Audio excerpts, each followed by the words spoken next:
foundations, the man left smiling.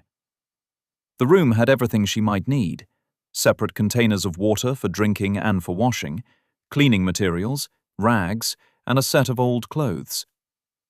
Though she wasn't sure what was about to happen, she didn't think disrobing would be necessary.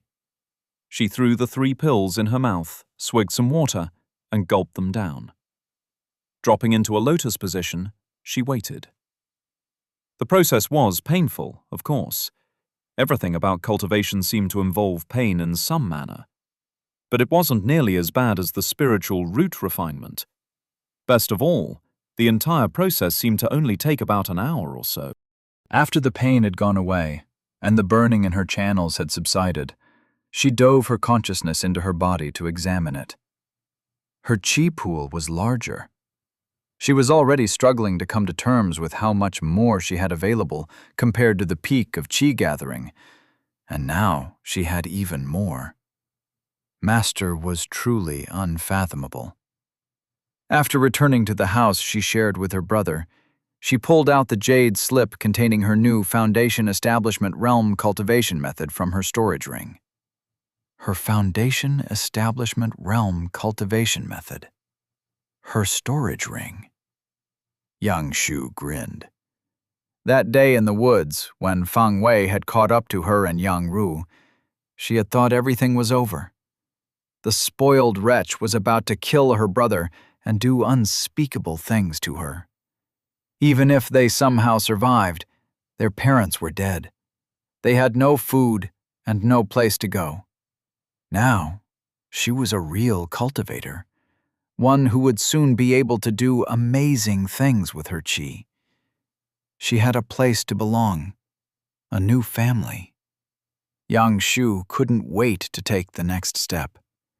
She dove her consciousness into the jade slip just like she'd done dozens, maybe hundreds of times with other treasures, and began assimilating the contents. Information flooded her brain. The root of the method was similar to her old one. The chi aspect was exactly the same, matched to hers. And wasn't that something she and her brother had marveled over many times?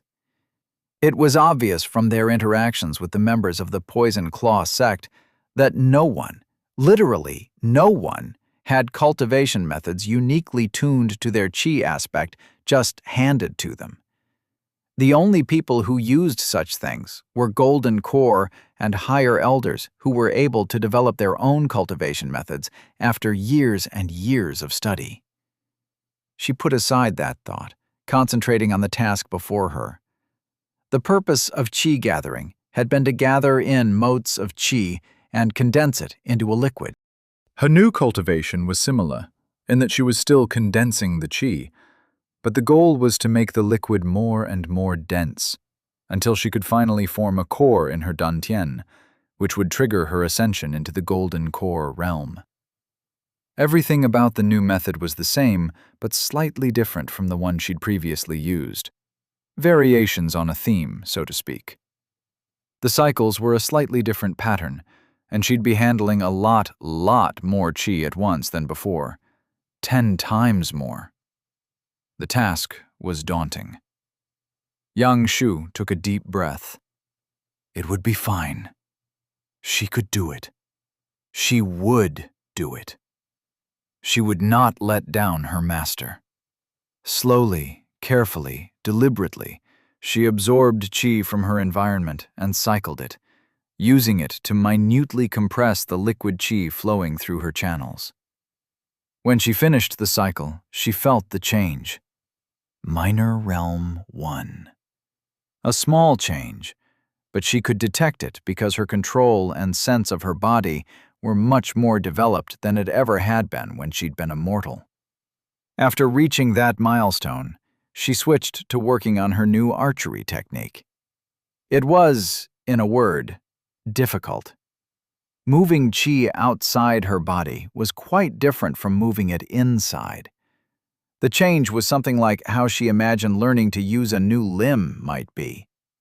One really good thing about advancing to Foundation Establishment was that her need for sleep was reduced even further, so she stayed up all night practicing.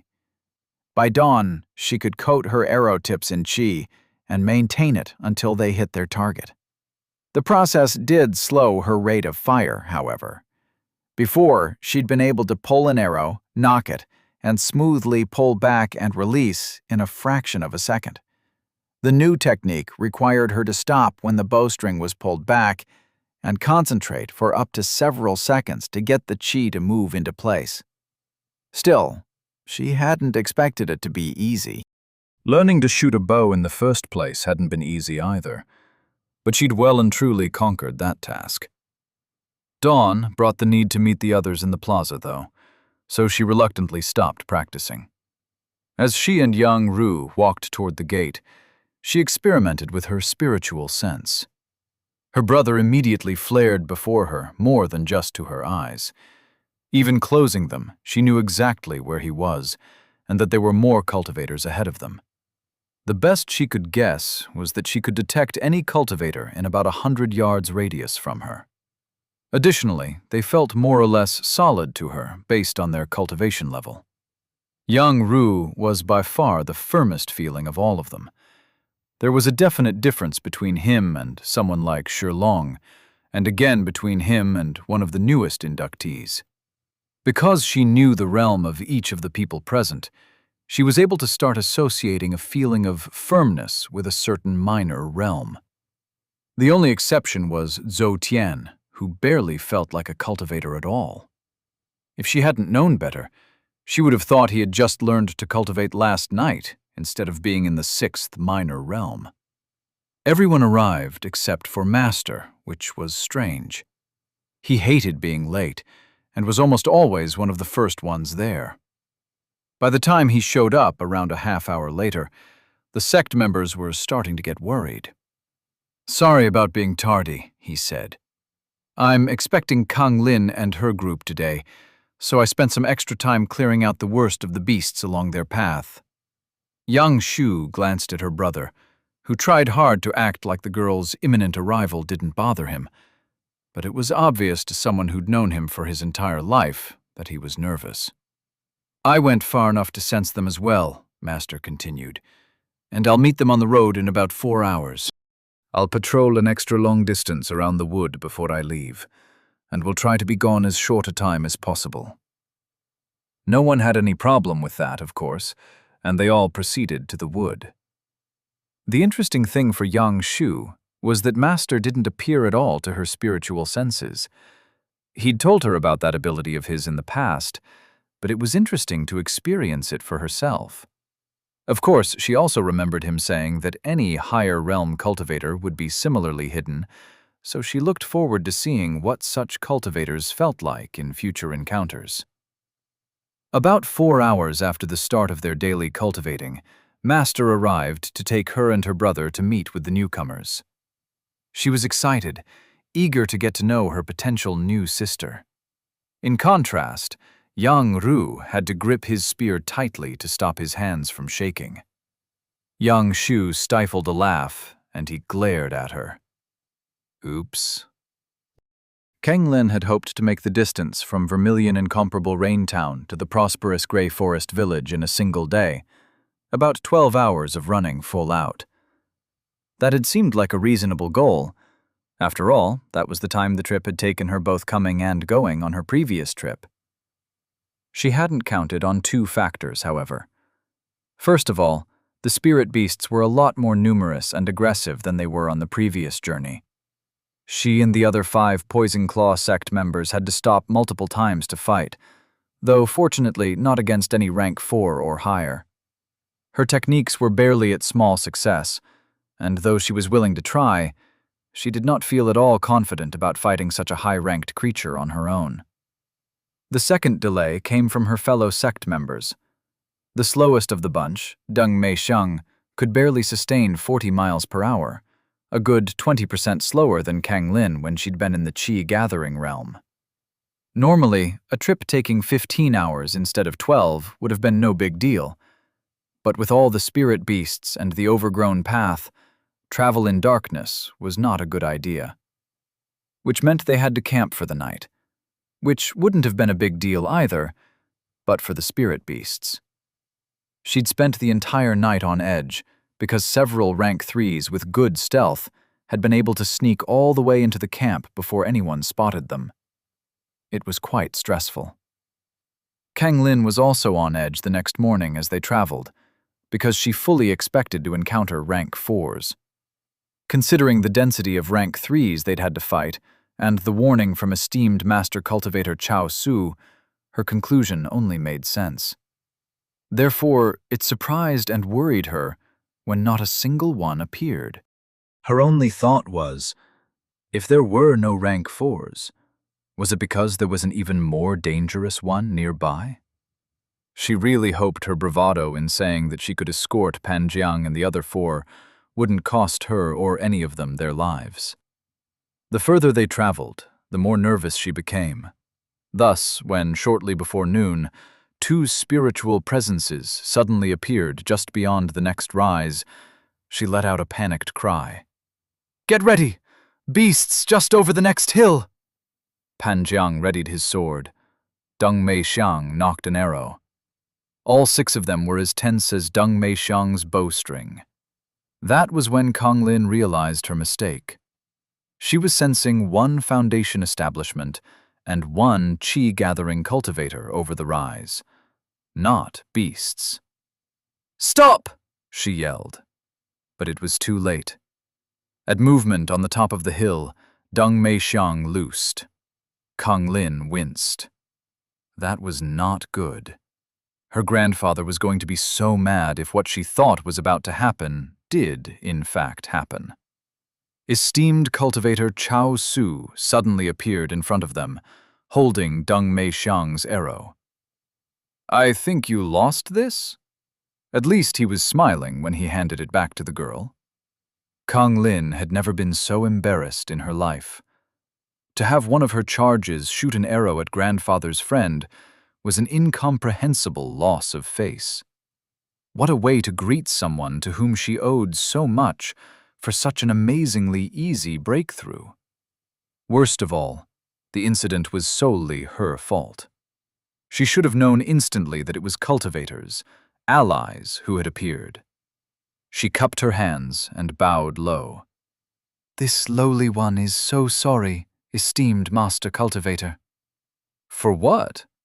He seemed genuinely perplexed. "For this lowly one's sectmate shooting an arrow at our allies, esteemed master cultivator. These lowly ones are sure to be punished when Elder Kang and Elder Dai learn of it. But any punishment the esteemed master cultivator wants to add would be justified." In Kang Lin's experience, the only way to gain any chance of leniency was to convince the master that one was absolutely willing to accept any punishment. Not that they deserved lenience for that debacle. "Don't be silly. Even if that arrow had hit one of us, it couldn't have possibly done any damage," he said. "Now come on. I have 2 disciples waiting for you, one eagerly and one anxiously."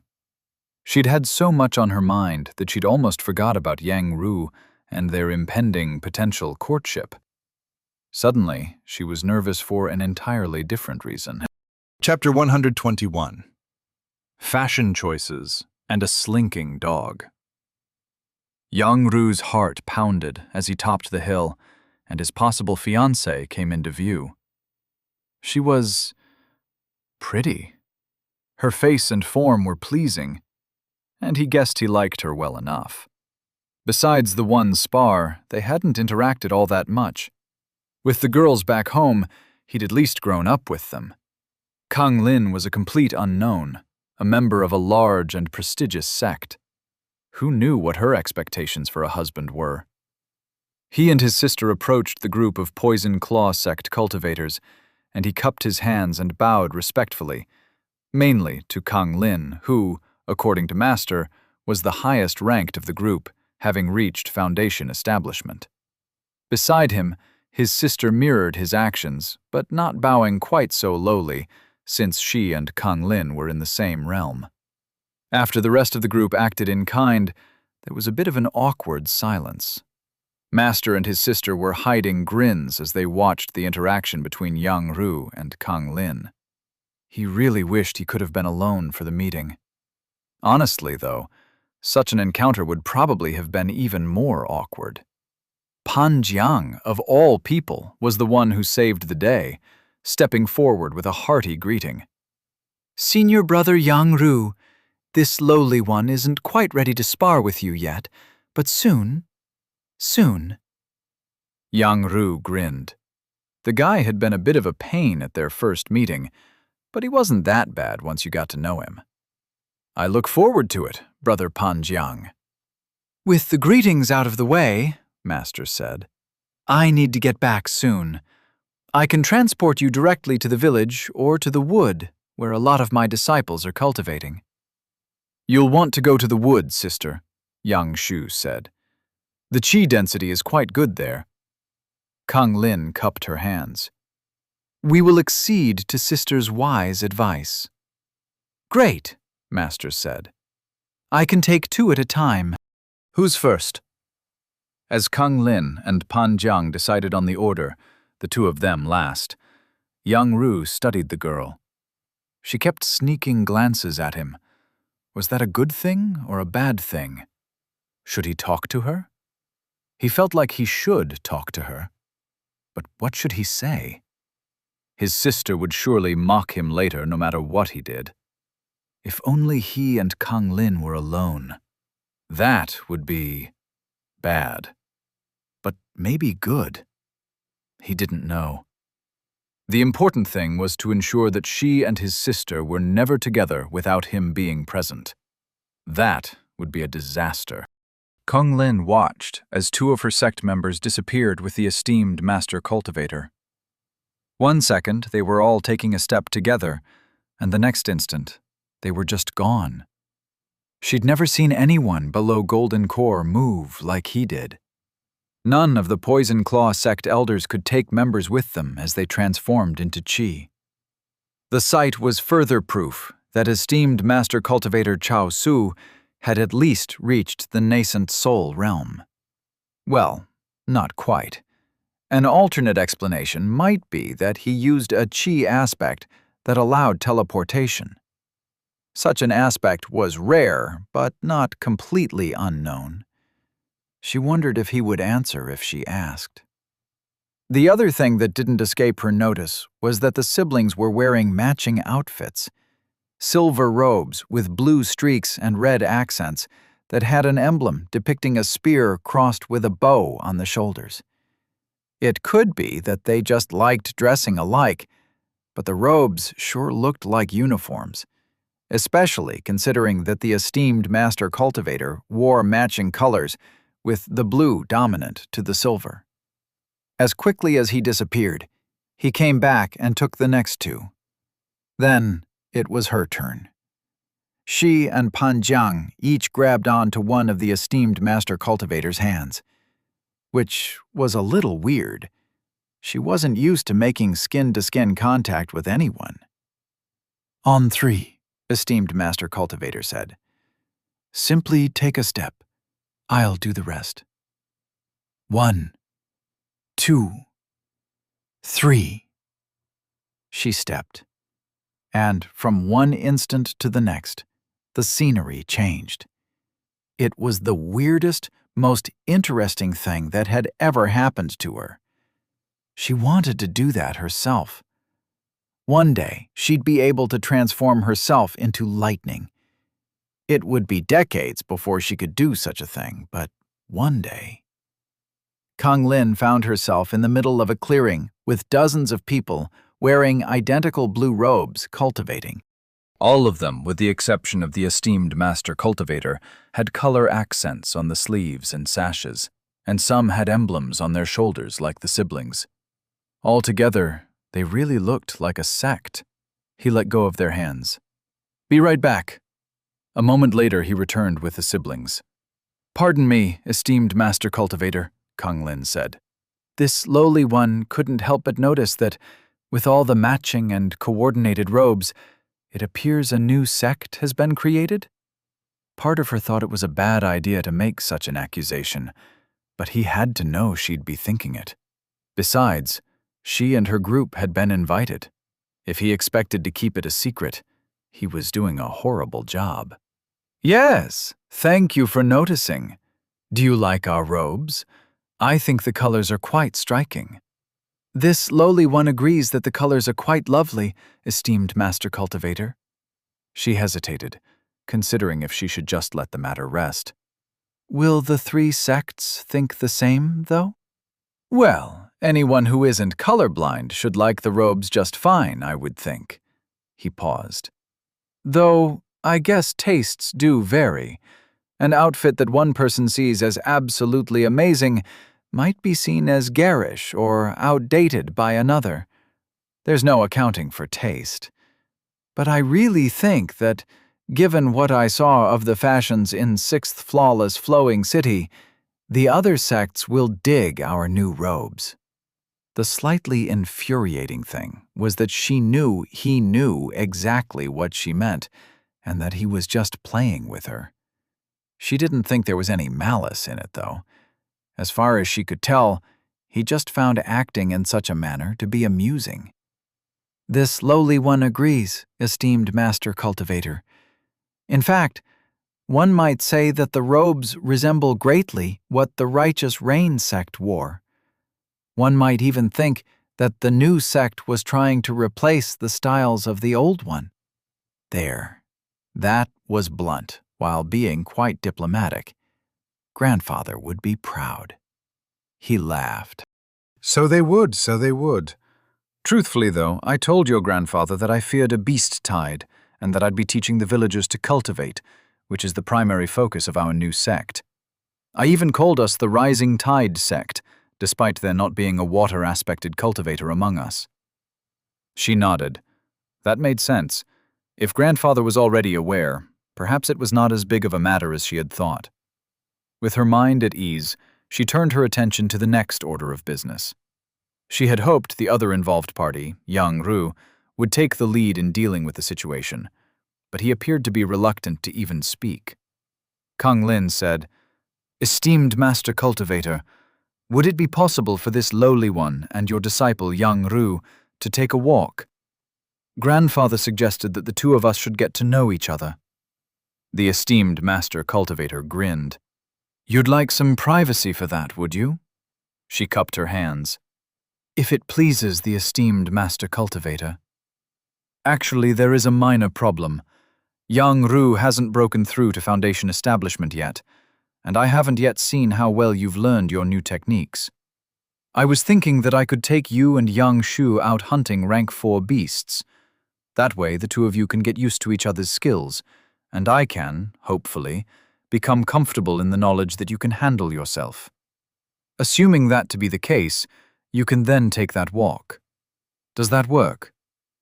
"Of course, esteemed Master Cultivator." She glanced at the siblings. Young Shu was quite pleased, but young Ru looked stricken. Kang Lin immediately understood the problem. How embarrassing it must be for him to be left behind while his sister and potential fiancé gained the glory from hunting beasts. There was nothing that she could do about it, however. The sect leader had spoken. Young Ru couldn't believe what he was hearing. Kang Lin and young Shu together hunting? That would be a disaster for him. The heavens only knew what embarrassing things his sister would say. If he didn't stop them, his chances of preserving any good impression Kang Lin might have had of him were over. "Master, may this one please go with them?" young Ru said.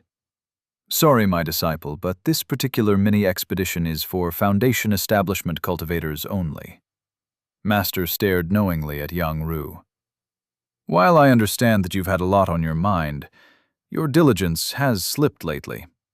The sect needs you at full strength for what's coming, which means you need to be here cultivating so you can advance as soon as possible." Young Ru hung his head. Master was right. Young Ru had been distracted the last few days, and his cultivation had suffered because of it. "I understand, Master. I'll go cultivate." Feeling like a dog who had just been kicked, he slunk off into the woods to find a quiet spot to meditate. Chapter 122. Benefits. Kang Lin once again experienced the thrill of the esteemed Master Cultivator's quick step as he grabbed both her and young Shui's hands and whisked them to a different section of the forest. Immediately, Kang Lin reached out with her spiritual sense and found that there was a powerful spirit beast less than 100 yards away. Just as she was about to announce the fact, she discovered that the esteemed master cultivator was no longer there. "Don't worry about it, sister," Yang Shu said. "He's in a tree about 50 yards ahead of us, conveniently between us and the rank 4 spirit beast." "You sensed him?" That was really strange because not even grandfather could do that. "Oh, not at all. He's completely invisible to me, sister. I'm pretty sure there's no way for anyone to detect him. And there's really no way I can do it, since I just started using my spiritual sense this morning." "You just started using your spiritual sense this morning? Why?" "Well, I just advanced to Foundation Establishment yesterday, sister, so it was the first chance I had." "Yesterday? She advanced yesterday, and they were out hunting beasts together already? Yesterday?" Kang Lin was speechless for a moment. "You've already consolidated your gains and learned a technique?" Yang Shu was quiet for a moment. "The consolidation was easy, but I will admit that the technique isn't where I want it to be. It still takes me a few seconds to attach qi to my arrow tips." A few seconds? And she'd just learned the technique the previous day? How talented was the girl? Or was that just the benefit of heaven-grade techniques? "Wait," Kang Lin said. "If you didn't sense him, how do you know where he is?" "Oh, I heard him. He's quiet, but I've been playing hide-and-seek with Zhou Tian for a while now. That boy is silent. Besides, I'm sure Master deliberately made noise so that I would know exactly where he was." "He probably wants us to engage the beast right there, so he has a good view." The comment brought home to Kang Lin exactly what the two of them were expected to do: to kill a rank 4 spirit beast. That expectation contrasted with the fact that they were two very newly advanced Foundation Establishment cultivators who barely even had a handle on their techniques yet. The Poison Claw sect wouldn't let either of them anywhere near such a powerful creature until they'd had months of more training. She took a deep breath. "Are you nervous, sister?" "A little. I've never faced a beast higher ranked than 3, and I didn't even have that experience until not that long ago. Add in the fact that I'm not used to my techniques yet, and yeah, I'm a little nervous." "You don't have to be. Really, sister. The way that Master teaches is that, no matter how threatening the situation might look, he won't put you in any real danger unless he knows you can handle it. Trust me, he can kill a rank 4 beast without even trying. I've seen him make a game out of killing a rank 5, literally playing around by letting it hit him." That explanation did make Kang Lin feel somewhat better. "Besides," Yang Shu said, "I've fought many rank 4s already. They're not that difficult, sister." "What? When? Why? How were you able to fight them?" "It was quite frustrating, sister. No matter how good my shot, I couldn't penetrate their qi shields. All I could do was distract them, mainly by repeatedly hitting them in the eye, until Master showed up to finish the job. And to be fair, I always had help, mainly Yang Ru. He's very strong and brave, you know." If Kang Lin had any doubts that the other girl knew about the potential courtship, they were dispelled by that last statement. Kang Lin sighed. "I have only been asked to get to know him. That's all." "I understand, sister, but I wanted to let you know that you can ask me anything about him. After all, I have known him literally my entire life." "Honestly, I expected you to be more wary of me." Yang Shu shrugged. "Do you know why I've been calling you sister? It's because I've always wanted one. Besides, Master thinks you two are a good match, and I've never known him to be wrong." Kang Lin sighed again. "Come on, we have a spirit beast to kill." or to be killed by, whichever. She didn't know if grandfather would be proud of her for what she was about to do, or berate her for her stupidity. Going into a life-or-death fight with complete unknowns on her side, while not being prepared, was the height of idiocy. But she didn't feel like she had a choice. She just had to trust that no one here had ill intentions toward her. Otherwise, she was about to find herself in a dire situation. The two girls hustled toward the spirit beast, and Kang Lin couldn't help but notice that Yang Shu moved almost completely silently. She didn't even appear to be using a technique. She just did it somehow. In a clearing after about 50 yards, Yang Shu stopped and held up her fist. Kang Lin had no idea what the signal meant, but since her companion stopped, she did too. Yang Shu pointed at a nearby tree, then pointed at another one. Kang Lin was at a loss as to the relevance of either tree. Before she could react or seek clarification, Yang Shu ran to the second tree and began climbing, leaving Kang Lin alone on the forest floor. That was the problem with the spear. It left one to fight melee against spirit beasts. Still, better it than a sword. Not for the first time, though. She wished she'd gone against the weight of family expectations and chosen the bow. Seconds later, a sleek golden panther emerged from thick bushes into the opposite side of the clearing. It hissed at her. That was it. She was dead. The creature would surely kill her. Kang Lin wasn't going down without a fight, though. She readied her spear and tried to get her chi to surge through it. Unlike Yang Shu's few seconds, lightning generally was taking up to half a minute to appear. Kun Lin didn't have that kind of time. The big cat would be eating her head in a fraction of that, but it was the only option she had. Before the panther could charge, an arrow struck it in the eye. There was no penetration, no blood. The creature yowled, though, and its head snapped back. Ice formed around the impact site. Kang Lin steadied herself. She wasn't in the fight alone. Another arrow hit the other eye. Ice again formed, blinding the beast. She didn't know how she felt about Yang Ru, but Yang Shu had just become Kang Lin's favorite person on the planet. She never wanted to go into battle again without the Rising Tide sect member behind her. That superb display of archery skills was after 1 day of practice with a new technique, and since Yang Shu just reached Foundation establishment, she'd clearly never externally manipulated chi before. 1 day. Kang Lin could only imagine the results after weeks or months of practice. She needed to step up her game. Concentrating as hard as she ever had in her life, she felt the lightning surge through the spear. Aiming its tip at the panther's heart, she sprinted at the blinded beast, who was desperately trying to claw at the ice blocking its eyes. Just before she reached the big cat, an arrow came in from the side. The tip bounced off the creature's chi shield, and no ice formed. The hit had done its work, though. For an instant, the cat's shield was weakened.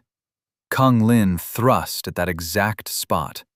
Lightning surged, overwhelming the shield. The tip penetrated flesh and muscle, finding the heart underneath. Just like that, the fight was over. The panther was dead. She killed it. Correction. They killed it. Yang Shu climbed down out of the tree. "Great job, sister." "You too, sister." They both grinned at each other. "I have to ask," Kang Lin said, "where did that last arrow come from?" "Oh, I learned that trick when competing against a guy from your sect. I ricocheted off a tree to get the angle right." that was amazing. The timing, the accuracy. It was perfect. You are amazing." "Speak for yourself. I loved the lightning. That was so cool. So much better than ice." The two girls praised each other for a while, until the esteemed master cultivator appeared between them. "Great job, both of you." He gave something from his ring to young Shu before turning and offering something in his hand to Kang Lin. She stared at it. Was that? A quick delve with her spiritual sense revealed that the stack of objects was spirit coins. 10 of them, and all were lightning aspected. This lowly one cannot accept such a generous gift, esteemed Master Cultivator. This isn't a gift, Kang Lin. You're clearly not ready for this level of fight yet. You're just too slow triggering your chi. I need you to get more experience before the beast tide. The only way for you to get that experience is to practice, practice, practice. But you don't have enough chi for that, do you? No, esteemed Master Cultivator. What is the maxim for any sect? He said, grinning. Hard work earns more work, esteemed Master Cultivator. Got it in one. With a sigh, she took the coins. She didn't know what else to do. The esteemed Master Cultivator was right after all. Practice was necessary, and the coins would help with that. The problem was whether her grandfather would see it that way. I think that, as a team, I'm comfortable with you hunting. If nothing else, young Shu has fought off beasts more powerful than her plenty of times, so I trust her to keep the two of you alive until I can get there. Unfortunately, I don't think either of you are quite ready to go it alone yet, though, so no walk unless it's in the wood. Agreed, Master, young Shu said. I need to increase my release speed, and I haven't even tried to get the shield working yet. Maybe I could spend a few days practicing before the next hunt. The esteemed Master Cultivator turned to Kang Lin. Thoughts? This one could go for some practice as well, esteemed Master Cultivator. Sister was much faster with her chi than I was. Perhaps some sparring might be in order? And getting used to the spirit coins. They were quite expensive, and even her relatively well-off family had never deemed her important enough to use one. Works. Let's get you two back to the wood for now, though. I don't like leaving the sect members unprotected for too long. He paused. Go ahead and gather your kill. My kill? Kang Lin said. It's young Shu's kill, esteemed Master Cultivator. This lowly one couldn't take it. You had the killing blow, sister, young Shu said. It's yours. Kang Lin looked between the two of them and gathered that there was no way for her to win that argument. Very well. Gratitude. She'd never been in a situation where any sect member, be it a rival sect, an allied sect, or even her own sect, had literally insisted she take more than what she would consider to be her justly earned spoils. Maybe the Rising Tide sect had even more to offer her than she thought. Yang Ru definitely wasn't a bad-looking guy. Chapter 123. A Brat, a Bounce, and a Butt. Yang Ru had cultivated for 2 straight days as if his life depended on it, because, in at least a couple of ways, it did. For one, he was the sect's protector. Everyone was depending on him to take out the threats Master didn't have time to kill during the beast tide. Young Ru was determined to fulfill that role whether he was ready or not. If he died in the process, so be it. Second, his sister and his, perhaps, future fiancé had become fast friends, spending literally every second together, and he was determined to go with them the next time they went hunting. They'd be forced to accept his presence if Master assigned him to their group. At the beginning of the 3rd day since the arrival of the group from the Poison Claw sect, his hard work paid off. He reached Foundation establishment, triggering a profound sense of accomplishment. According to people he'd talked to in 6th Flawless Flowing City, that realm was where one's cultivation journey truly began. Everything that came before might as well be a child playing at being a cultivator. He didn't even mind the stink as his body shed its impurities. Every tiny bit of the putrid mess was another sign of him getting stronger, of his ability to fill his role properly. Master had shown up soon after and tossed a small metal ball at the stinky bamboo hut. The structure had just disappeared along with a layer of topsoil. Acting like what he had just done was commonplace, Master explained the basics of techniques for external chi manipulation, typical among them being attack, shield, and movement. "I know what I want, Master." He looked surprised. "That's good. Usually you want my recommendation." True, but young Ru felt that he was growing as a cultivator and as a man. He was ready to make his own choices, and he'd thought a lot about this one. "I want a movement technique that channels chi into each step to build momentum, Master." Momentum, not heat? "Yes, Master." His eyes made a movement like he was reading something unseen, a motion all the disciples were well used to. Low-viscosity lava flowing down Mount Burning Thunder. We've always talked about how a great mass of molten rock flowing downhill would become unstoppable. But I never thought of you having a dual aspect. I guess, though, that it is what you think it is. You're sure that momentum resonates with you?" "Yes, Master." Young Ru had built his entire combat style around momentum. Truthfully, he never considered heat or fire as something he was overly concerned with. "Okay, that..." Master's eyes moved rapidly again. "Works. Good job. I hadn't even thought about that part of your aspect at all." He paused. "What next?" "I want to be able to transfer all the momentum I build up to my opponent through the tip of my spear, Master." Never again would young Ru end up on his butt because of bouncing off an enemy. If anyone or anything was going to yield, it would be his opponent. "That's going to leave you awfully exposed to damage." Young Ru shrugged. "That's why I have body cultivation and stone skin, Master." Master grimaced. "That's probably fine against beasts, but you'll be very vulnerable to chi-based attacks." Young Ru grunted. "Okay, it's your call. I would highly suggest you take a shield as your third technique as soon as you get these two to small success." "Yes, Master."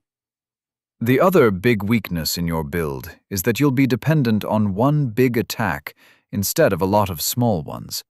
I mean, you can build up some momentum swinging your spear, but that's not going to do much to penetrate a beast's chi shield." Young Ru grunted. He was not nearly an expert regarding combat abilities, but it seemed to him that developing a cohesive fighting style during Foundation establishment required many techniques, up to a half-dozen or more. No matter what two he started with, there would be weaknesses. "On the other hand," Master said, "the combination of those two skills will be powerful. You'll be able to punch above your weight class once you get enough practice. Heck, if you can get up enough of a running start, you might even be able to one-shot a rank 6 while you're still in the first minor realm. With young Shu able to pepper beasts with a lot of smaller attacks, you being able to finish big threats actually fills a hole. That's pretty smart of you. I like it." Master reached for his necklace. Young Shu was never one to keep a secret or to refrain from talking about anything, really. So young Ru knew about the gift of a storage ring. He tried to act surprised, but was almost positive Master caught on. Still, it was definitely an impressive gift. Most of the Poison Claw sect members had to save up a long time to buy theirs. On top of that extravagance, the 10 spirit coins given to him represented a treasure worth almost as much as the entire town where young Ru grew up, and he was glad he was forewarned about receiving them so he could keep his composure. Master's eyes made that movement again, and he pulled 3 jade slips and 3 pills from his ring. "Here you go. Consolidate your gains first, then the pills, and then cycle the cultivation method at least once. After that, what to practice and when and how to balance that against cultivation is up to you. Though you can obviously come to me for advice at any time." "Gratitude, Master." Gratitude to you, Yang-Ru. I'm truly proud of you. You're doing a great job. I couldn't ask for a better disciple. Yang-Ru cupped his hands, and Master soon quick-stepped away. Left in the backyard of the temporary alchemy pavilion, Yang-Ru returned to his house and quickly sank into a lotus position and started meditating. Consolidating his gains went well, taking about an hour and a half. Feeling really good, he went to the guardhouse to take the pills Master had given him. Since young Shu had already gone through that process too, a fact that annoyed him to no end, he knew what to expect. As she'd told him, expanding his chi pool hurt, but it didn't even come close to how badly improving his spiritual roots had felt. The 3 pills worked faster too, completing their job in a little over an hour, whereas that first pill hadn't even taken effect by that point. He returned to the house he shared with Yang Shu. Proving there was no end to the awkwardness his sister could cause him, Kang Lin was sharing a bedroom with her.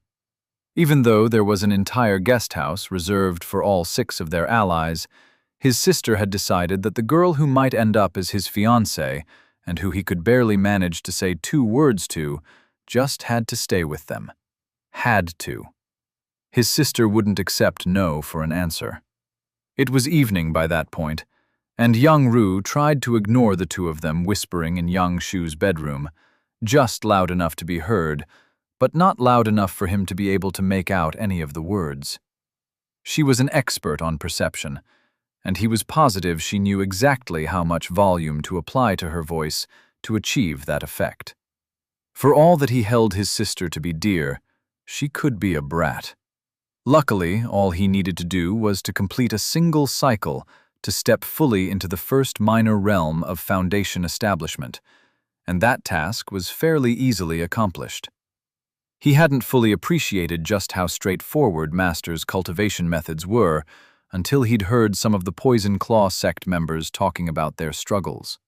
Kang Lin had barely managed a handful of cycles, and she'd been in the realm for over a month. His much more difficult undertaking that night was learning the 2 techniques.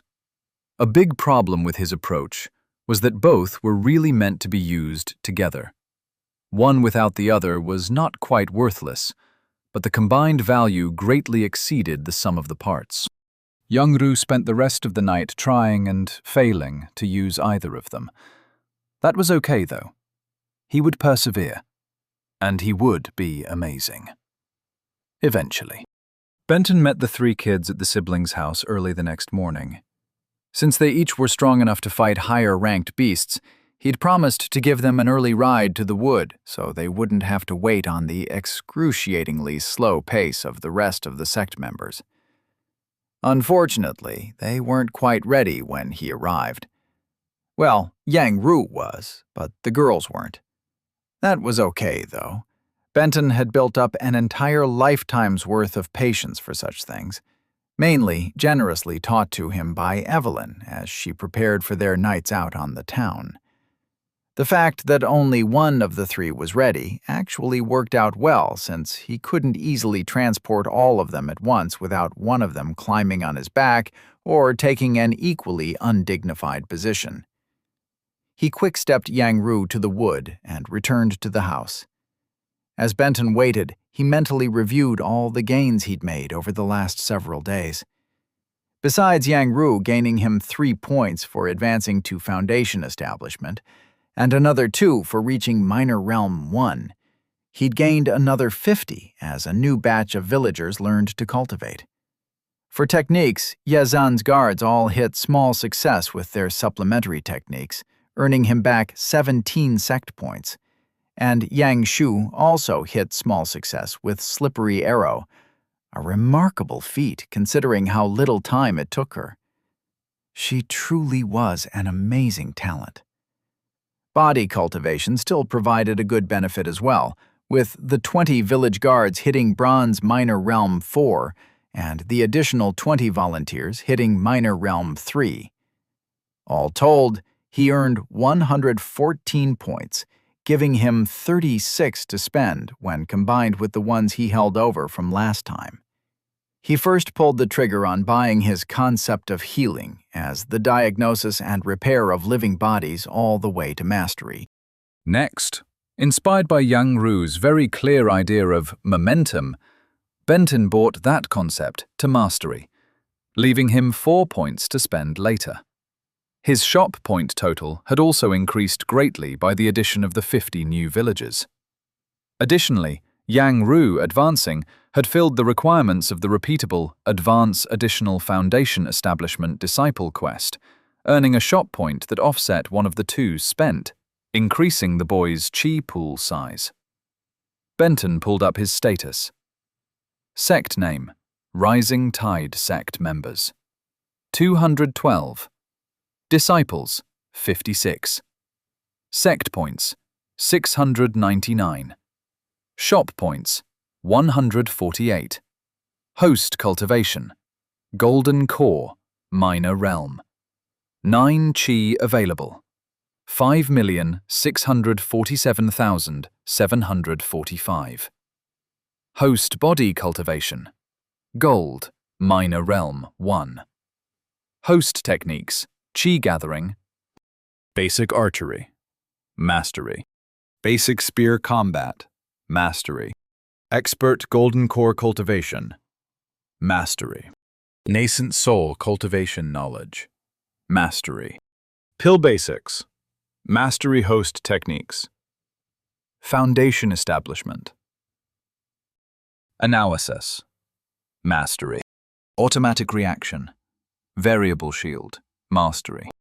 Chain Lightning, Mastery. Folded Space Quickstep, Mastery. Healing, Mastery. Layered Variable Shield Breaker with Void Finisher Weapon Augmentation, Mastery. Meditation, Mastery. Pause Time, Mastery. Seeking Speeding Arrow, Mastery. Variable AOE, Gravity Burst, Mastery. Variable AOE Shield, Mastery. Variable Spirit Coin Manifestation, Mastery Host Techniques, Golden Core Concepts. Earth, Mastery Fire, Mastery Gravity, Mastery Healing, Mastery Ice, Mastery Illusion, Mastery Lightning, Mastery Metal, Mastery Momentum, Mastery Poison, Mastery Space, Mastery Time, Mastery Void, Mastery Water, Mastery Wood, Mastery.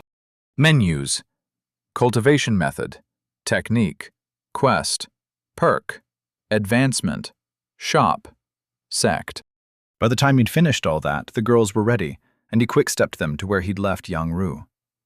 As the 3 of them arrived, the boy was full stride running toward one of the orange vigor spirit wood trees with his spear held ready. They watched him hit the trunk and bounce back, landing on his butt. He grunted, got up, retreated, and did it again. Neither Benton nor the 2 girls said a word.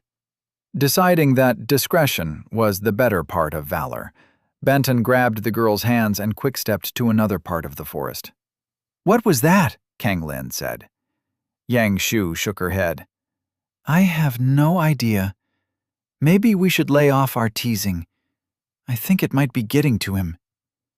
Benton schooled his face into his wisest expression as he tried not to laugh. Chapter 124. It's what? Yang Ru stood across the clearing from his nemesis, a wide tree that had not a mark on it. 24 times he'd slammed into it, trying to transfer the momentum built up from his run onto the tip of his spear. 24 times he'd failed. 24 times he'd ended up on his butt. Undeterred, he sprinted full speed toward the orange wood with its garish foliage. Each step created momentum as he channeled chi outside his body. It was hard to describe exactly what the chi did. It made him feel heavier, unstoppable, inevitable. All those and none. The very air around him radiated force and power. The strength of his body added to the energy produced by the qi, and the two sources of impetus fed off each other. He knew he could hit with devastating force, but he needed to channel that might to the tip of his spear for it to be effective against a beast's qi shield. The tree approached fast. He had to get the timing perfect. 3 strides. 2. He triggered his weapon technique. 1. His momentum drained, transferring to the thunk. The next thing he knew, he was on his butt, sitting on the ground. Again. Yang Ru rose, undiscouraged. If it were easy, anyone could do it, and he'd only been at it for several hours. Perhaps, though, he was going about it all wrong. He felt good about the process of building momentum. That part had been easy even before he'd gained the technique. All he'd added was using qi to supplement what he created naturally. The problem was in transferring that momentum, both the process itself and the timing. He moved to 1 step away from the tree, and, not bothering with his technique to add to his momentum, just tried to convert what he built naturally to his spear. The tip hit the trunk a fraction of a second before the transfer. The next time, he was again too late. And again. The try after that, he started the process earlier and peaked too soon. Again and again and again he tried. Sometime later, maybe minutes or maybe hours, he glanced around the clearing. Shouldn't Master and the girls have been there by that point? Yang Shu finished a cycle and looked at her new friend, Kung Lin, who was not doing nearly as well with her cultivation. Still can't get it? Yang Shu said. The other girl sighed. About once out of every 5 tries. Comparatively, the technique is going great. I still say we should tell Master. You know I can't do that, Yang Shu. Things get complicated between sects, and I can't accept a favor without obligating my grandfather and the entire Poison Claw sect to return it. Is it really that important? Hugely so. If your sect leader performs a service for me, my sect not responding in kind would be a huge loss of face. Kang Lin shuddered. If I committed the sect to a favor like that, something so far beyond my authority, I'd get into so much trouble. You don't even know. I don't pretend to understand sect politics, and I'm sure you're right. Kang Lin sighed again. But? Yang Shu grinned. But we're just asking for advice, not a favor. Advice from an expert is a favor. A big one. I know your situation is way different than mine, but I can't just walk up to my sect leader and ask him to tell me how to cultivate. That's the kind of guidance he only gives to his personal disciples or for a load of contribution points. I've got an idea, Yang Shu said. I have a ton of contribution points, like tens of thousands, and I'm earning more all the time. Why don't I use some to ask the question for you? Then I'll owe you a favor. So? It will just be a favor between friends, right? That doesn't involve our sects, right? I guess. Benton quick-stepped to the 2 girls. He scanned each of them. Name, Yang Shu. Affiliation, Rising Tide Sect. Age, 15. Cultivation, Foundation. Establishment, Minor Realm 1. Qi available, 2,968. Body cultivation, Bronze, Minor Realm. 6 techniques. Qi gathering, Foundational Archery Essentials, Mastery. Foundational Spear Essentials, Small Success. Peerless Peering and Perception, Mastery. Techniques, Foundation Establishment. Slippery Arrow, Small Success.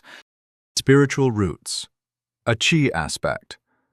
Perfectly smooth ice, balanced on the razor edge of freezing and thawing. Name: Kong Lin. Affiliation: Poison Claw Sect. Age: 16. Cultivation: Foundation. Establishment: Minor Realm.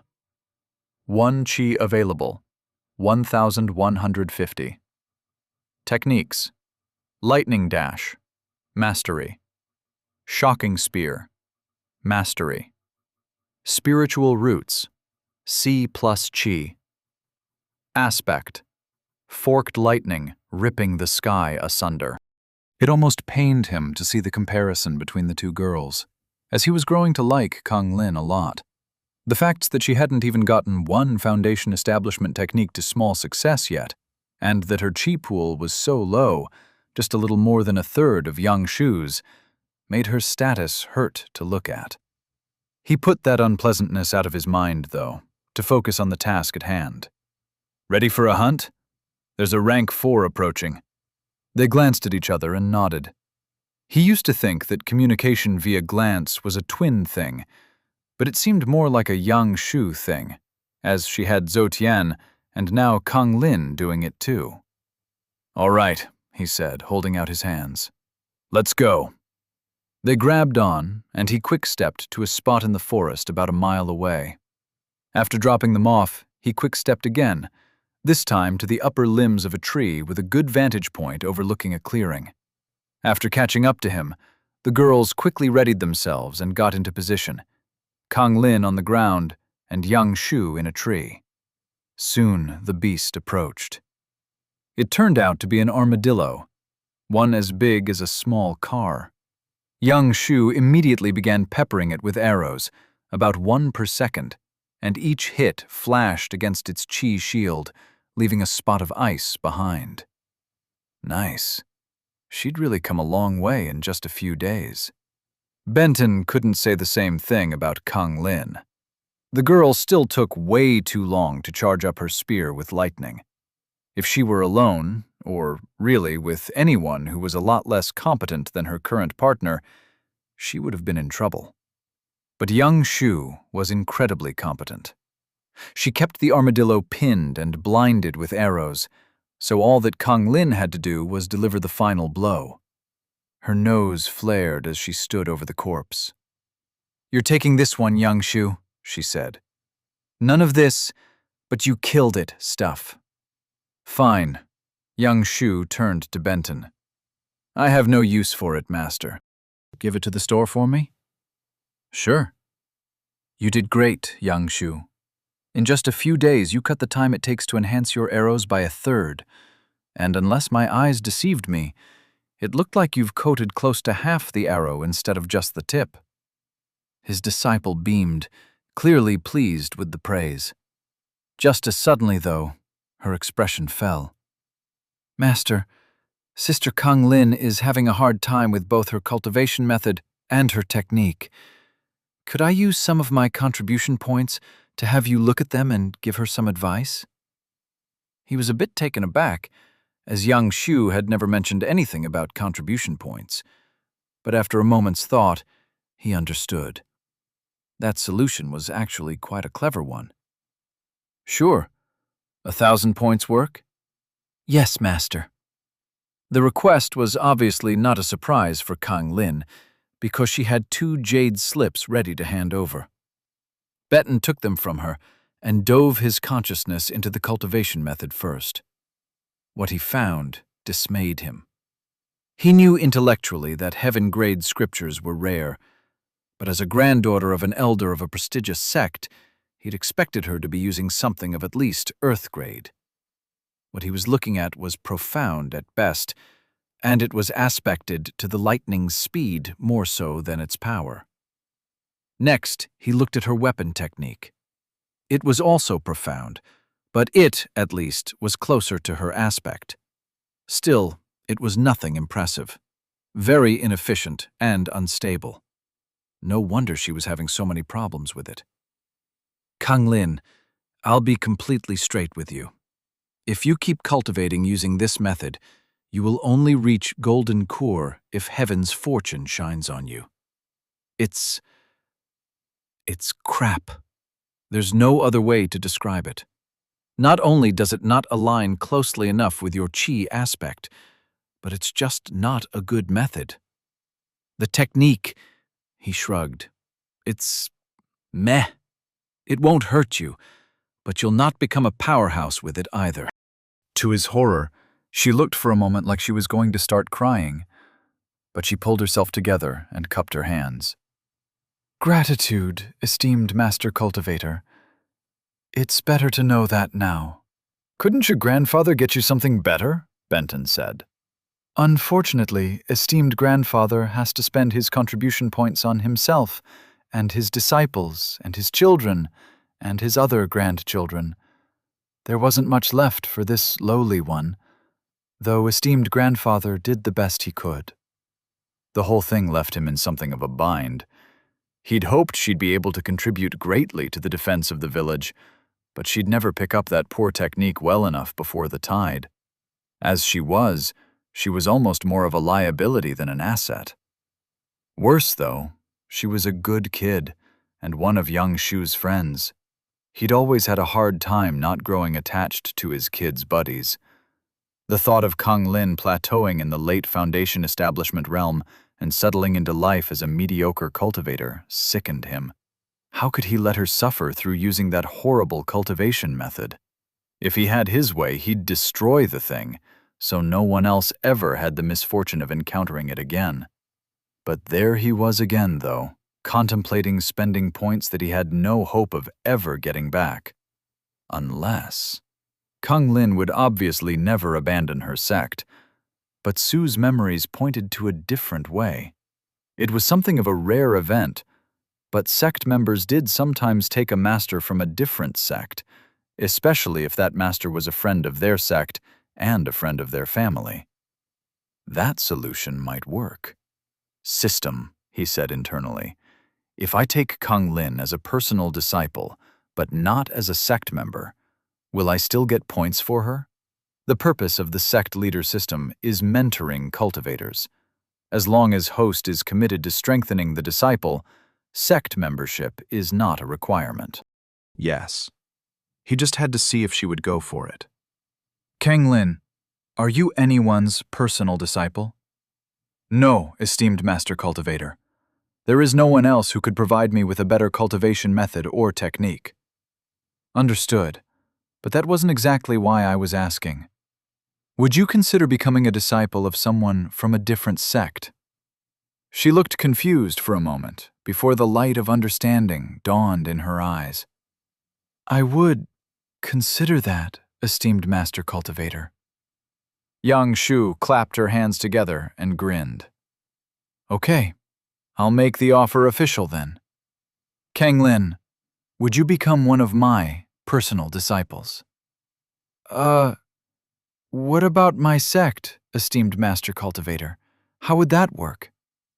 You'd stay a member of the Poison Claw sect, and I would never ask you to do anything to betray them. She smiled happily.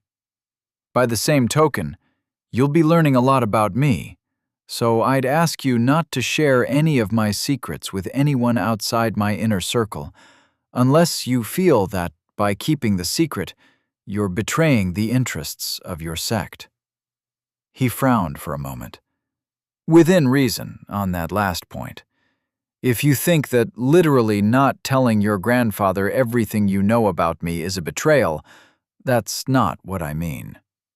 If you overhear Yang Shu and me talking about staging an invasion of the Poison Claw sect, that would be something you could share without breaching my trust. Kang Lin looked pensive, obviously still thinking it over. To be clear, you'll never hear Yang Shu and me talking about invading your sect. She chuckled. Well, thank you for that, esteemed Master Cultivator. Perfect setup for the punchline. She and I will only talk about invading your sect when you're safely out of earshot. Kang Lin barked out a laugh before quickly clamping her hands over her mouth. Apologies, esteemed Master Cultivator. While Yang Shu figuratively rolled her eyes, he said, Nonsense. If I wouldn't have wanted you to laugh, I wouldn't have said it. The offer is serious, esteemed Master Cultivator? It is. And is it contingent on anything, esteemed Master Cultivator? I already told you my condition. He paused for a moment, as the real meaning of her question sank in. To be clear, though, the thing with you and Yang Ru is totally up to the two of you. There is absolutely no pressure, overt or implied, for either one of you to do anything at all. So, no, the offer is not contingent on anything. Then, I think I accept, esteemed Master Cultivator. Well, I guess we have to do the thing then. She looked at him questioningly. Ah, there's a tea ceremony I do with all my disciples. Benton pulled a table, a pot of hot water, 2 cups, and tea from his ring. When he'd inducted that first group of villagers at the arena, he'd honestly thought he was done with the whole Bai Si ceremony. But there he was, doing it for the second time since. At least, he had it all down pat by that point. And soon enough, a notification popped up. The quest, Recruit Additional Disciple, has been completed. This quest may be repeated. Host is awarded 1 shop point. Host currently has 149 shop points. As soon as he dismissed that one, another blue box appeared. The quest, Recruit First Foundation Establishment Disciple, has been completed. Host is awarded 10 shop points. Host currently has 159 shop points. Kang Lin was so newly advanced that Benton hadn't even thought about the fact that she was a Foundation Establishment cultivator. He'd been positive that Fatty Run would be his ticket to completing that particular quest. "Give me just a second," Benton said. He quickly pulled up the menu to create a Foundation Establishment cultivation method. "Let's see," he said to his newest disciple. "If you had to choose to prioritize your chances of making it to Nascent Soul, the speed at which you can advance through Foundation Establishment, or the amount of chi your cultivation method would provide you each minor realm, which would it be?" "The first, definitely, Master." "And second?" "Amount of chi, Master." Good choices. She was neither as talented nor had used as good a chi-gathering cultivation method as Yang Shu, making him really concerned about her future. To offset potential trouble, he set Foundation to 75. For ease, he wanted to put some value there, but not much, so he allocated 5 points. That left 20 for power. Given her small chi pool, he really wished he could have set it higher. And just like that, the more-than-a-flash-in-the-pan cultivation method was born. He handed her the jade slip and waited until after she'd had a chance to examine it. "Master, this lowly one cannot accept this. It's too valuable." "Actually, it's kind of worthless to anyone but you, seeing as how it's tuned to your unique chi aspect, so—" "It's what?" Chapter 125. Lightning, heed my call. Kang Lin knew that sect leader Chao Su, the man who'd somehow just become her master, was having a bit of fun at her expense in the way he so cavalierly told her that the cultivation method had been specifically tuned to her chi aspect. But she couldn't help her reaction. For that claim to be true was not possible. Literally.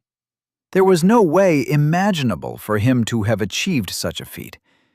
If she were an expert on creating cultivation methods and were already in the Golden Core realm and had spent literal decades studying her own chi aspect, it might be conceivable for her to make such a thing. For herself. Because she would know her own chi aspect that well. For him to say he just happened to have one to give her made no sense. But what made even less sense was the feeling she had that he somehow created it on the spot. Madness. Absolute madness. She dove her consciousness into the jade slip again, trying to determine the veracity of his statement, seeking the method's resonance with her chi aspect. Obviously, it was lightning aspected, a fact that was determined in an instant. But that trait meant nothing. The problem was that the farther she delved into the scripture, the more it clicked into place, slotted itself into her very soul.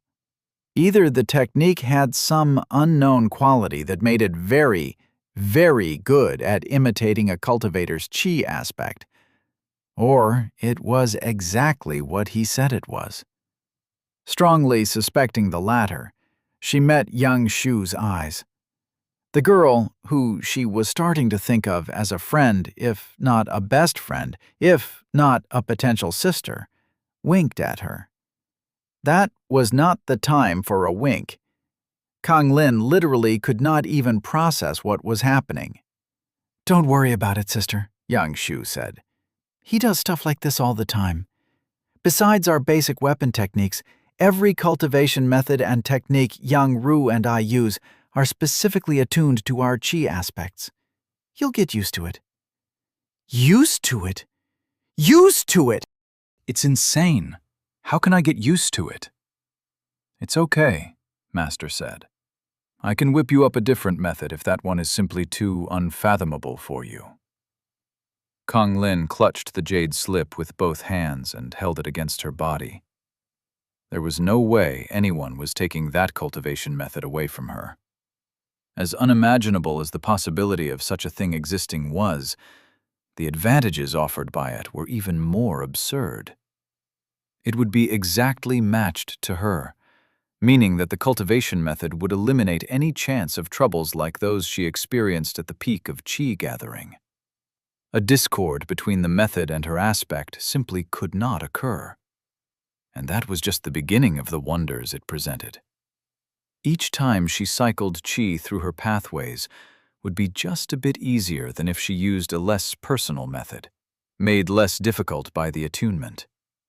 Each benefit would be just a bit more pronounced, enhancing the physical enhancements of breaking through to each minor realm and giving her access to more chi than she would have otherwise had. And the foundation she would build. Reaching golden core would become much more likely. Few in her family besides grandfather had achieved such a high realm. She would be feted as a success, her cousins made to kowtow to her. No, if the method had any chance of being what she thought it to be, it was a true treasure. She would not give it up unless it was pried from her cold, dead hands. "It's okay, Master. I'll be okay. Really. Gratitude." After Kang Lin secured the jade slip in her storage ring, she cupped her hands. "If you're sure." "I am, Master. Gratitude." "Good. Before we move on to the next step, would it completely freak you out if I just happened to give you techniques that were also uniquely attuned to your chi aspect?" "Yes. Yes, it would." "No, Master. This lowly one has regained control over her emotions. Apologies for that ugly display." She realized she'd been talking back to him, to her new master. Such disrespect required amends. She kowtowed to him, getting on her knees and touching her forehead to the dirt. He waited until she had risen and said, "Great. Just one more question." "Yes, Master?" "Would it totally freak you out if you were allowed to pick anything you wanted the technique to do, and I were to then somehow supply you with a technique that did exactly that thing you requested, and it turned out that the technique was attuned specifically to you?" She opened her mouth to tell him that she would be perfectly fine with that, but she couldn't seem to force the words out. Yang Shu laughed, and laughed, and laughed. And still, Kang Lin wasn't able to speak. "Perhaps you can give us a few minutes, Master," Yang Shu said. "Yeah, that might be for the best. I don't detect any more spirit beasts nearby, so you two should be safe." I'll return in 10 to 15 minutes. The girl, Kang Lin's friend, simply waved to the unfathomable godlike being before he disappeared with a step. How do you not find him terrifying? Kang Lin said once she finally found her voice. Why would I find him terrifying? Because I have never met anyone who can so casually display such absurd amounts of power. What he can do is not normal. So? What do you mean, so? Kang Lin said, more than a little flabbergasted at the other girl's attitude. Right now, either of us could kill Zhou Tian without even thinking about it, right? Of course. He's just a mid-realm qi-gathering cultivator. He'd have no defense against either of us from a purely physical standpoint, not even counting external qi use. Should he be scared of us? Yang Shu said. Oh, you're that sure of Master? Of course. I owe him my life. I owe him everything. But it's more than that. I've seen his heart. He cares about me, about Yang Ru, about all of us, even about you, whom he's just getting to know.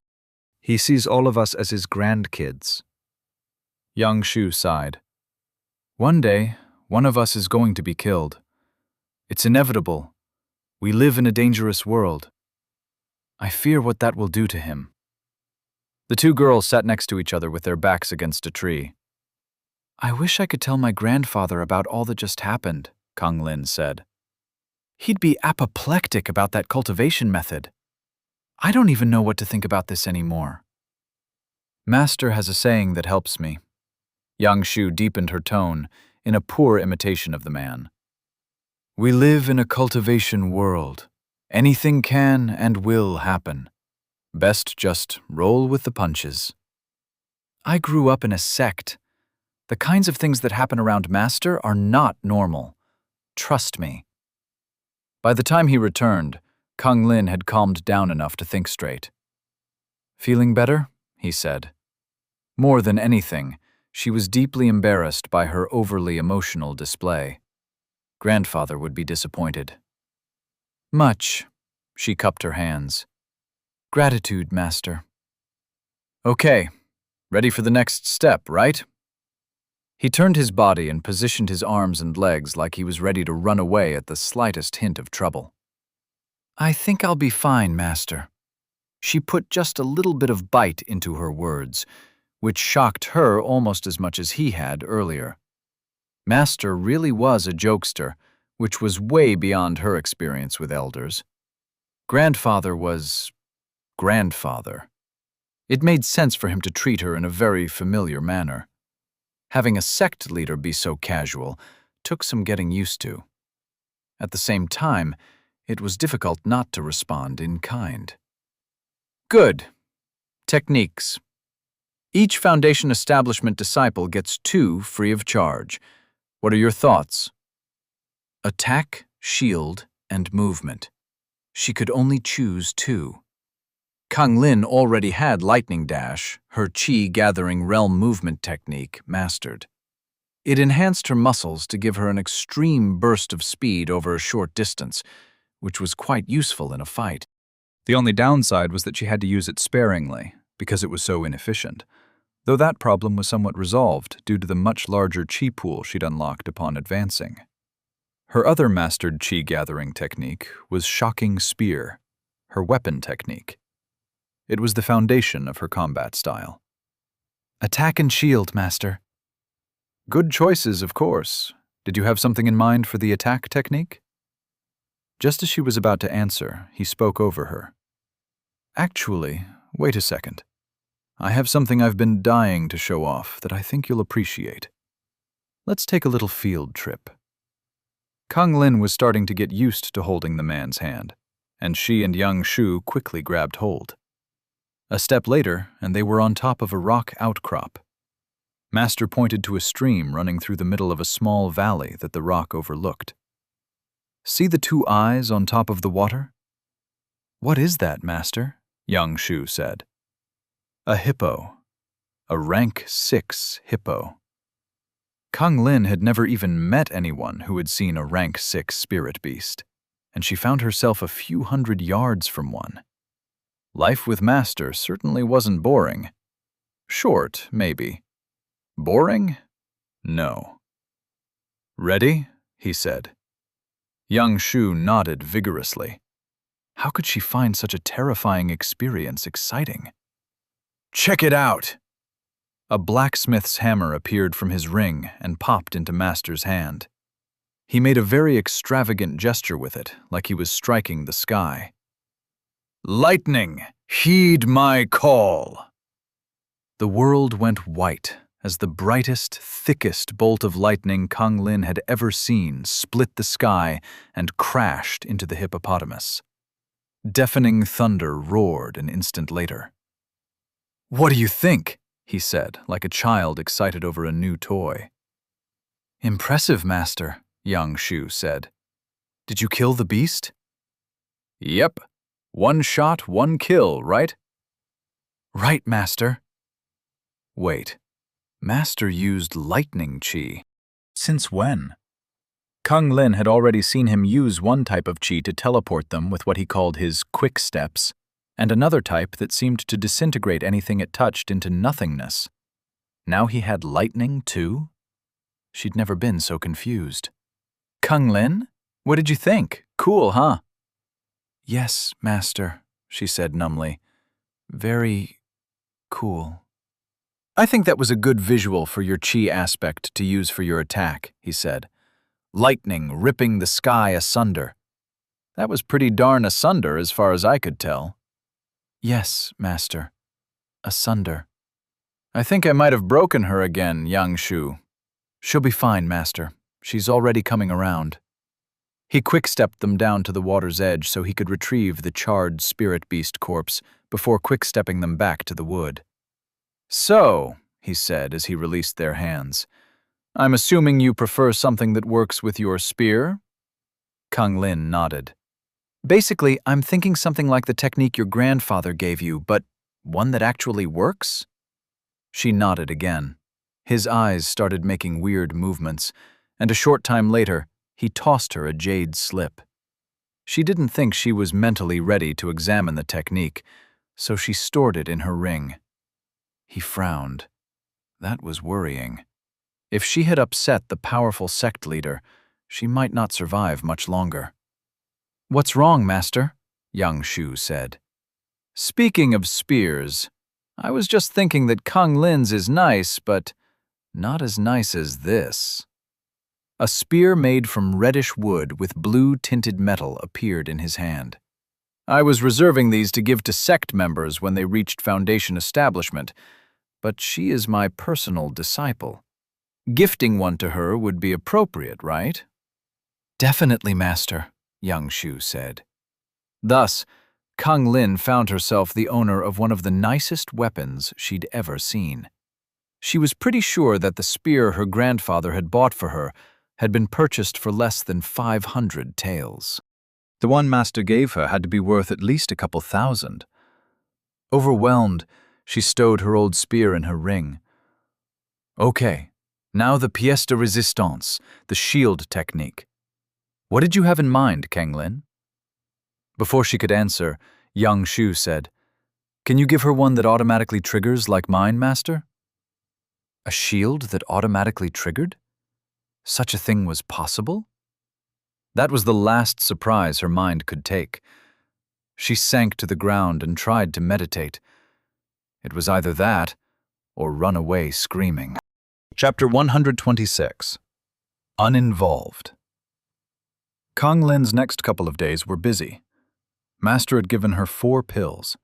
One reset her cultivation back to the beginning of Foundation establishment, wiping out both the work she'd done on the profound grade scripture her grandfather had given her and the similarly graded techniques. When she'd questioned why resetting her cultivation also made her lose all the progress she'd made with her technique, he'd responded, "Because I want you to start the realm fresh." Apparently, he had control over such matters.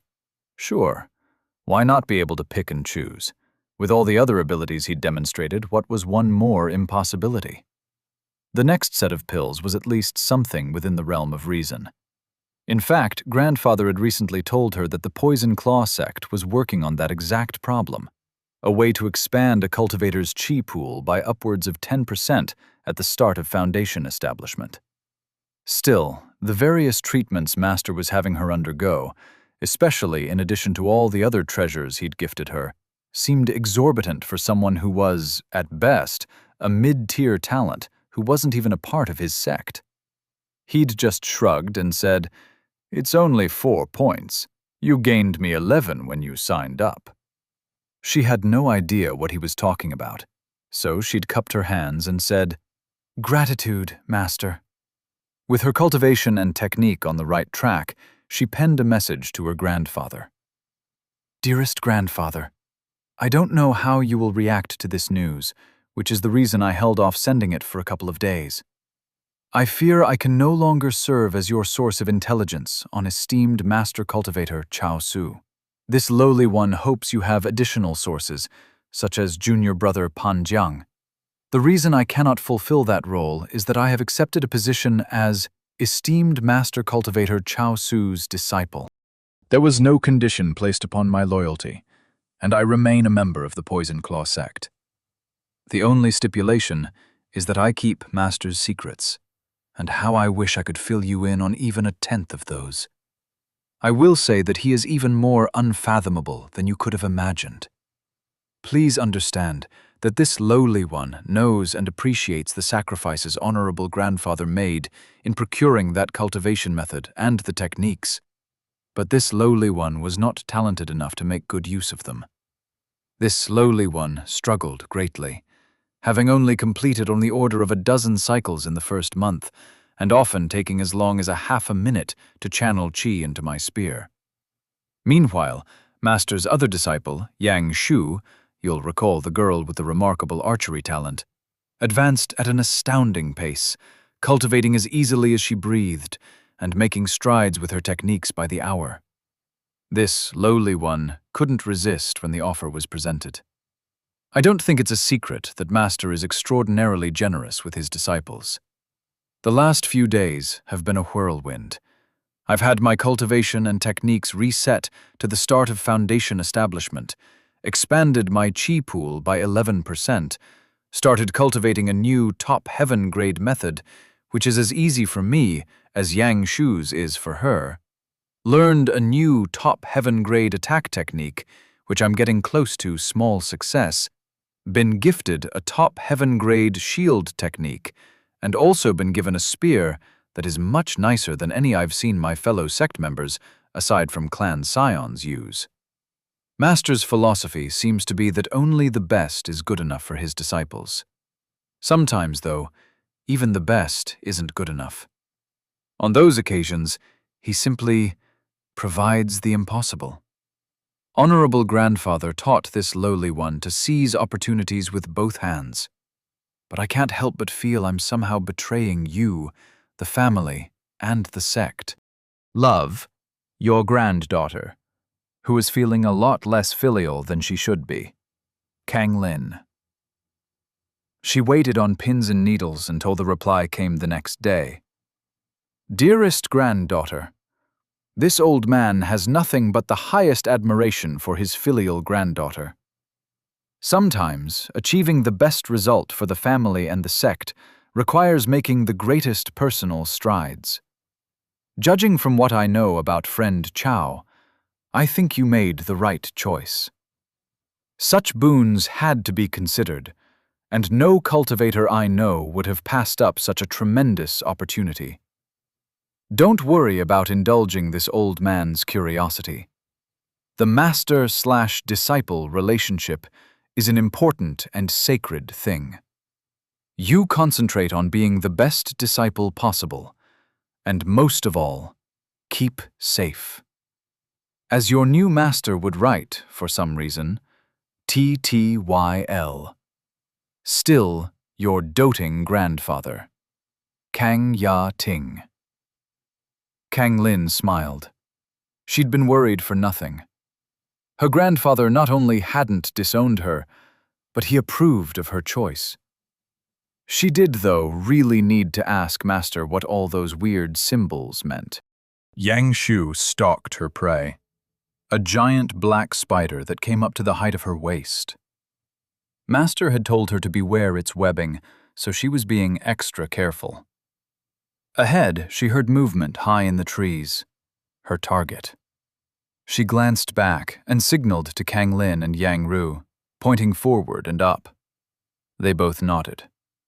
Slowly, the trio crept forward and soon encountered a white strand of material, about as thick as Yang Shu's arm. Knowing the web to be sticky from the information Master gave them, they gave it a wide berth. The farther they went, however, the more prevalent the webs became. Eventually, it became inevitable that one of them would touch a strand, and Kang Lin was the unfortunate victim. The shoulder of her robe contacted a strand as she ducked under a different one. There was no help for it but to cut her out.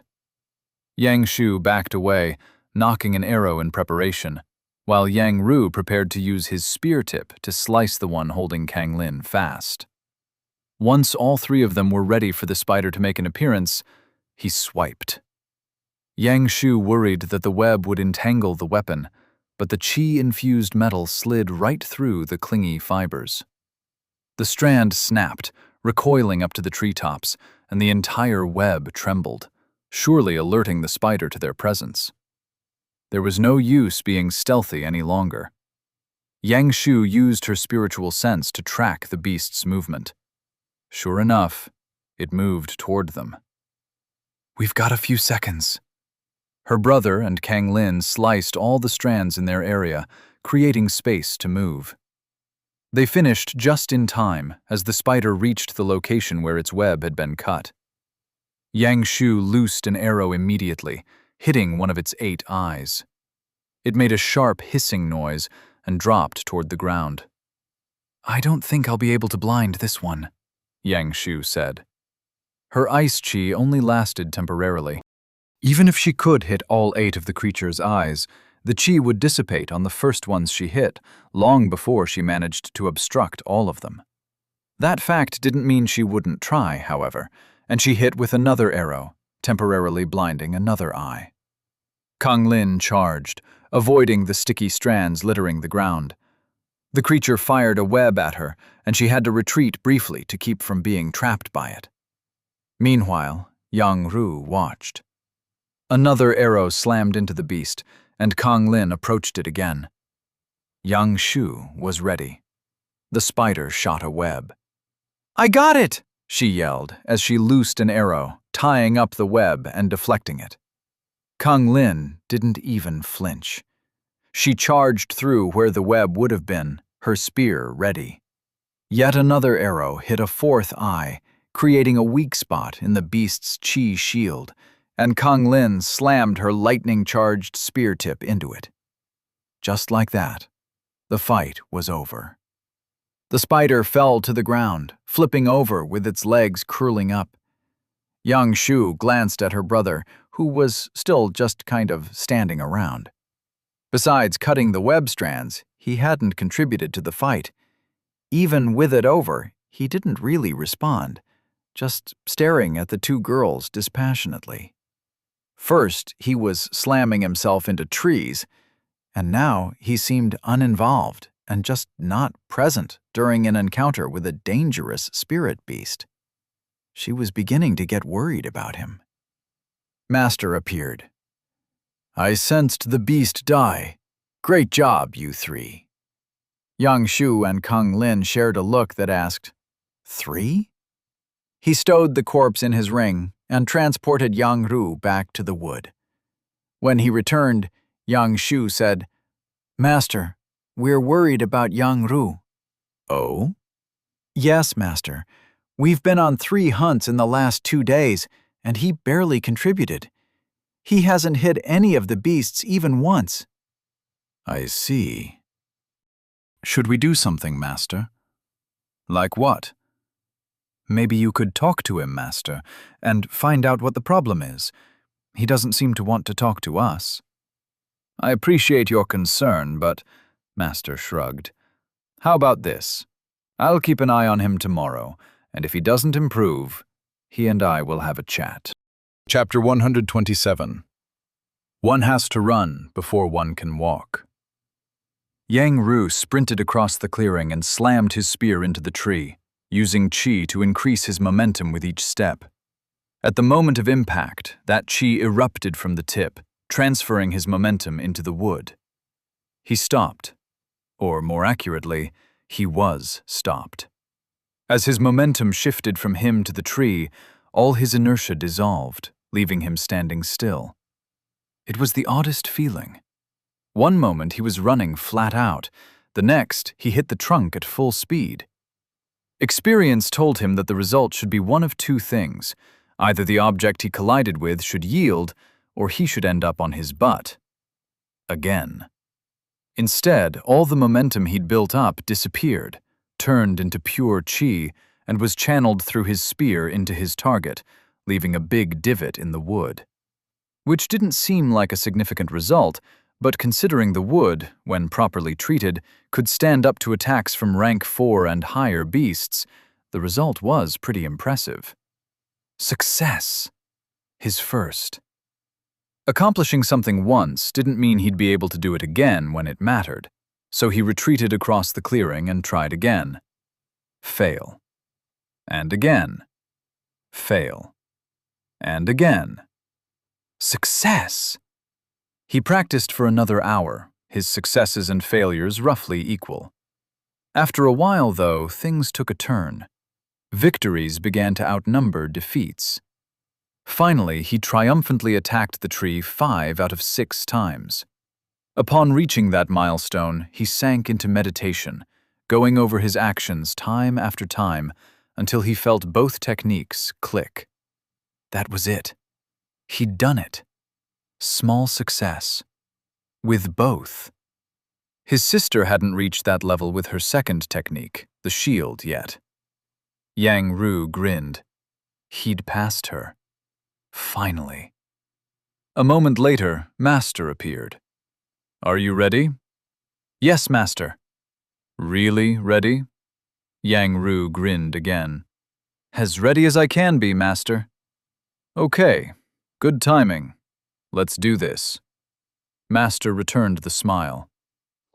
Kung Lin and Yang Shu were sparring. Though the Rising Tide sect member was a complete master with the bow, her spear work was, to be generous, somewhat lacking. That was okay, though. They were trying to work on her shield. "Ouch!" Yang Shu said. "Do you have to hit so hard?" "According to Honored Grandfather, bruises provide motivation."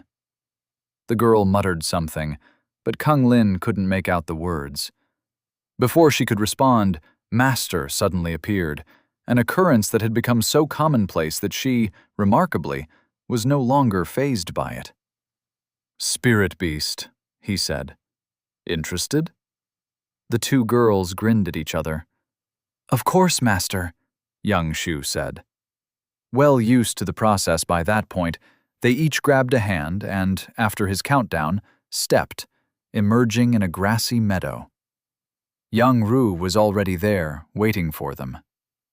When Kung Lin had arrived at prosperous Grey Forest Village, she'd been determined to get to know the boy, but with him being unwilling to take any initiative, her enthusiasm for the task waned.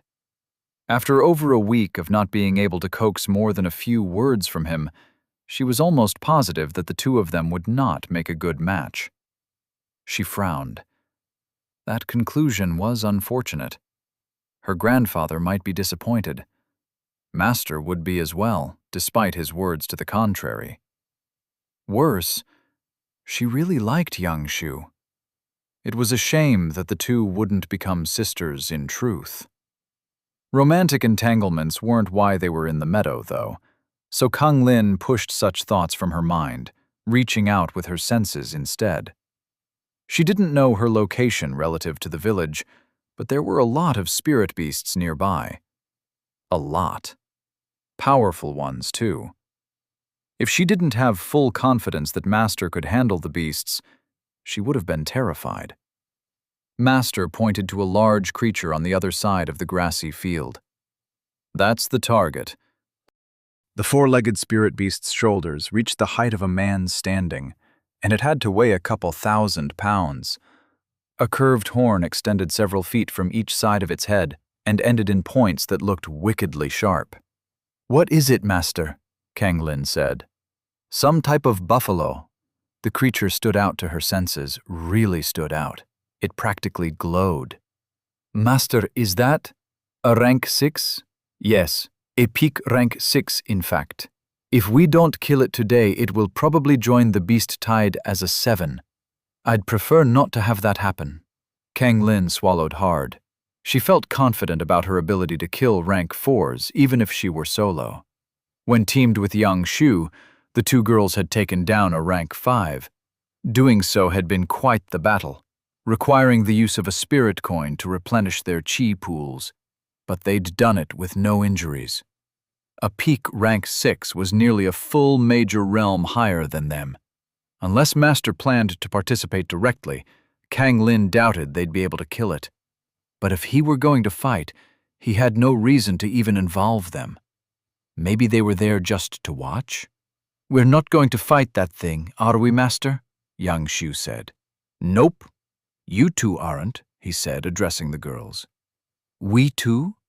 Not 3, Master?" Yang Shu said. "Yep, that target is for Yang Ru." For the first time since Kang Lin met her new friend, Yang Shu seemed flustered. "Master, what would him failing against that monster prove? I know you're trying to motivate him, but being defeated by such a powerful foe will make things worse. I've known him all my life. Trust me." Yang Ru snorted, and Master was clearly trying not to grin. Failing, but clearly trying. Something was going on. The two of them had something planned. She tried to meet Yang Shu's eyes to convey a warning, but the girl was too agitated. "What do you think, Yang Ru?" Master said. "Up for a challenge, one that you apparently have no chance of winning?" Yang Ru grunted. Kang Lin was given to understand that people who knew the taciturn boy well could interpret such responses, but she certainly didn't count among that number. "Brother, no," Yang Shu said. "There's no point in this. You have nothing to prove." He grunted again. "Fine, be that way. See if I care. Don't complain to me when you're regrowing an arm or a leg, though." Master had to turn his head to hide his smile that time. Something was definitely going on. What it could be, though, Kang Lin had no idea. There was no way that Yang Ru, having barely stepped into the first minor realm of Foundation establishment, could defeat a peak rank 6 on his own. "If there are no more objections," Master had schooled the grin on his face, but his tone still reflected his mirth. He hesitated a moment, giving anyone who wanted a chance to respond, but Yang Shu kept her mouth closed that time. And Kang Lin certainly had no intention of intruding into whatever was about to happen. "All right," Master said. "Yang Ru, you may proceed when ready." The boy showed no hesitation. He started running, growing faster and faster with each step. They were quite a distance from the buffalo, far enough that it hadn't taken notice of them. Over 100 yards, probably more like 150. Most cultivators accelerated to their top running speed quite quickly, but Kang Lin had noticed that Yang Ru tended to get faster and faster the longer he ran. His sprint toward the buffalo was no exception, and he built up a lot of speed over the relatively long distance. By the time the beast noticed, it was too late. Yang Ru was moving faster than any Foundation establishment cultivator she'd ever seen. Between his speed and the beast's weight, she was expecting a huge collision. She just hoped that the boy could survive it. Yang Shu would be devastated otherwise. Kang Lin could say one positive thing about him. He was brave. She would have been leery about running toward a spirit beast almost a full major realm higher than her and outweighing her by nearly a ton. But he showed no hesitation. Maybe he just wasn't that bright? That could be why he didn't talk much. Diminished mental capacity could also explain his slamming himself into a tree repeatedly. She tensed as the collision grew imminent. With so much force involved, she didn't see how he wouldn't be hurt, perhaps even severely. And if he wasn't able to trigger whatever chi technique he used at the right time, all that energy would bounce off the buffalo's chi shield and be directed right into Yang Ru's body. Yang Shu clasped her hands over her eyes. He was 3 steps away. 2. 1. Kang Lin expected that he'd be tossed back like a rag doll. Impact. Against all expectations, he remained standing. Somehow, he'd completely halted his momentum at the last instant. Even more against her expectations, the beast was, incredibly, thrown back, and it had a gaping, bleeding hole where its head used to be. Yang Ru had killed a rank 6 spirit beast in a single strike. "Look," she said. "Your brother did it." "What?" Yang Shu uncovered her eyes. "How?" Kang Lin shrugged. "Let's go check it out," Master said, holding out his hands. The 3 of them quick-stepped to Yang Ru and the bloody beast corpse. "Great work, my disciple," Master said. Yang Ru cupped his hands. "What do you think, Yang Shu?" Master said. "Do I still need to have that talk with him?" In a fine imitation of her brother, Yang Shu grunted. "Master?" Kang Lin said, at least partially to spare her friend any more embarrassment. "What just happened?" "Well, you and Yang Shu have pursued a more traditional path of utilizing many quick attacks of a normal power level against opponents. Yang Ru went a different direction." His techniques allow him to build up an astounding amount of power for a Foundation Establishment cultivator, and then transfer that energy in a single strike. If you were planning on working alone, learning those techniques first would have been a terrible idea. When combined with a team, with Yang Shu specifically, his techniques give them the ability to take out opponents that they normally would have to flee from. Kang Lin nodded. She'd never seen anything like what the boy, the man, did, but it was useful, interesting, smart. She had not given Yang Ru enough credit. Master did not have simple disciples. She should have realized that truth from the beginning. "Yang Shu, how is work on that shield coming?"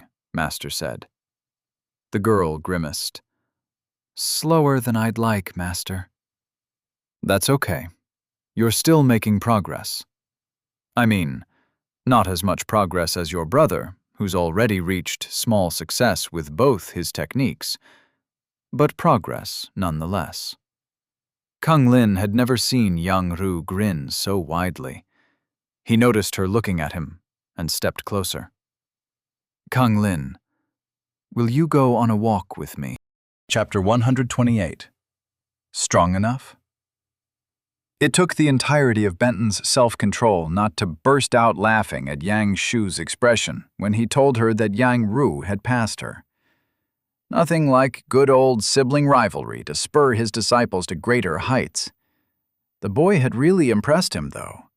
It took a lot of effort to advance 2 techniques at the same time so quickly, and killing a rank 6 beast at Foundation Establishment Minor Realm 1 was quite an accomplishment, one that Benton doubted many could make. He scanned the boy. Name, Yang Ru.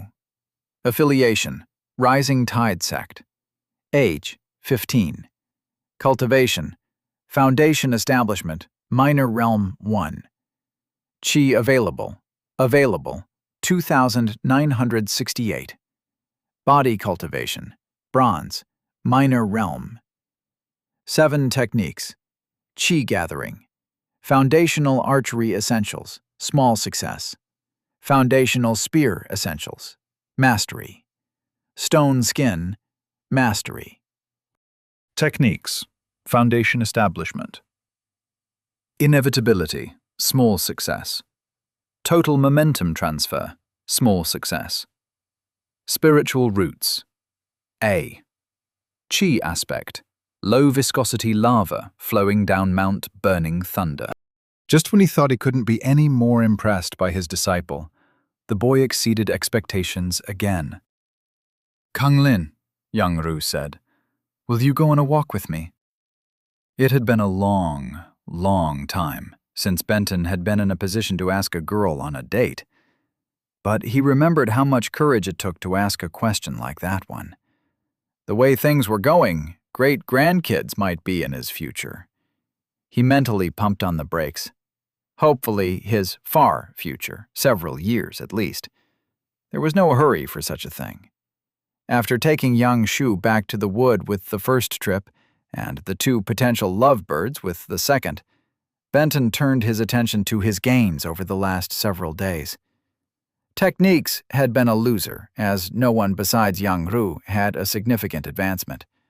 Likewise, cultivation advancements had slowed down quite a bit, with most of his sect members getting into the higher minor realms, meaning that each took longer and longer, and the newest villagers not quite hitting the second minor realm yet.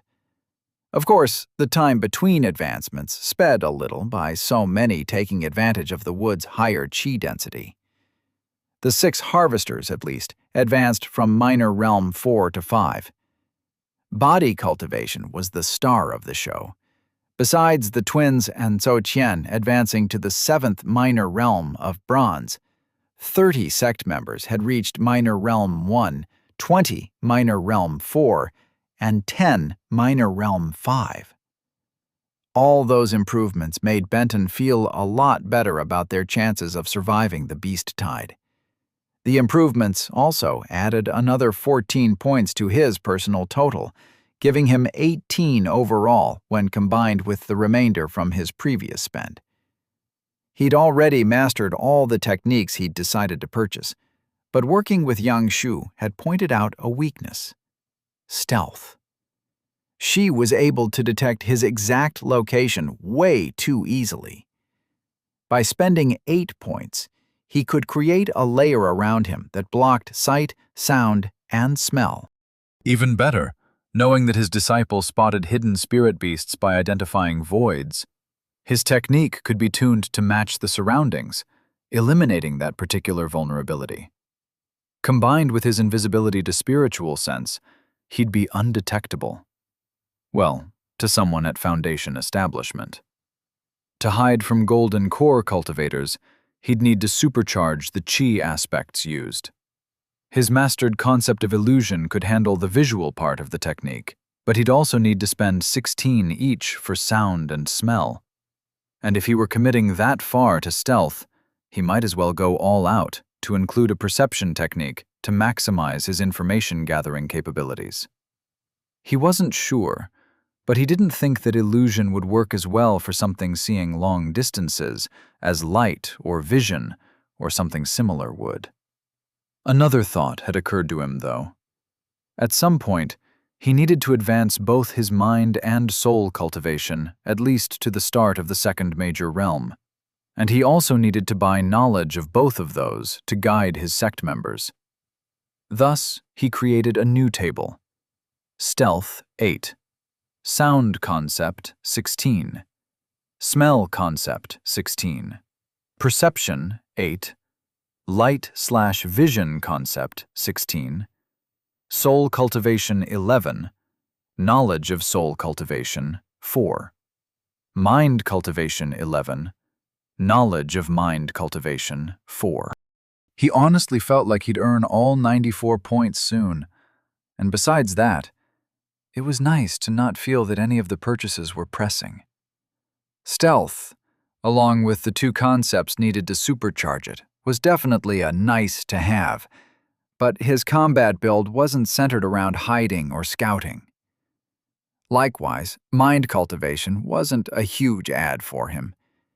He really wanted to get into crafting, where the upgrades would presumably come in handy, but that desire would have to wait until after the tide, as he already had a lot on his plate simply protecting his sect members and the village from high-ranked beasts.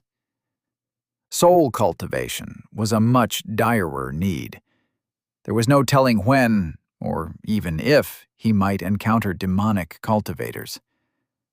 On the other hand, he was hard-pressed to feel any sense of urgency about them, given that the only attacks he knew about happened 20 years apart. In contrast, knowledge of both cultivation methods would be useful, though no one had taken him up on it yet, probably because the contribution point store never officially opened and the impending beast tide was eating up all of everyone's focus. His sect members had access to a soul cultivation method. At some point, he'd need to guide them in their decisions regarding it. Mind cultivation might be even more useful for his sect members, since he had so many people intending to pursue crafting. It would be much better to purchase knowledge of it before he created any techniques. In retrospect, he wished he'd done that for soul cultivation as well. He shrugged. Oh well, with all the points he was raking in, eating those 10 if necessary wasn't exactly the end of the world. With 18 sect points available, he bought knowledge of both types to mastery, leaving him with 10. That left him with plenty to master one of the 2 foundation establishment level techniques, stealth or perception. Which would help him more in a beast tide? Honestly, none of the beasts he'd encountered so far could hide from his spiritual senses as long as he was close enough, so he doubted that adding more perception would help. Stealth, though, might come in handy.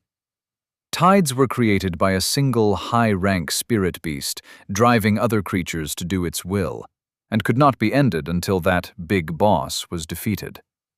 Obviously, the only person in the sect capable of such a feat was him. The ability to sneak past hordes of minions to get straight to the final battle would be quite useful. Besides, young Shu was too good at finding Zhou Tian since she'd reached Foundation establishment and he hadn't. It would be nice to give her a real challenge, and Benton's mastery of the technique would allow him to dial his complete undetectability down enough so that she could just barely sense him if she truly pushed herself. Perfect. He made the purchase, leaving him with only 2 points left. Rather than banking them, he sank 1 point each in both cultivation types, taking him to the first minor realm for each. He looked at his status.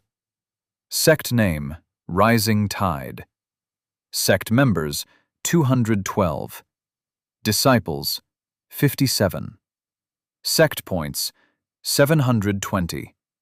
Shop points, 159. Host cultivation, Golden Core, Minor Realm. 9 chi available. 5,647,745. Host body cultivation, Gold, Minor Realm. 1 host. Mind cultivation, Higher, Minor Realm. 1 host. Soul cultivation, Basic Archery, Mastery. Basic Spear Combat, Mastery. Expert Golden Core Cultivation, Mastery. General Knowledge of Mind Cultivation, Mastery. General Knowledge of Soul Cultivation, Mastery. Nascent Soul Cultivation Knowledge, Mastery. Pill Basics, Mastery Host Techniques. Foundation Establishment. Analysis, Mastery. Automatic Reaction Variable Shield, Mastery. Chain Lightning, Mastery. Folded Space Quickstep, Mastery. Healing, Mastery. Layered Variable Shield Breaker with Void Finisher Weapon Augmentation, Mastery. Meditation, Mastery. Pause Time, Mastery.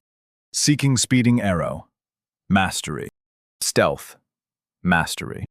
Variable AOE Gravity Burst, Mastery. Variable AOE Shield, Mastery. Variable Spirit Coin Manifestation, Mastery. Host Techniques, Golden Core Concepts. Earth, Mastery. Fire, Mastery. Gravity, Mastery. Healing, Mastery. Ice, mastery. Illusion, mastery. Lightning, mastery. Metal, mastery. Momentum, mastery. Poison, mastery. Space, mastery. Time, mastery.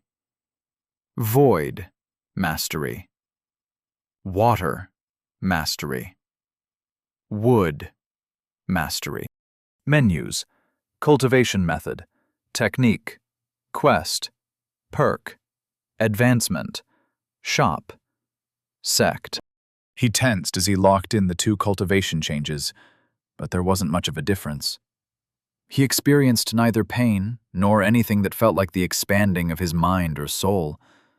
In hindsight, the lack made sense. He was at the beginning of the 3rd major realm in body cultivation, and at the peak of the same major realm in spiritual cultivation.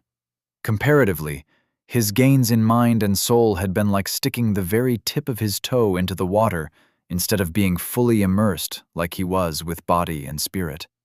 More impactful was mastering the knowledge of the 2 types. Mind cultivation would indeed be very useful for crafters. For example, an alchemist trying to combine many essences into a pill had to focus on the heat of the furnace and controlling the rate of absorption of each of the essences at once. The human mind, even when enhanced by spiritual cultivation, simply wasn't capable of splitting in the ways necessary. Higher realms brought other advantages, allowing things like telepathy, telekinesis, and psionics. Neat. Telekinesis would be invaluable for an alchemist, as using qi to manipulate essences could cause impurities due to contamination of the cultivator's qi aspect into the mixture. The same was true for a blacksmith in trying to fuse metal essences into a weapon. Almost all crafters who created truly high-ranked treasures would find it useful. Not to mention that it would earn him a lot of points. With the quality of the methods created by the system, all but his least talented disciple could easily reach the 2nd major realm, and there was no reason to create a separate technique for each qi aspect.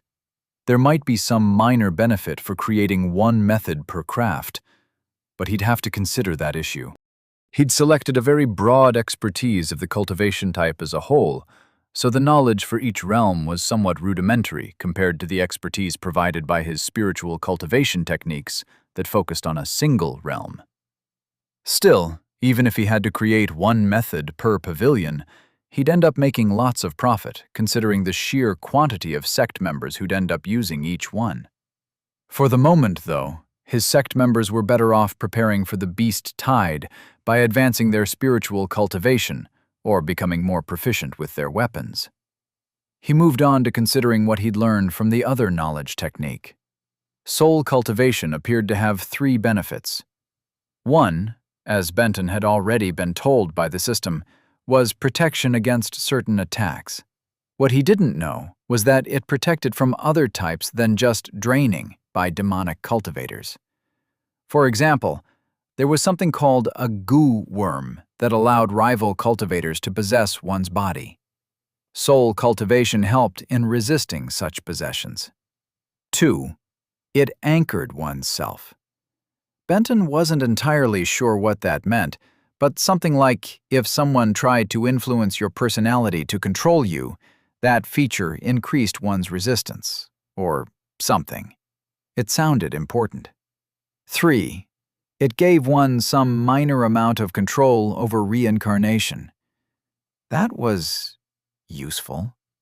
Having been through a similar process, he could definitely say that having choices was better than not. Benton let out a sigh. There wasn't a lot more that he could do to prepare for the beast tide. His skill set, as far as useful techniques that he could think of were concerned, was maxed out, and his disciples were all diligently cultivating and practicing. The driving question was it enough? Chapter 129. Vow of Eternal Love. Talking was not Yang Ru's strong point, and in his quest to get to know Kang Lin, grunting just wouldn't be enough. So he resolved to talk to her. There was one big problem, though. He had no idea what to say. Literally, not a thing came to mind. They walked for a while, silently, through an area outside the wood.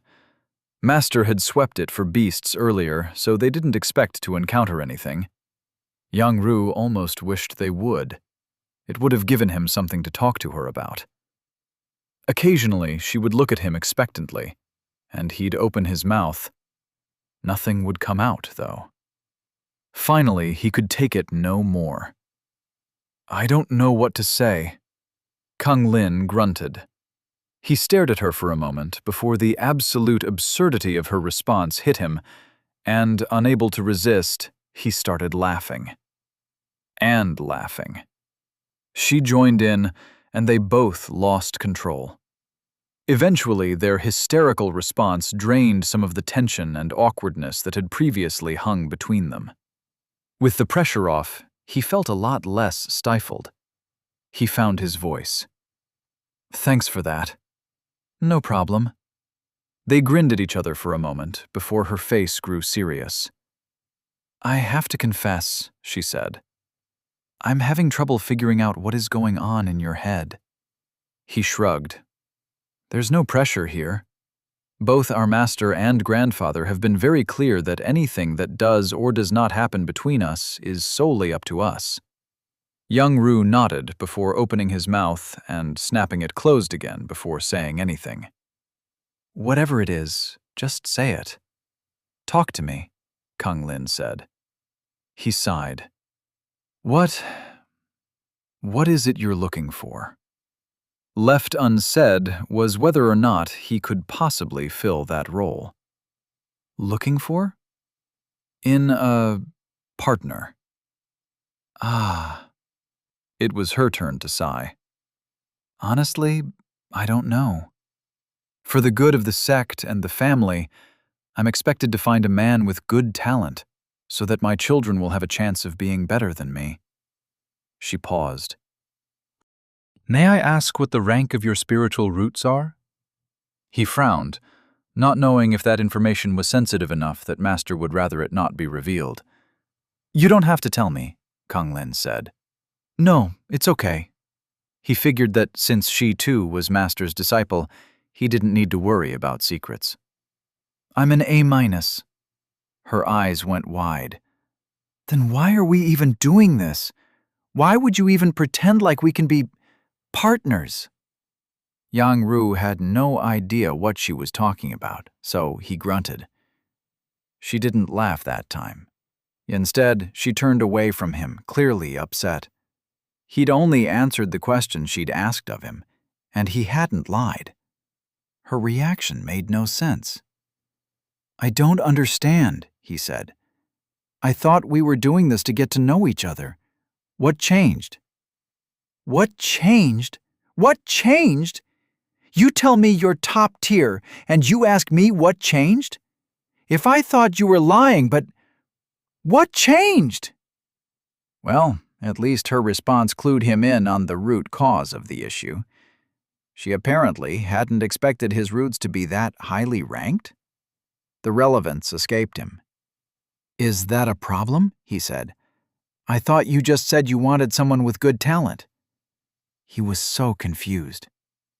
"Yang Ru, I'm a C+, strongly mid-tier, but that's it. Nothing special. Without grandfather being an elder, I probably wouldn't have even made it to the intersect. You're..." Wait. She thought he couldn't be with her because her talent was too low? "You beat me in a straight-up spar," he said. "You reached foundation establishment before me. How can you think I'm better than you?" "Yang Ru, when is your birthday?" "In a little over a month." "I'm a little more than a year older than you. It took me over 2 years to reach foundation establishment. You advanced after 9 months." Well, that was a valid point. "But the spar," he said. "You beat me fair and square." "No, I didn't. The contest was rigged to give me every advantage. If we had truly sparred, it could have gone either way. I was ahead of you by 3 minor realms, but your cultivation method, talent, and technique all surpassed mine by a great amount. Oh. What does your talent level matter anyway? He said. What do you mean, what does it matter? It's the main thing that matters. Yang Ru shrugged. Not to Master. He knew your talent when he suggested we get to know each other. If it doesn't matter to him, why should it matter to me? She started to speak, but hesitated. That's a good point. You really don't care that I'm so far below you? Why do you care so much? Her shoulders tensed, and she took a deep breath, letting herself relax. You don't know all that much about sects and cultivators, do you? He grunted, and she smiled. Finally. I'll walk you through it, she said. Let's say that you were slightly less talented than me. My family wouldn't exactly be thrilled, but grandfather would probably overrule them due to political reasons, meaning that he felt it would be beneficial for either the sect or the family, or both, to barter my hand for closer relations with your sect. If you were supremely untalented, that calculation might change. I don't know his thinking on the matter. Do you understand so far? Things were a lot more complicated than they had been back in the town he'd grown up in, but nothing she said was too difficult to follow. He nodded. You're not less talented. In fact, you're a lot more talented, she said. At every realm, major and minor, you're going to advance faster and easier than I will. If you were a B or B- talent, a step or two above me, it would be perfect. My family would be happy that you're higher than me, but you wouldn't be so much faster and better that I had no chance of keeping up. A- is 4 steps higher, an insurmountable crevice. Ah, he was beginning to grasp her point.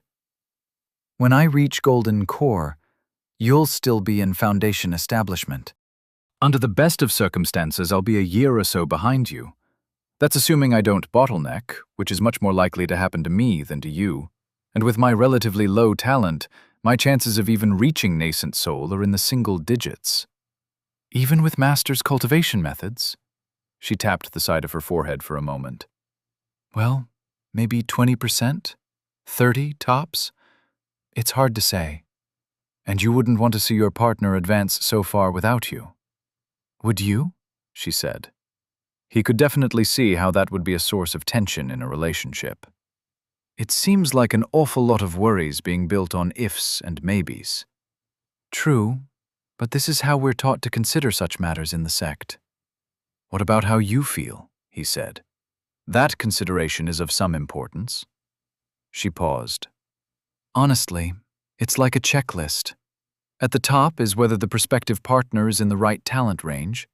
Next comes the family and sect's approval of the prospective partner's status and pedigree.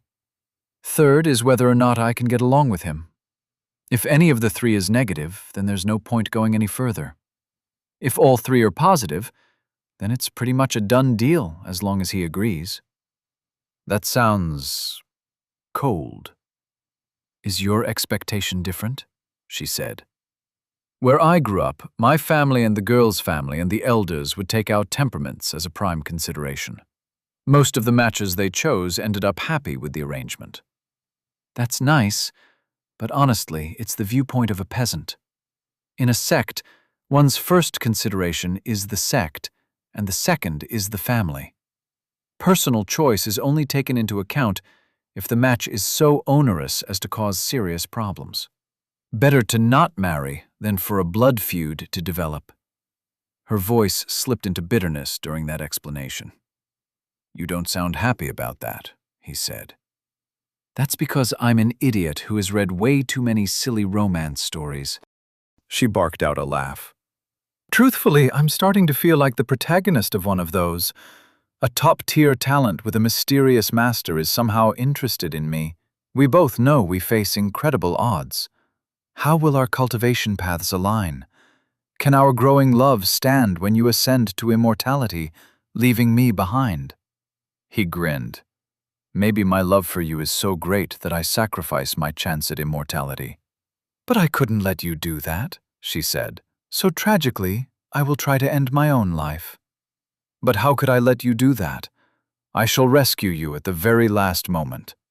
"And I'm so taken by your heroism that we vow to always love each other and be together no matter what happens." "Which is when my mysterious master appears with a solution," he said, "allowing both of us to reach immortality." "And we live, literally, happily together forever." They both burst out laughing. Nothing had been determined. There were still problems, perhaps insurmountable ones.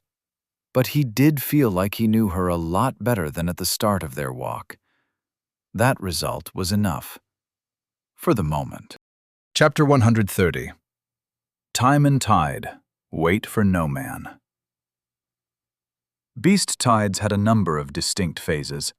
Following the quick escalation in quantity and quality of beasts in an area, the next step was a complete withdrawal. The number of beasts would keep increasing until suddenly all would quickly vanish. Benton suspected that time was getting close.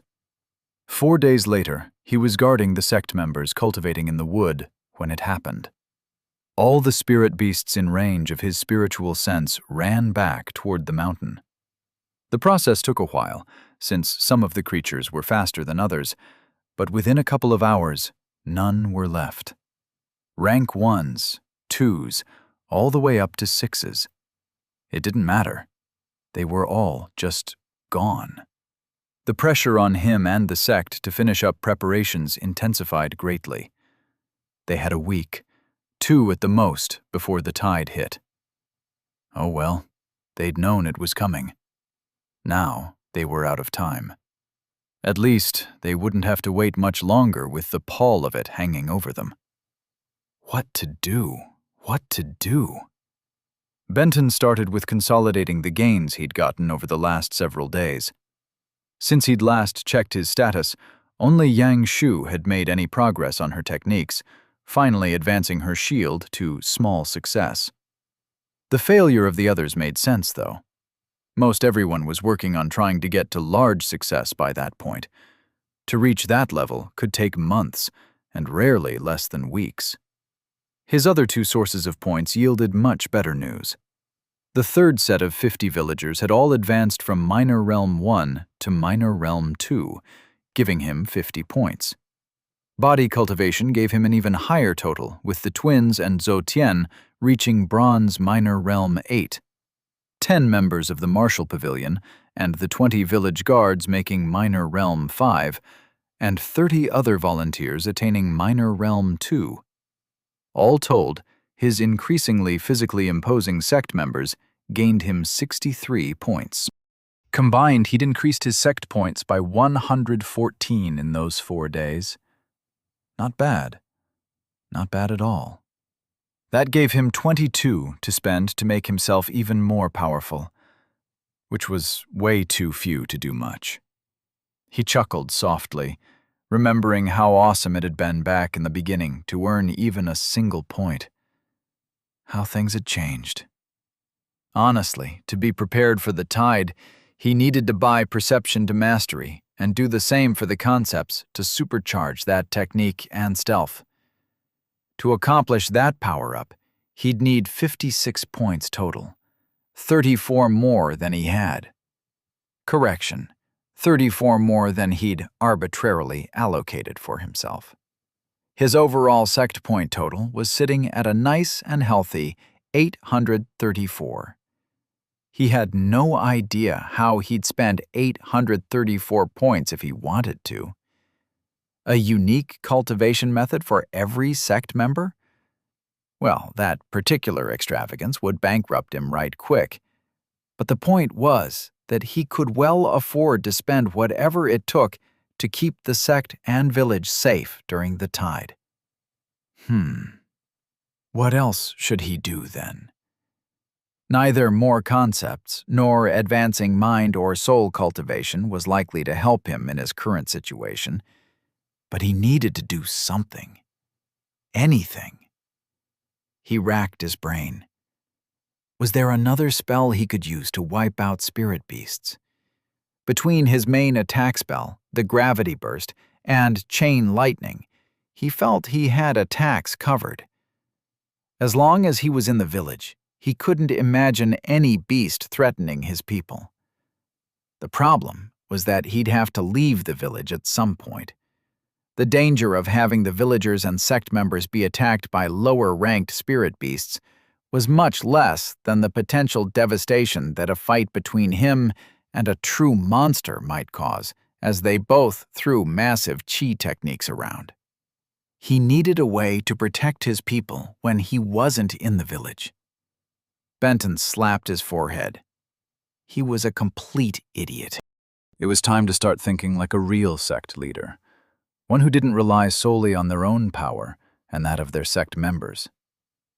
System: how much would it cost to buy a formation to protect the entire village from intrusion from beasts rank 9 and lower? 2,000 shop points. Okay, well, that was a non-starter. He only had 159. System: how much for the materials to create a formation to protect the entire village from intrusion from beasts rank 9 and lower?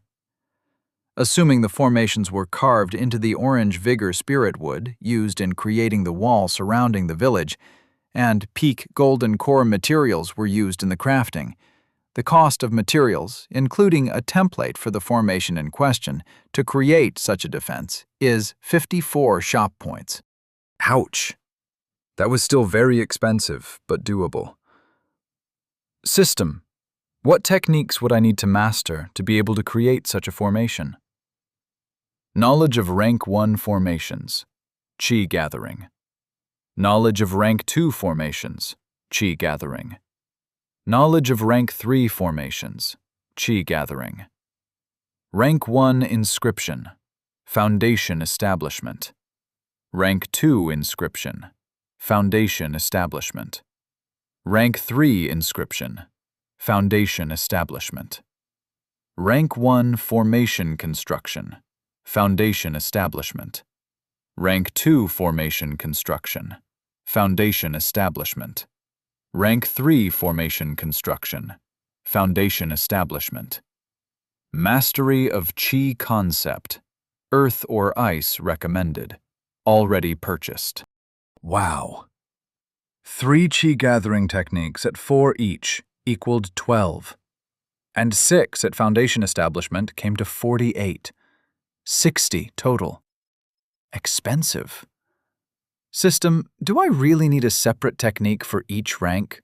Couldn't I just buy one technique that gives me information for all 3? Host could save points by taking such a shortcut, but Host's level of expertise would suffer. To be guaranteed the ability to create the formation requested, it is advised that Host learn all the recommended techniques. Benton sighed. Following the system's recommendation would be expensive, but it wasn't like he didn't have plenty of points. System: just to be clear, I'd be able to create the formation in question in less than a week if I buy all that stuff? Creation of the technique by a single peak golden core cultivator would take 2 weeks to a month. To reduce the necessary time to days, Host should also buy Rank 1 Formation Construction Acceleration, Foundation Establishment. Rank 2 Formation Construction Acceleration, Foundation Establishment. Rank 3 Formation Construction Acceleration, Foundation Establishment. That solution added another 24 points, or 84 total for him to be able to create the formation. Those points, combined with the other 56 he needed to max out stealth and perception, would see him spending 140. That was a lot, even with the total he had, nearly a fifth. System: what would the formation do exactly? Assuming the formation was supplied with enough chi, either directly from cultivators charging it or from beast cores or another such source, The formation would create a domed barrier anchored by the wall that prevents any beast ranked 9 or below from entering the village. Cultivators and their ranged attacks would still penetrate the barrier. Any object not connected to a beast would penetrate the barrier. For example, a beast swiping its claw would be blocked. A beast's claw that had been separated from its body and thrown would penetrate the barrier. Okay. The beasts not being able to enter the village walls would be a huge benefit. He wouldn't have to worry about his sect members and the villagers nearly as much when he went after the big boss. If there was ever a time to splurge, it was when spending points might save lives. And frankly, if he didn't buy the formation and someone got hurt, he'd never forgive himself. System: please spend all 140 sect points and 54 shop points. Selections confirmed. Technique integration commencing in 10 seconds. Prepare yourself. Hint: might want to sit down for this one. Uh-oh. It had been a long time since Benton had first had the system downloaded into his brain, but he'd never forget the experience. And the warning he just received was the same one he'd gotten back then. He sat quickly, assuming a lotus position. Information flooded him. It was like he'd spent 10 years doing nothing but attending one college math class after another, only everything he learned was condensed down to a few minutes and shoved into his brain. Except it wasn't math exactly. Kind of, though. Definitely math adjacent. He understood why Sue's instructors had called out people with that trait to try their hand at the formation pavilion. In addition to loads of knowledge, he also gained a massive headache. Ugh. He hadn't even realized that a peak golden core cultivator at the gold realm of body cultivation could get a headache. System: next time I want to download 3 chi gathering techniques, 10 foundation establishment techniques, and 3 concepts, all to mastery at once, please remind me how I feel right now. Host directive confirmed. That worked? Really? He pulled up his status. Sect name: Rising Tide. Sect members: 212. Disciples: 57. Sect points: 694. Shop points: 105. Host cultivation: Golden Core, Minor Realm. 9 chi available. 5,647,745. Host body cultivation: Gold, Minor Realm. 1 host mind cultivation. Higher, Minor Realm. 1 host soul cultivation. Manifestation, Minor Realm. 1 host techniques. Chi gathering. Basic archery, mastery. Basic spear combat, mastery. Expert golden core cultivation, mastery. General knowledge of mind cultivation, mastery. General knowledge of soul cultivation, mastery. Knowledge of rank 1 formations, mastery. Knowledge of rank 2 formations, mastery. Knowledge of rank 3 formations, mastery. Nascent soul cultivation knowledge, mastery. Pill basics, mastery host techniques. Foundation establishment. Analysis, mastery. Automatic reaction, variable shield, mastery. Chain lightning, mastery. Folded space quick step, mastery. Healing, mastery. Layered variable shield breaker with void finisher weapon augmentation, mastery. Meditation, mastery. Pause time, mastery. Perception, mastery. Rank 1, formation construction, mastery. Rank 2, formation construction, mastery. Rank 3, formation construction, mastery. Rank 1, formation construction, acceleration, mastery. Rank 2, formation, construction, acceleration, Mastery. Rank 3. Formation Construction. Acceleration. Mastery. Rank 1 Inscription. Mastery. Rank 2 Inscription. Mastery. Rank 3 Inscription. Mastery. Seeking Speeding Arrow. Mastery. Stealth. Mastery. Variable AOE. Gravity Burst. Mastery. Variable AOE Shield. Mastery. Variable Spirit Coin Manifestation. Mastery. Host Techniques. Golden Core Concepts. Earth. Mastery. Fire. Mastery. Gravity. Mastery. Healing. Mastery. Ice. Mastery. Illusion. Mastery. Light. Mastery. Lightning. Mastery. Metal. Mastery. Momentum. Mastery. Poison. Mastery. Smell. Mastery. Sound. Mastery. Space. Mastery. Time. Mastery. Void. Mastery. Water. Mastery. Wood. Mastery. Menus. Cultivation method, technique, quest, perk, advancement, shop, sect. Chapter 131. Picking up a thing or two. Benton sat, recovering from his power-up. Well, he wasn't sure if learning how to craft formations could rightfully be called much of a power-up, but he did spend lots of points? Anyway, once his head had stopped pounding quite so hard, he called for a council meeting. Since there were no more beasts to worry about, he was no longer tied to guarding the wood. It would have felt weird to have no one watching over the vulnerable cultivators, though, so he delegated that task to Huang Yimun, who had become Ye Zhan's right-hand man. Another plus to the beast's leaving was that he could return to having his council meeting in the arena. There was no real need for him to relocate the gathering to that location, as the mayor's house worked just fine, but there was just something about utilizing his own building on his own land that was dedicated to the sect's use that felt special to him. Most of the council was gathered in the wood, so getting the word to them didn't take long. After a moment of deliberation, he also invited Kang Lin as the leader of a delegation from a friendly sect. Interestingly, the girl seemed to be getting on quite well with Yang Ru suddenly. On the day of their walk, Benton had been sure that she was primed to reject any overtures the boy might make. Apparently, though, he was much better with the ladies than Benton had realized. All it had taken was that one outing for them to become thick as thieves.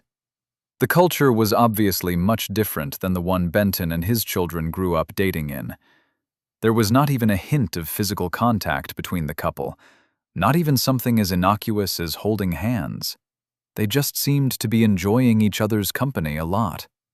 Speaking of which, of the council members, only Zhou Tian and Wan Ai were in the village, and he popped over to tell them as well. Since they were the last ones, he went ahead and quick-stepped them over to the sect grounds, beating most of the rest who had to hoof it over from the wood. "Ladies and gentlemen," Benton said once everyone had gathered, "we're in the home stretch. The withdrawal of the beasts means that we're 1 to 2 weeks from the beast tide. Time for final preparations." He met the eyes of each one of the 16 gathered with him in the arena. "This is the question for each of you. How can you best spend the remaining time to prepare yourself and/or the sect for the coming attack? I'll start with young Shu." "Practice, Master. I'm still not fast enough adding chi to my arrows, and my control over my shield is inadequate. I obviously won't be able to reach large success in less than a couple of weeks, but I will get better and faster with both techniques." "That is acceptable. Young Ru?"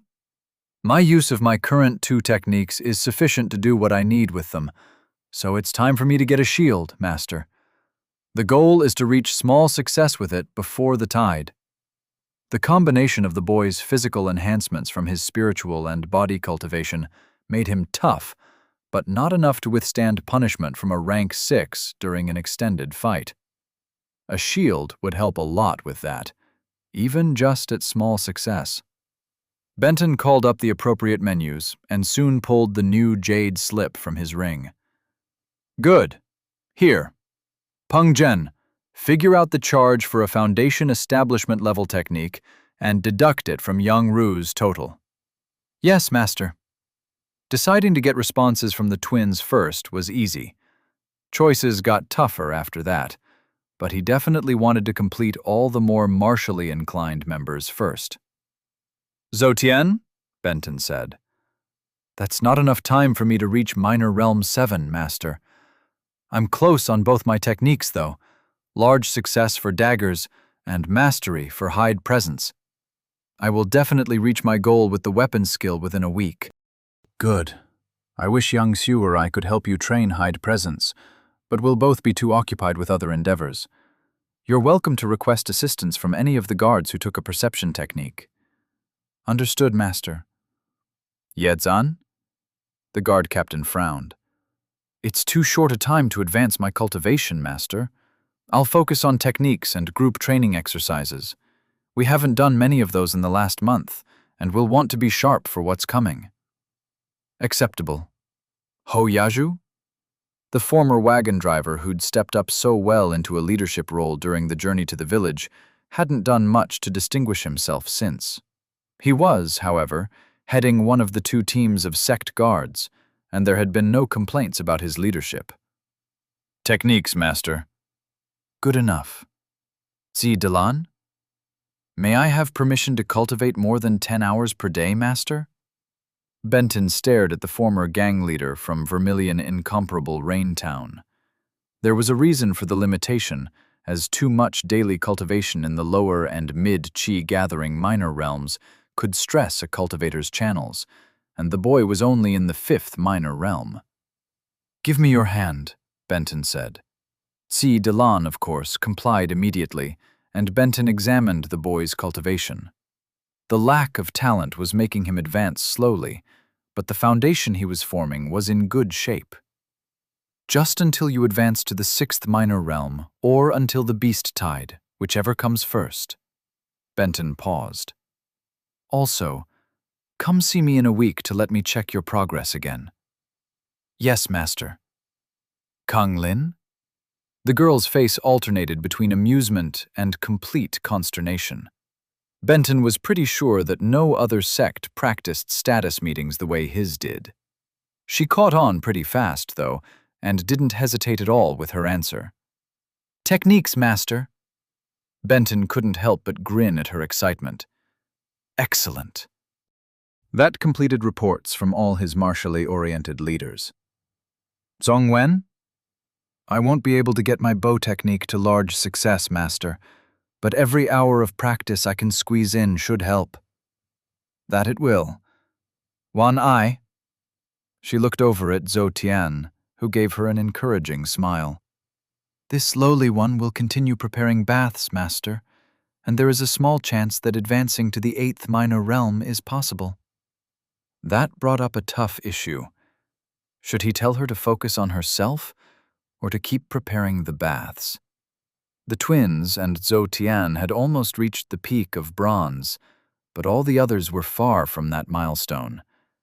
Advancing a couple more minor realms wouldn't move the needle much for most of them. You can do both for the next week, Benton said. If you feel your cultivation is close after that, I'd prefer you focus on advancing, even if it means some of the sect members don't get quite as far with their body cultivation. She didn't look pleased at the directive, but she said, Yes, Master. Shulong? Arrowheads, Master. Always more arrowheads. We can barely keep up with the Fletchers. The boy was one of the sect members who had no desire to experience combat. Though he loved weapons in general, he didn't like wielding them. Understood. Shunwu? The expert blacksmith had a very serious expression. I'm very close to the 7th minor realm, Master. Arrowheads are of course important too, but cultivation will be my primary focus. Good. Pengzhen? The man looked more than a little flummoxed. It must have been hard making the transition from a simple merchant to a sect member facing a beast tide. Mainly working with my spear, master. I barely feel sufficiently able to use it in a spar, much less against an actual beast. Works. Mojian? Seeing to the villagers mainly. The mayor's job of keeping the people calm and pulling in the same direction was more important than any personal advancement he could make. Let me know if there's anything I can do to help, Benton said. Yes, master. Guangyin? My men and I have been able to pick up our respective weapons well, and this new cultivation method is like a dream. Unfortunately, we're all at least 3 weeks from advancing, master. We've all been helping out the Fletchers, trying to lay in as many arrows as we can. Of all the villagers, the 6 harvesters were the only ones with actual experience fighting spirit beasts. That's fine, Benton said, but I'm counting on you and your men to stiffen up the villagers. Try not to skimp too much on weapon practice, even if you don't have a chance of advancing to large success. The harvester cupped his hands. Yes, master. Xiangda? I wish I had something helpful to do or tell you, master. But even though we're making progress with learning formations, we're all a long way from doing anything productive with them. We'll mainly practice with our weapons to make sure we're as ready to defend ourselves as we can be. I don't expect you or your team to be on the front lines. Keep yourselves safe and do what you can. Yes, master. And finally, Pan Xiaoyan, how goes the healing pavilion? The knowledge from those slips was phenomenal, master. We all understand so much more about how to treat people, and we're continuing to learn by the day. The mayor has us set up in 2 separate clinics, and everyone knows where to bring the injured. Perfect. With reports done, Benton moved on to the next subject. Yedzan, I think a lot of sect members will still be using the wood for cultivation in the next week or 2. Even though an attack is highly unlikely, I'd still like a couple of guards patrolling whenever anyone is using it. Of course, master. Benton gave him a nod. He'd really been a huge asset to the sect. Kang Ya-ting had done a great job selecting the young man for the escort job. Next, Benton said, how are we doing exactly on arrows? It was Ye Zan again who spoke up. In addition to the more than 10,000 that you bought in Vermilion Incomparable Raintown, the Fletchers, Harvesters, and Blacksmiths have added another 3,500. I took the initiative to have them distributed in barrels spread out atop the allure. Nearly 15,000, most of which were mortal grade. That was either a tremendous amount or way too little. Benton wouldn't know for sure until he saw the size of the beast tide. Master, young Shu said as he was considering the quantity of arrows. Yes? What is the endeavor that you mentioned earlier that will be occupying your time? If it's not a secret, master. Benton grinned. I will create a defensive formation that will prevent any spirit beast below rank 10 from entering the village. Everyone looked shocked. Master is a formations expert? Kang Lin said. He shrugged. You live long enough, you pick up a thing or two along the way. Chapter 132. A Dangerous Position. Despite all the knowledge of formations that had been crammed into Benton's head, he'd never actually created one.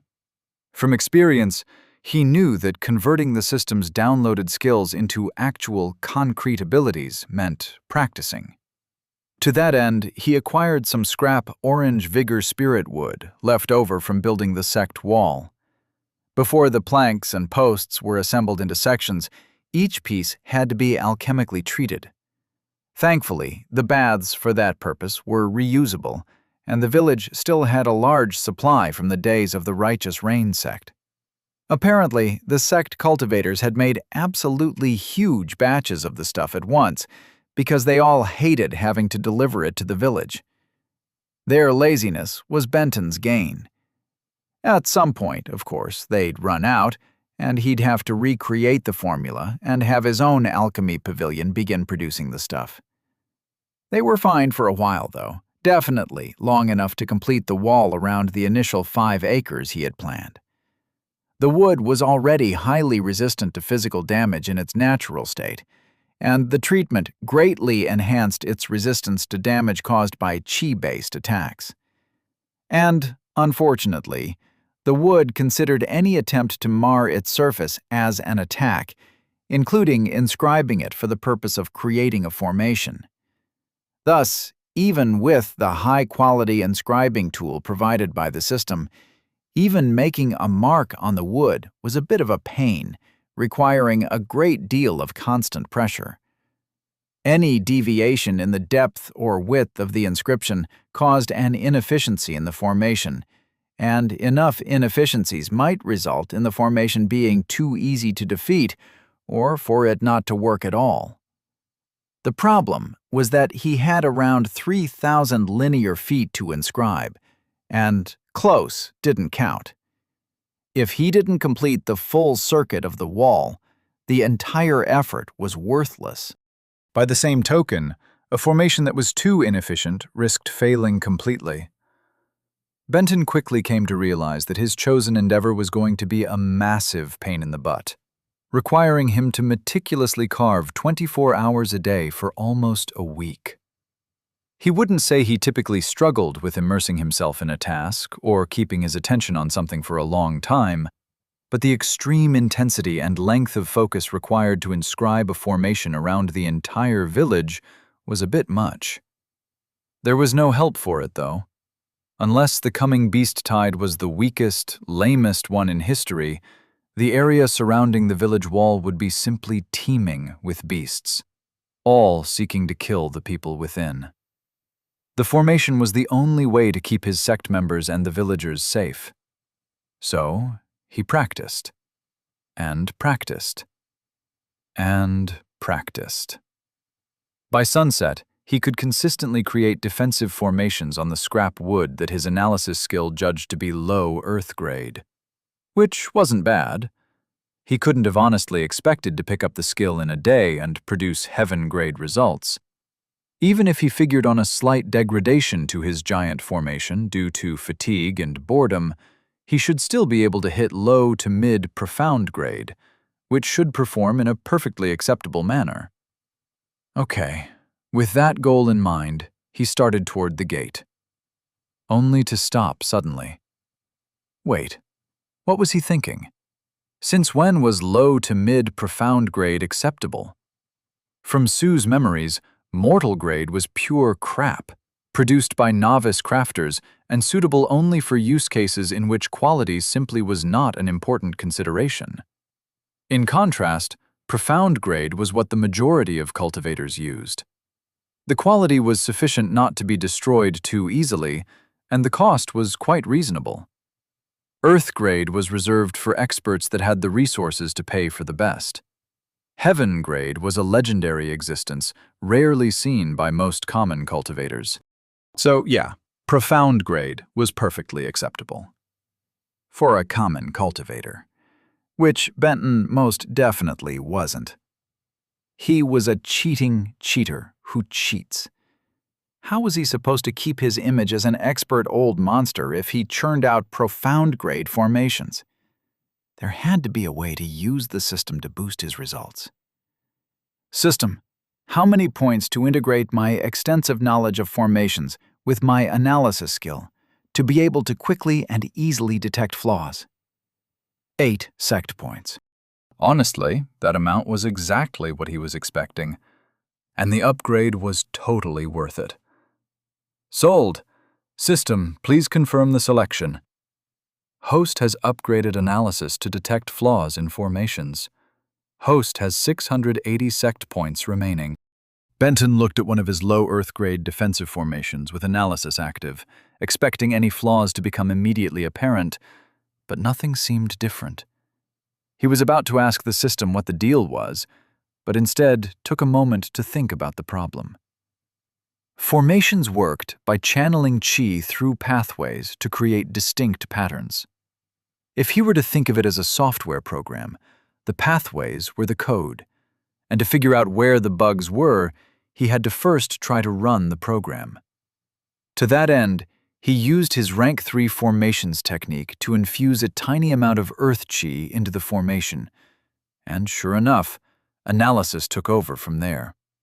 It was kind of like watching water flow through carved conduits. Every place the water bunched up instead of moving smoothly created a small inefficiency. Every place where a curve was too tight or too long created a small inefficiency. Every place where the conduit was carved just a tad too deeply created a small inefficiency. All those small inefficiencies lowered the grade of the formation. Benton went back and corrected where he could. Some of the mistakes, like a section where he'd applied too much strength and gouged the wood, weren't recoverable, but most were. By shaving a bit off here and rounding a corner there, the chi flowed much more smoothly. The formation grade increased to top earth. That was still low, of course, so he tried again with a new piece of scrap wood. Just knowing what mistakes to look for made the latest effort much better. It took him a little bit longer, but his initial result was low heaven. After spending several minutes perfecting the channels, he got the formation all the way to top heaven. Perfect. Well, not quite. There were still a couple of areas with minute disturbances, but the formation was within the tolerance to be judged at the top. Benton was ready to begin on the wall. He worked through the night, and by morning, he was ready to quit. Hour after hour of meticulously creating the same pattern over and over on one section of wood after the next was mind-numbing. At the same time, the process was stressful in that a single wrong stroke, or putting a bit too much pressure or too little at any point, would drag down the overall performance. The combination of the two extremes was exhausting. At the end of about 10 hours of work, he'd only finished about 150 linear feet. His calculations told him that he needed to complete close to 18 an hour to finish in a week. Not good enough. Of course, he felt like he was getting faster as he progressed, his muscles developing memory of the strokes and pressure required. The last section he finished required fewer corrective measures than the first one had. Regardless, there was nothing for it but to continue. The job was essential. It had to be completed before the tide. So Benton pressed on, hour after hour, day after day, until, finally, the entire 3,000 feet of wall was complete. During the 7 days and nights the project had taken, he'd taken few breaks, consuming only spirit coins to keep himself fed, which was a handy thing that golden core cultivators could do. Not as fun or tasty as eating food, but darn convenient. One of those breaks, however, had been important. He'd visited the woodworkers and arranged for them to create a housing for the formation's main control node. Once he completed the last of the inscriptions, he placed that cover over the node. There were two common chi elements considered to be strong in defense: earth and ice. Earth's biggest weakness was water, which wasn't a prevalent type among the spirit beasts they'd encountered. In contrast, ice's vulnerability, fire, occurred in abundance. Thus, Benton's choice was fairly easy. He imbued the formation with earth chi and smiled down at the finished product. Done. Finally. The grin only lasted until he examined it with analyze. Lo heaven. He'd been more distracted by boredom than he'd anticipated. His first impulse was to fix it, but he considered the issue. Best case scenario, he had less than a week before the beast tide started. Worst case, hours. There were other priorities much higher than troubleshooting the formation to increase its ranking, though he sure wanted to. It didn't occur to him until at that very point that increasing his mind cultivation probably would have helped him focus. Oh well. He added that task to his mental to-do list before the next time he took on a major formation. Next, he sat down and began making Earth Spirit coins. He had no idea how much chi the formation would use when it was under heavy attack, so he wanted to have an abundance of 10,000 chi coins to feed it. After creating 100, he gathered some of his core defenders, the twins, Kang Lin, Zhou Qian, Ye Zan, and Jinli Huan. From their expressions, the others were somewhat perplexed by the inclusion of the little girl with the damaged cultivation, who hadn't even reached the second minor realm yet, in a discussion about the village's defense. Honestly, Lier looked just as confused. Good news, all. The formation is complete. Benton scratched the back of his neck. Keep in mind that this was a rush job, so it's not quite up to my normal standards. Frankly, its rank is lacking.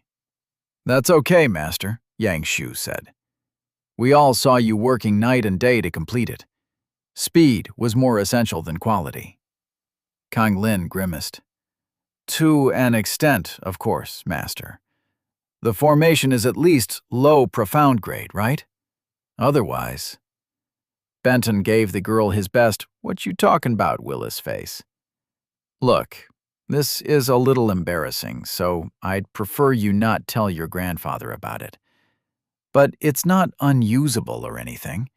It's low heaven grade. Kang Lin's jaw dropped. You think low heaven is inferior, Master? Obviously, compared to mid-heaven or top heaven, low heaven is definitely inferior. In response, her jaw moved, but no words emerged. The girl was definitely Benton's favorite person to mess with. She had even better reactions than the mayor. Anyway, he said, the whole point of the formation is to keep beasts outside the village. So, since I inscribed the inside of the wall, the barrier should hold. If they do somehow get in, even a scratch through the lines can disrupt the flow of chi, bringing the entire thing down. Please advise everyone of this vulnerability. Note, though, that it would take quite a bit of force to accomplish this feat. Ranks 4 and up, definitely. They all nodded. The barrier's other vulnerability is running out of chi. Benton pulled a bag of spirit coins from his ring and extracted one of them. He placed it in a slot on top of the housing covering the central node and added 4 more atop the first. The barrier is 100% powered at the moment. As soon as a beast attacks it, chi will be consumed. The formation will absorb what it needs from that bottom coin. This one point is the sole place to feed chi into the formation. If the formation runs out of chi, it no longer functions. If the formation no longer functions, beasts swarm the village and kill lots of people. Understand the vital importance of keeping coins supplied to this slot? Yes, Master, the 6 chorused.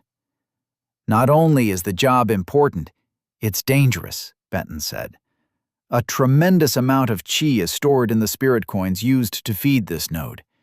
Spirit beasts will be attracted to that enormous concentration.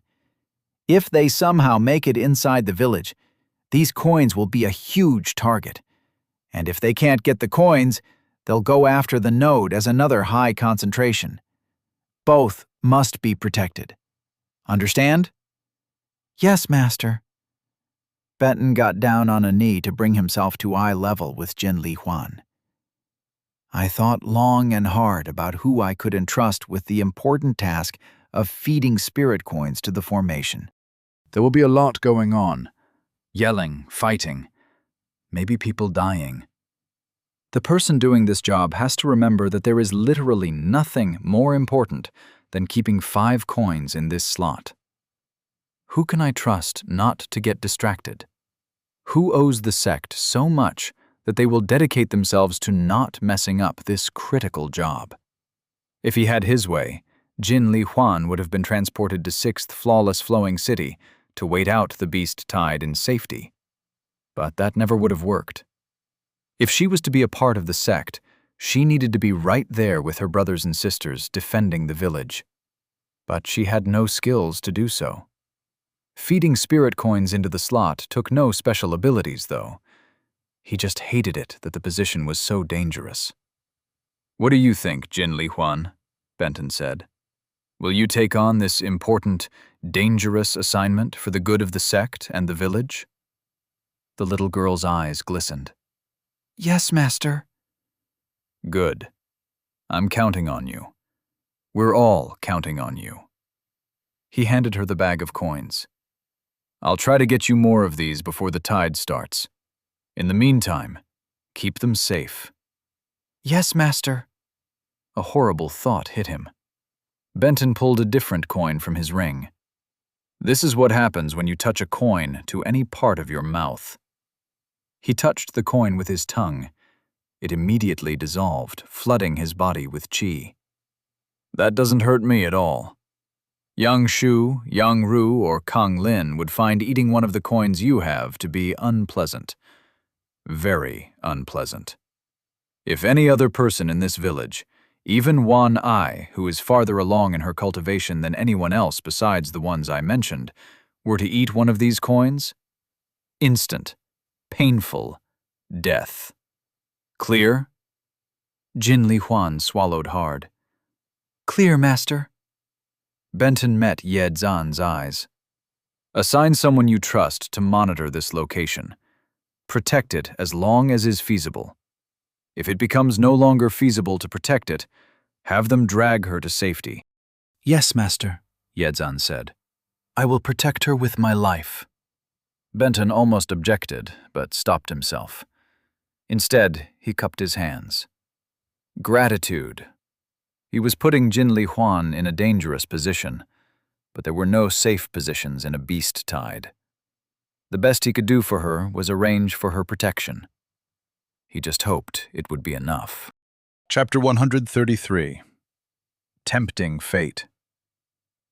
After Benton debriefed his sect members on the operation of the defensive formation, he turned his mind toward what he should accomplish next.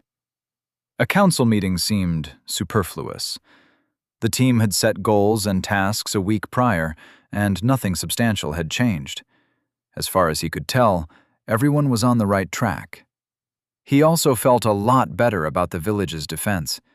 As long as the formation was fed spirit coins and was protected from disruption from the inside, it would keep beasts outside of the wall and, therefore, the villagers and his sect members safe.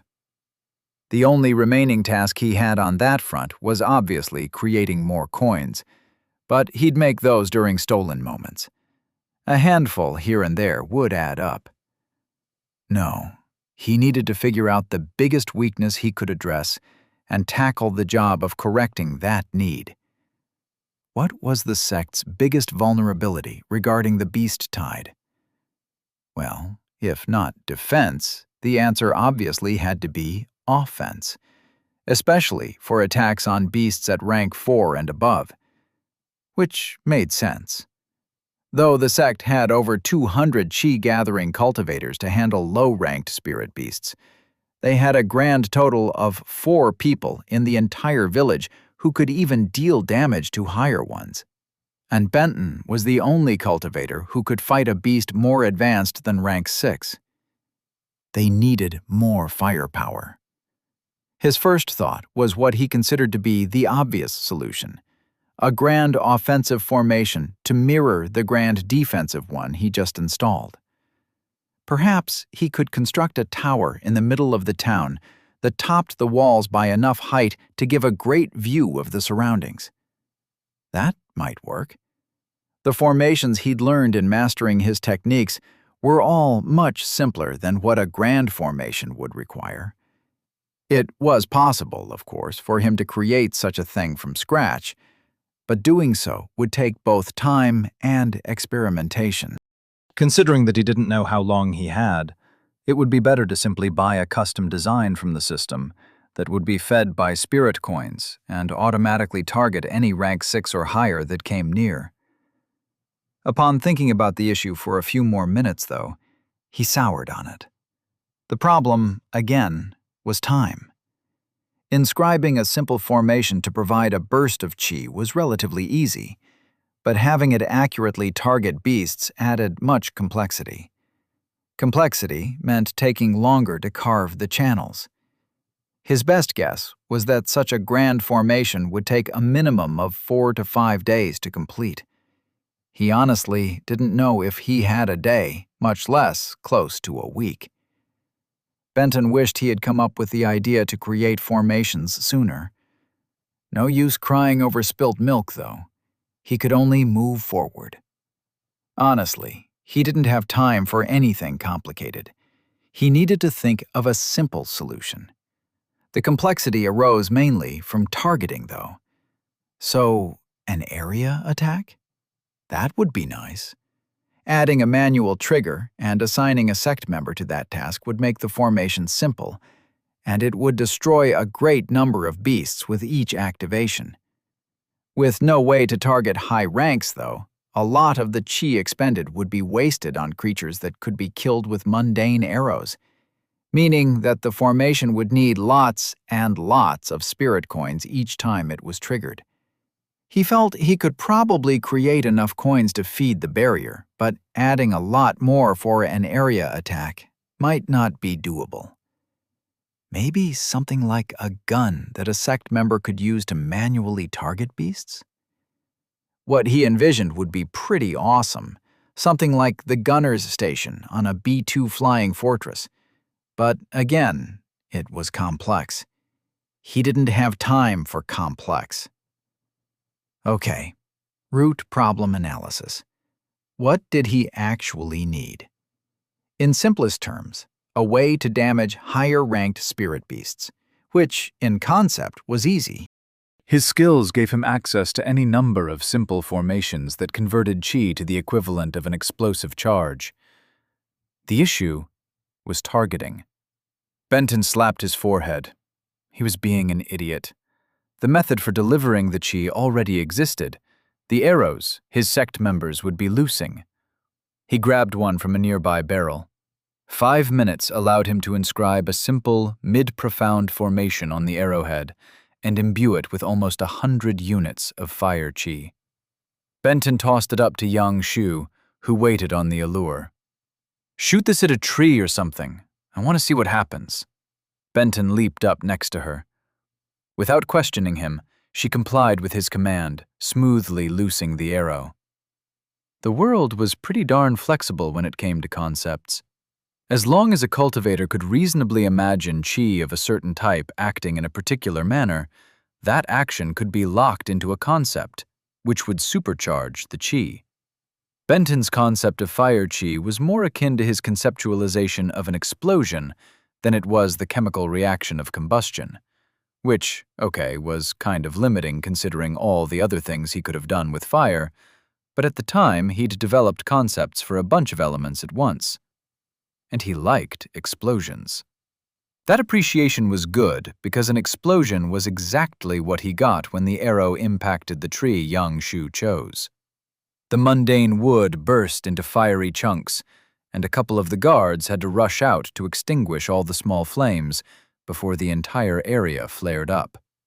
More important than almost catching the forest surrounding the village on fire was that his experiment was a resounding success. Any one of his sect members, or even a mortal villager, could wield the power he channeled into a formation. By the end of the first hour of work, he was able to create a mid-heaven grade formation on an arrowhead in 7 minutes. By the end of the second hour, he'd gotten that down to 6 minutes. He maxed out at about 5 minutes 30 seconds. Over the next 2 days, he created 1,000 Earth Chi aspected spirit coins for the barrier and 500 arrowheads. Using the inscription tool, it was a trivial matter to also mark each arrow with the symbol for the Chi aspect that imbued it. Benton called the previous small group, less Jin Li Huan, together and explained what he'd done. The important thing is to not waste these arrows, as I don't know how many more I'll be able to produce before the tide. Save them for the truly problematic beasts, he said in conclusion. I've made 75 of each of the 5 primary elements and 125 void arrows. Each one should contain more than enough power to destroy any creature below rank 7. If you hit a beast with one of these arrows and it isn't instantly killed, you've got a problem. You'll need Kung Lin, Yang Ru, or Yang Shu to identify the beast's chi aspect, and if possible, use an opposing aspect. Of course, with only using void and the 5 primary elements, they would not have the opposing chi aspect for every spirit beast that attacked. If the beast withstands even the opposing chi aspect, or you don't have access to that opposing aspect, you'll need to hit it twice in quick succession in the same spot. The first hit will hopefully overwhelm the chi shield, and a follow-up with void should kill it. Any questions? No, Master, the group said. The tide was getting close, and Benton had done everything he could. He'd finish up by consolidating his power and creating as many more coins and arrows as he could in the time remaining. He just hoped his efforts would be enough. If anyone died in the attack, he didn't know how he would react. Yedzan didn't grow up wanting to be a soldier or a mercenary. He'd simply wanted to survive. But as he'd gotten more and more experience, he'd come to embrace the life. Huang Yimun thrust with his spear, and Yedzan blocked before using the haft of his own weapon to sweep at the other guard's leg. Back and forth they went, neither able to gain an advantage, until eventually agreeing to a rest break. "How close are you to breaking through to large success?" Huang Yimun said. Yedzan grinned. "Very. Hard to say exactly, but maybe a week?" "That's what you said a week ago." "What can I say? I'm an optimist." "Well, at least our group spars are going well," Huang Yimun said. "With all the time the guards have spent working together, we can keep a high-level beast busy until senior brother or one of the senior sisters can kill it." Yedzan nodded. Each and every one of the guards was a diligent and hard worker. He couldn't have chosen a better group. Even the former cart drivers had advanced beyond his expectations.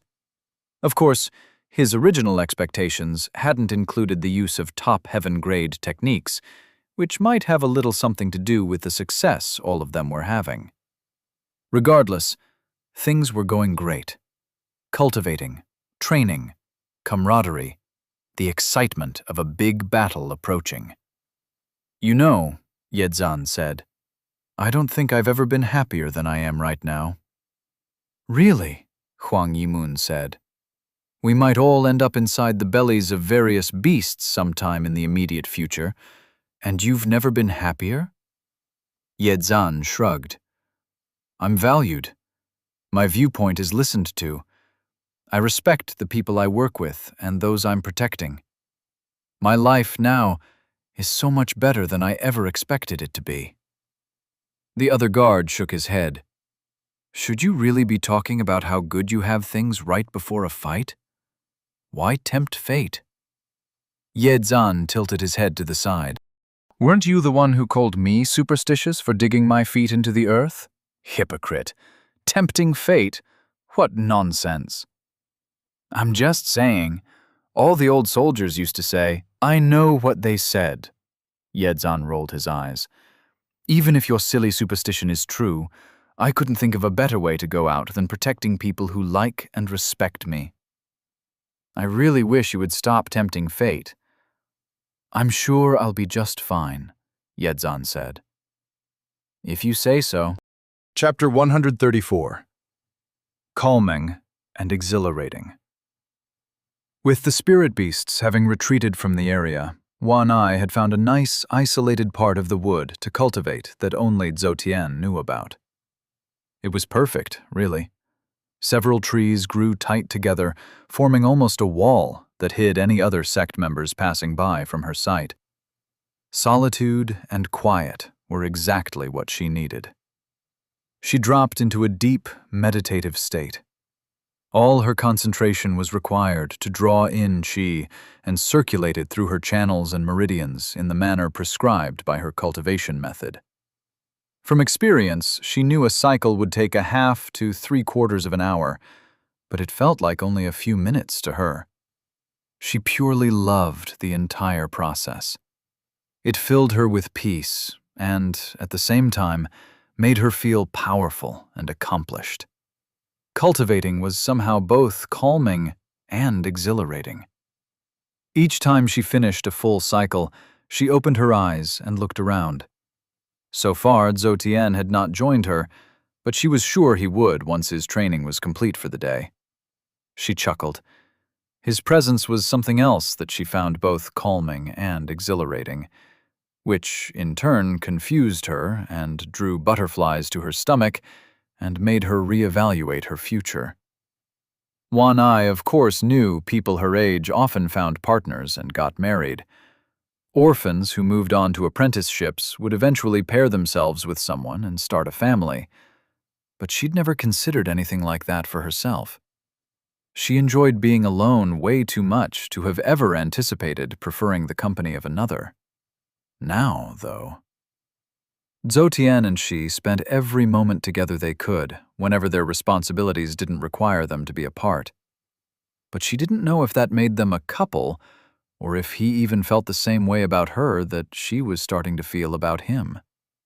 They just kind of fit together, enjoyed each other's company, often silently. Cultivating with him next to her was amazing. His presence was so slight as to almost not be there. So instead of being intrusive, he was a comfort. There had been nothing beyond spending time together, though, save for him occasionally holding her hand to provide support. She sighed. Thinking about him was not advancing her toward her goal of reaching the next minor realm, however. Not seeing him nearby, she started another cycle, and another after that one. It was difficult to sense exactly how many would be required to break through, but she was close. Maybe today. If not, definitely tomorrow or the day after. By late afternoon, she was at the very edge of advancing, and when she opened her eyes, she found Zhou Tian next to her. "Hey you, how was training?" she said. "I'm making progress, but it's slow. Without Master or young Shu searching for me, I'm not able to really stretch my abilities. Hiding from the guards doesn't even require me to use a technique. I doubt I'll hit mastery before the tide." He shrugged. "How about you?" "I'm unbelievably close." "That's fantastic. Don't let me hold you up then. Get back to cultivating." She smiled at him before closing her eyes. That cycle didn't do it, nor did the next, or the next. The one after that, though. Energy built, and long practiced at handling just such an occurrence, she wrangled it into shape, condensing the qi. It was something like handling a wriggling snake, or how she imagined such a thing to be anyway, as the qi tried to slip out of her grasp. She was too experienced and her cultivation method too good to allow even a single mote to escape. Gradually, and then all at once, the struggle ceased. Wan Ai had done it. Minor Realm 8. A sound caught her attention, and she opened her eyes. Master was right in front of her. She startled a bit just from the shock of finding someone there she didn't expect, but she'd long since given up being surprised that he somehow knew she'd advanced and where to find her. "Congratulations," Master said. "You keep beating my estimates for when you'll advance. Amazing job, amazing. What's your secret?" She really didn't know how to answer the question and ended up blurting out the first thing that popped into her head. "I really like cultivating, Master." "Don't ever change, Wan Ai," he laughed. "Okay, go ahead and consolidate your cultivation. I'll be back in, say, an hour?" From past experience, that time frame sounded okay. Long, if anything. Yes, master. When I return, you have a decision to make, but I want to check your cultivation base before we talk about that. Without another word, he turned and stepped away, disappearing in a blink. Consolidation didn't require getting lost in meditation the way a cultivation cycle did, so she was aware enough to sense when Zhou Qian finished one of his own. He immediately noticed her staring at him. Does this mean… Yes, it does. That's fantastic! He stood and rushed to her, taking her hands in his. Congratulations, One Eye. Still the third strongest cultivator in the entire sect. That's pretty good. She rose to meet him, unable to respond with words, but pleased with his praise. He leaned in and touched his lips to hers. She froze. He hesitated in response before pushing forward more firmly, the entirety of his lips contacting hers for a moment, until he finally pulled away. Is that okay? He said. I've been wanting to do that for a while now, but I didn't know if… If she would have stopped to think about what to do or say next, she probably wouldn't have done it. But she didn't. So she did. One Eye grabbed the neck of Zhou Qian's robe and pulled him back down to her. Shut up and do it again. For some reason, consolidation took a bit longer than she expected. When Master appeared again, the two separated like they'd been forced apart by one of Senior Brother's famed charges. While trying to hide her flushed face, she told Master that she needed another hour or so. To her immense embarrassment, he grinned and said, By all means, take all the time you need. With him gone, the two mutually agreed, silently, that there would be more time later for the new feelings they were exploring. Zhou Qian went back to cultivating, while she meditated to consolidate her gains. Concentrating proved a lot more difficult than usual, but by the time Master appeared again, she was ready. May I please have your hand? Master said. By that point, word that Master required touching the sect members to do a thorough examination of their cultivation had spread to everyone, so she quickly extended her arm toward him. Other than feeling somewhat strange to be touching someone other than Zhou Tian, the experience was both fast and without sensation. Master quickly let go of her finger. He frowned. You have been doing absolutely fantastic with your cultivation. There are no issues at all. I foresee no difficulty with you advancing to foundation establishment. His words were in contrast to his expression, so she was expecting what happened next. But, he said, I believe that consuming another qi condensing pill so quickly after the last one could present some minor problems at the higher levels of the next realm.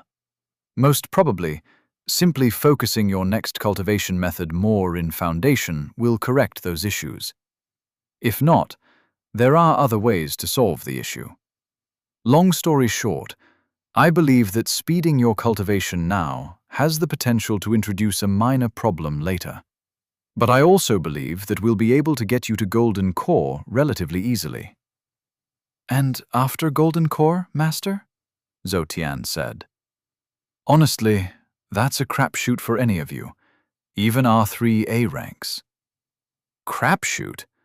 One Eye wasn't sure what that was, but contextually, she understood that it meant Master didn't know if any of them would reach that far.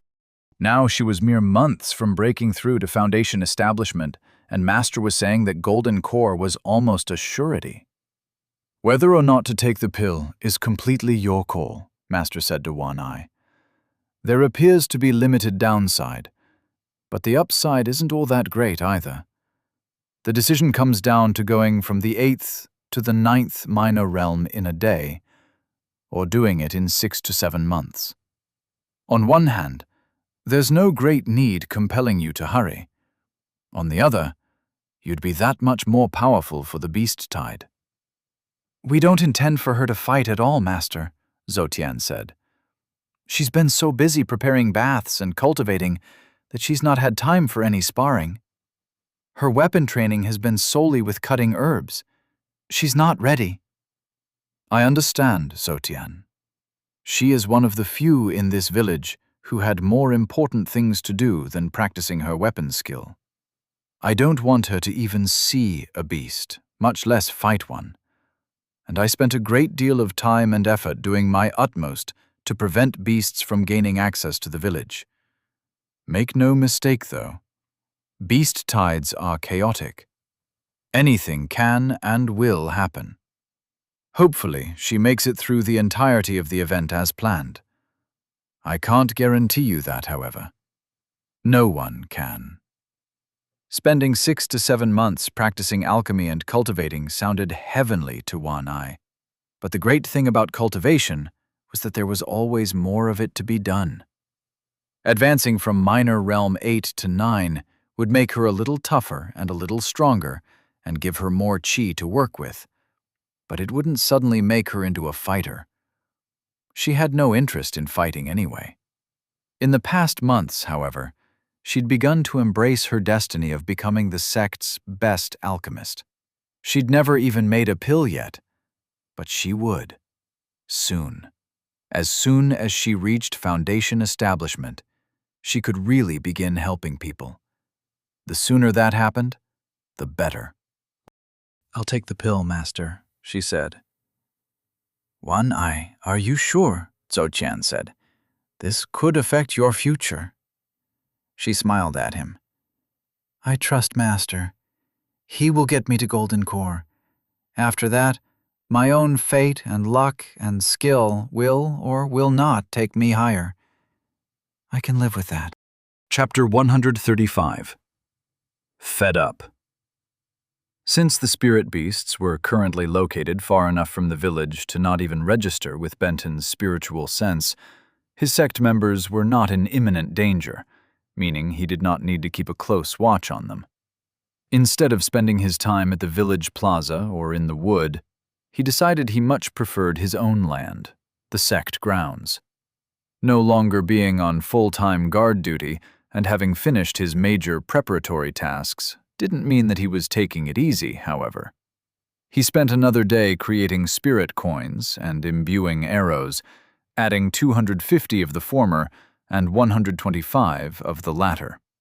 Shortly before the sun sank below the horizon, a notification popped up. Host's disciple, Wan Ai, has reached Qi Gathering, Minor Realm 9. Host is awarded 1 sect point. Host has 776 sect points available. Go, Wan Ai. Not that he thought she'd have any trouble absorbing the pill, but he was glad to see the confirmation all the same. It was nice to have another sect member nearing Foundation establishment. After her, Xuanwu was actually the closest to advancing, and he hadn't quite reached the 7th minor realm yet. There was no need to go congratulate her again. He'd leave that task to Zhoutian. Wouldn't want to interrupt them again. Or maybe disrupting those congratulations was exactly what he should do. Even if society considered them adults, they were still only teenagers, which made the fact that the two of them basically lived together really awkward now that he thought about it. Benton frowned. Should he deal with that situation? He had no idea.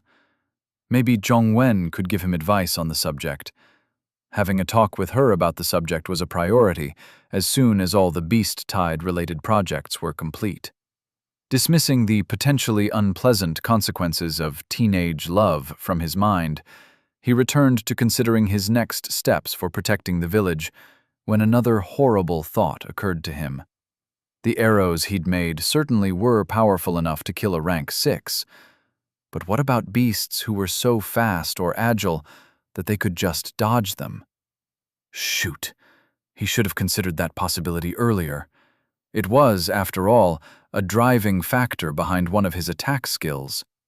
At least it wasn't too late to fix the issue. Reviewing his knowledge of formations, he came up with several solutions. 1. Use a wind concept to make the arrow faster. 2. Add a homing function, just like his technique. The obvious winner from a functional standpoint was the second, but there was a problem. Making an arrow faster involved a trivial formation, even simpler than the one he'd already put on the tip. Adding a homing function, on the other hand, was much more involved. He'd either have to design something or, more likely, buy a template from the shop. Either way, the inscription would definitely be more complicated, and thus take longer to create. And he had a lot of arrows to fix. Wind it was, then. Just as he was about to pull the trigger on purchasing mastery of the new concept, he hesitated. Wind was the chi aspect most used by cultivators to make an arrow faster, but that was only because it was a relatively common secondary element. Many cultivators chose to be archers based on discovering it as their chi aspect. In contrast to anyone else in the world, Benton had access to literally any aspect, and he was beginning to suspect that the number of aspects was infinite. Since he most wanted to increase the speed of the arrows, why not go right to the source? System, can I create a concept for the chi aspect of speed? Yes. Hot dog! He'd only given himself a 50-50 chance of speed actually existing as a chi aspect, but that long shot had actually worked. System, please create a concept of speed as propelling targets to the absolute highest velocity possible and purchase it to mastery. Concept creation purchase confirmed. Host currently has 760 sect points. Sweet. Now to test the combination of his new chi aspect with a formation. Benton grabbed the crappiest arrow he could find and inscribed a simple pattern designed to enhance velocity, imbuing 50 chi into it. He pulled his bow from his spatial ring and loosed. As soon as he let go of the bowstring, speed-aspected chi flooded into the simple wooden shaft. An instant later, it burst into pieces, showering the surroundings with splinters. Well, that didn't work.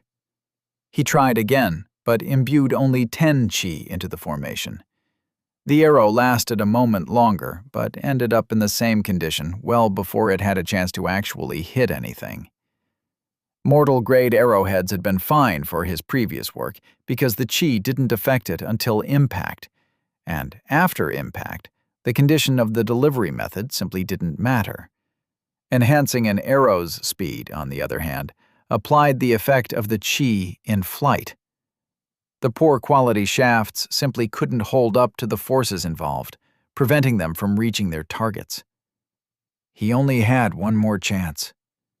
It wasn't possible for him to imbue less than a single unit of chi, so if the next test shot didn't work, he'd need to add another formation to structurally reinforce the shafts, which would take way too long.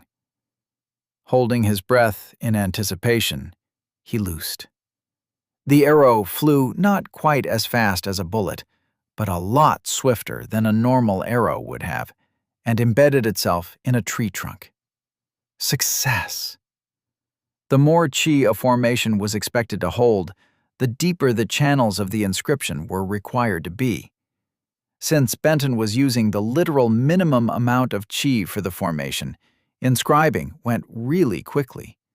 Additionally, since the channels were so shallow, not nearly as much correction was required to raise the formation's quality. To get a low heaven-grade product only took 2 3/4 minutes per arrow. Of course, with 625 arrows to fix, it still took him over a day to finish. Combined with creating even more spirit coins, both to feed the formation and to replenish his 3 foundation establishment cultivators, it was late afternoon before he felt like he'd accomplished all he needed to. Overall, he was feeling pretty good. Still no sign of the beast tide starting, and he'd completed the defensive formation, built up a healthy amount of spirit coins, and created weapons that should give his sect members a chance against the higher-ranked beasts. What next? He needed something offensive, with a bit more oomph to it than the arrows. Something that would give even beasts caught up in a tide pause. Something explosive. He had all the orange vigor spirit wood he wanted, and that stuff really held chi well. It would be pretty simple to inscribe a chunk of it with a formation rigged to explode on contact. Yang Ru and the girls could chuck it into the back lines of the beasts and rain destruction on them. Yeah, Benton liked that. He quick-stepped to the wood. The trees would regrow as long as any of the stump remained, so the harvesters left about a foot of old growth each time they cut one down. Since the gathered trees were up to 3 feet in diameter, even a slice of a few inches would give him several good pieces to work with. Luckily, Benton had observed the process of cutting the trunks enough to both know where the tools were kept and how to use them, and soon he had a nice, flat section of wood to craft with. He further broke that section into a dozen oddly sized and irregularly shaped chunks. Perfect. He needed to create a formation, though. Even though what he wanted was similar in concept to the one he used for the arrows, that one was made using runes specifically developed for archery. Modifying it would be just as onerous, if not more so, than creating one from scratch. The key was to keep things as simple as possible, and the explosive portion of the design fit that idea to a T. It was a spiral of deep channels that held a comparatively large amount of chi. A simple rune carved into the start acted to accept an input of chi from a second formation, in order to trigger a fast eruption of the entire contents of the first. Easy peasy. That second formation was a bit more complicated. He started with a rune that would accept a chi input from an external source. Once that chi was entered, the rest of the formation would activate, converting a small amount of motion into chi. When enough of the momentum-aspected chi built up, the device armed, and, as it was said back on Earth, Mr. Grenade was no longer your friend. A cessation of motion would then trigger the momentum-aspected chi to flow into the explosive formation. The result would be a massive eruption. At least, that was the theory. Benton still had to test it. He took the smallest of the pieces and inscribed the 2 formations on it. All he needed to do was to charge the... Wait.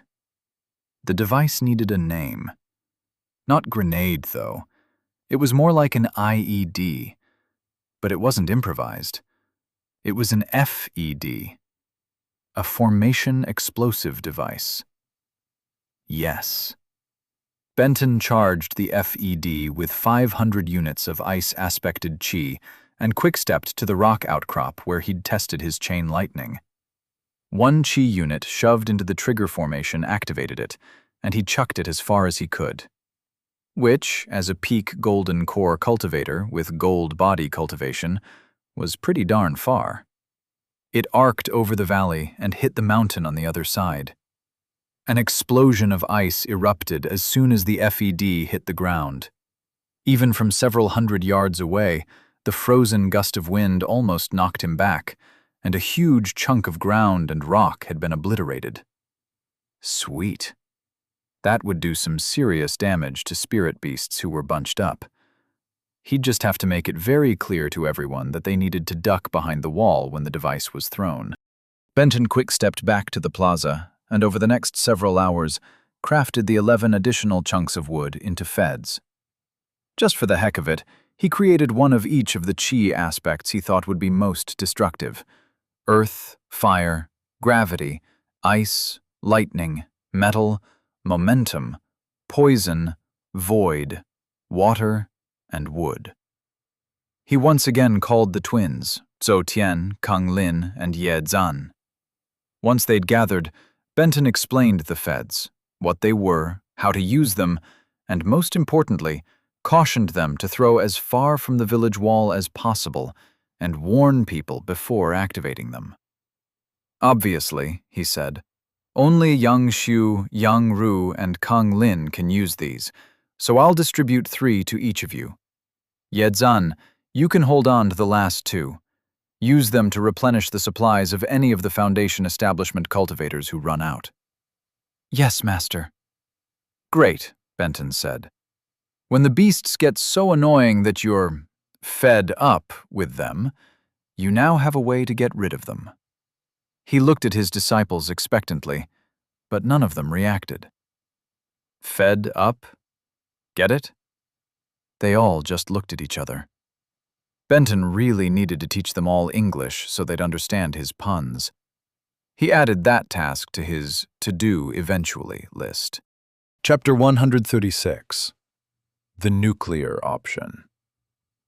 After Benton finished giving instructions about the FEDs, he pulled Kung Lin away from the others. I need some advice, and I think you and Zhong Wen might be my best sources. Of course, Master. Anything you need. The two of them walked to the orphanage, and Zhong Wen invited them inside. Once they were settled, she asked him what he needed help with.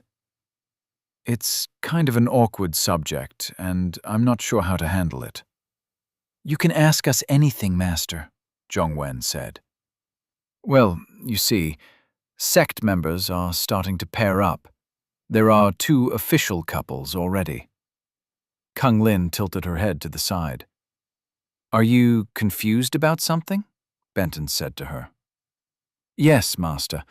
Zhou Tian and Wan Ai are obviously a couple, but who makes up the second one?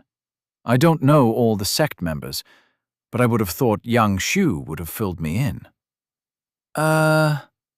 Speaking of awkward, you and Yang Ru are the second couple. But we're not, Master. Benton frowned. Oh, I'm sorry to hear that. Did he do something stupid? Yeah, I bet that's it. He did something stupid. Look, I'm sure he didn't mean it. I'll tell him to apologize. We didn't break up, Master. We were never together in the first place, Kung Lin said. What? But the two of you were getting along so well. I don't understand. Kung Lin launched into an explanation about how Yang Ru would advance much more quickly than her, and how the chances of her bottlenecking before Golden Core were a lot higher than his, and how he had a real shot at nascent soul, while she didn't. So, you're not willing to be with him because he's more talented than you, Benton said. Yes, Master. And that's the only reason. You like him otherwise. Well, I guess. Look, Kung Lin, I'm all for you kids trying to figure out problems on your own. But when you run into a situation that you can't solve, come to me. You can help, Master? How? For one thing, I can assure you that if you stick with me, you'll get to Golden Core just fine. Her eyebrows climbed. Yes, I can make that guarantee.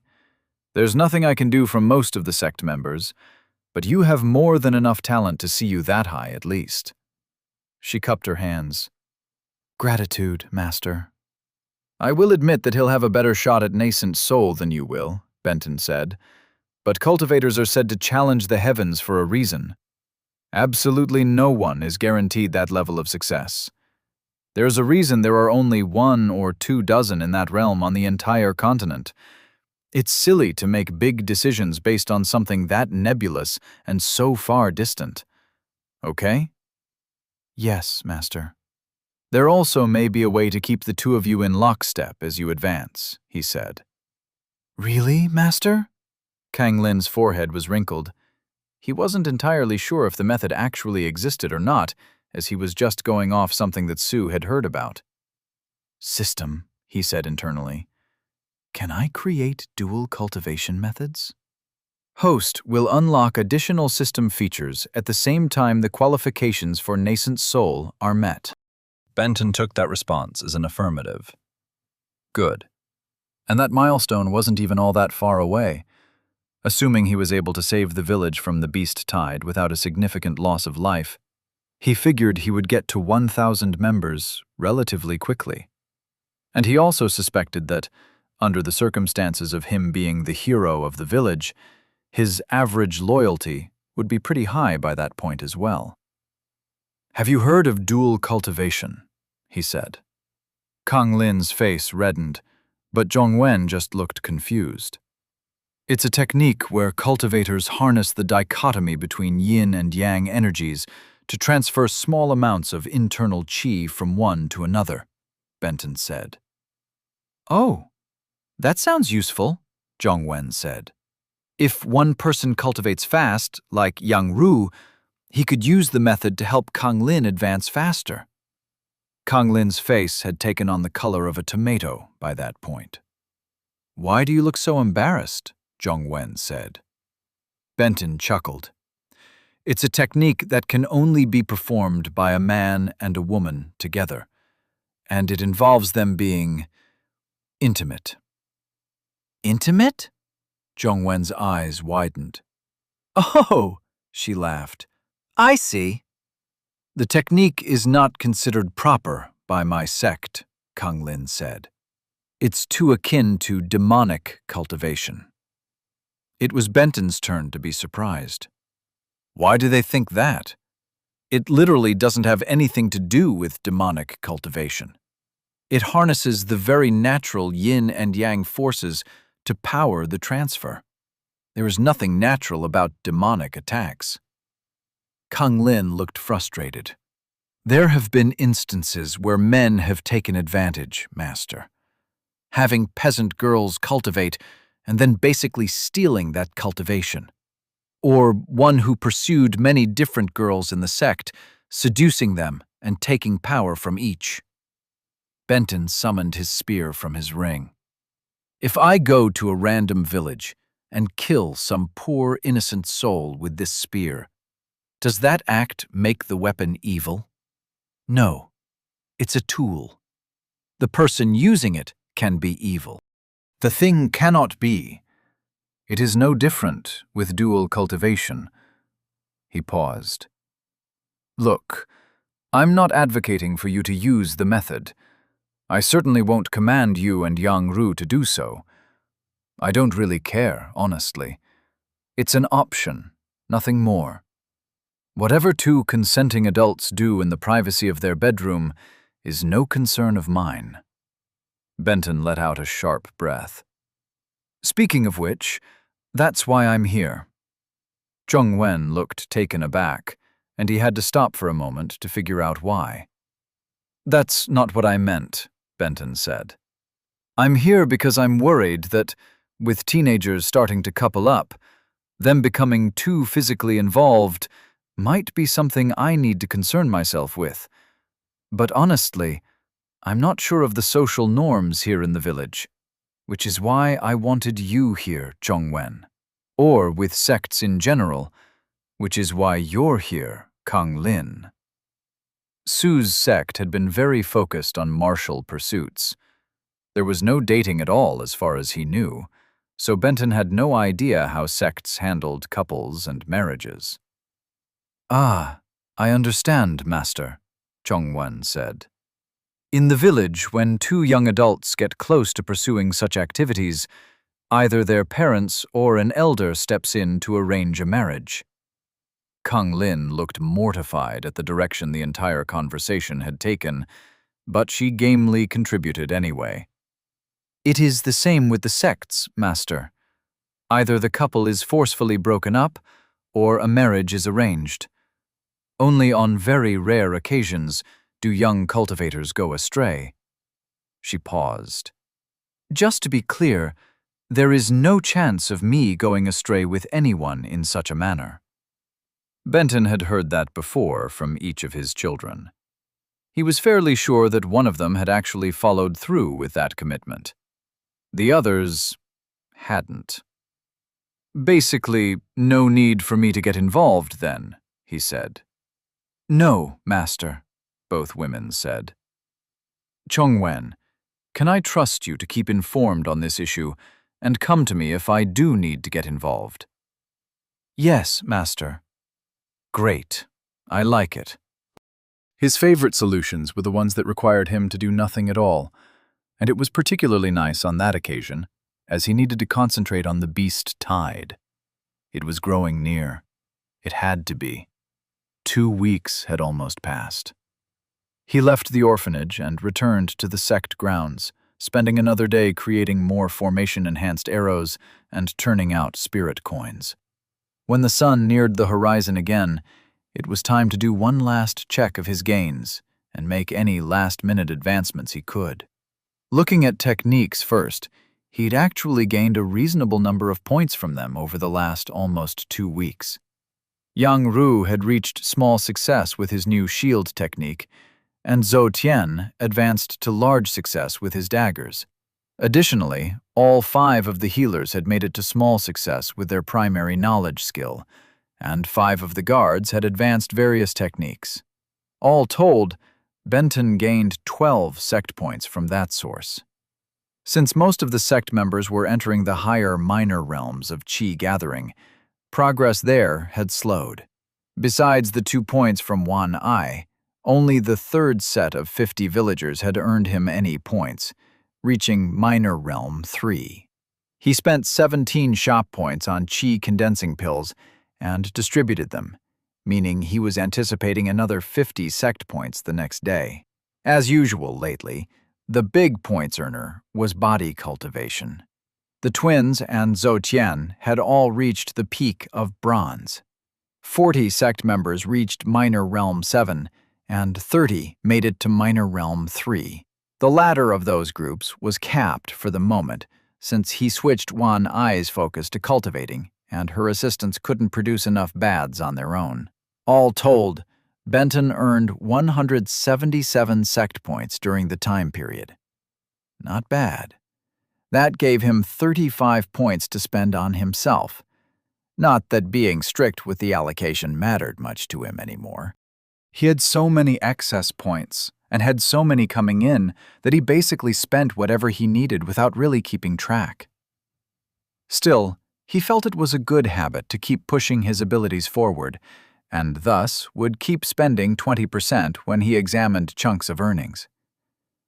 His first thought for his use of the current allocation was to develop 2 new concepts, but that advancement felt lackluster. With the tide almost there, he needed to increase his offensive capacity. His first step was to review his attacks in order to determine what he lacked. Chain Lightning was able to deliver a lot of Qi quickly to multiple targets. Its only downside was that it had to overwhelm shields to make kills. The combination of his Seeking Speeding Arrow with his Shield Breaker was a devastating attack designed to take down shields and destroy targets. He'd have trouble coming up with a better single-target attack. Gravity Burst was quite effective at crowd control, but the bodies of both cultivators and spirit beasts tended to be too strong to kill with increased gravity alone. Obviously, then, his main deficit was the lack of a strong area attack that ignored shields. Since environmental effects bypassed Qi barriers, the technique would need to feature one of those. But he needed something that could kill, not just incapacitate. What environmental effect could kill, though? Radiation would work. He could go full Chernobyl on his enemies. Interesting. Maybe even some kind of nuclear explosion from nuclear-aspected Qi. That was a thought. Both of those methods had 2 huge downsides, though. One, he wouldn't want to use either of them anywhere near his own people. And 2, he really didn't want his territory to be irradiated. If he, for some reason, had to completely destroy an enemy sect, either or both might be a possible solution. But for the beast tide, it would be better to go with something a little more environmentally friendly. What else? Extreme cold, maybe?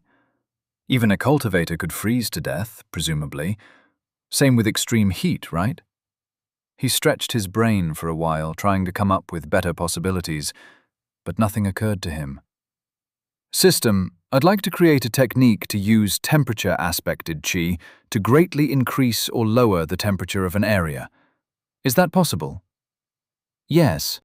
Nice.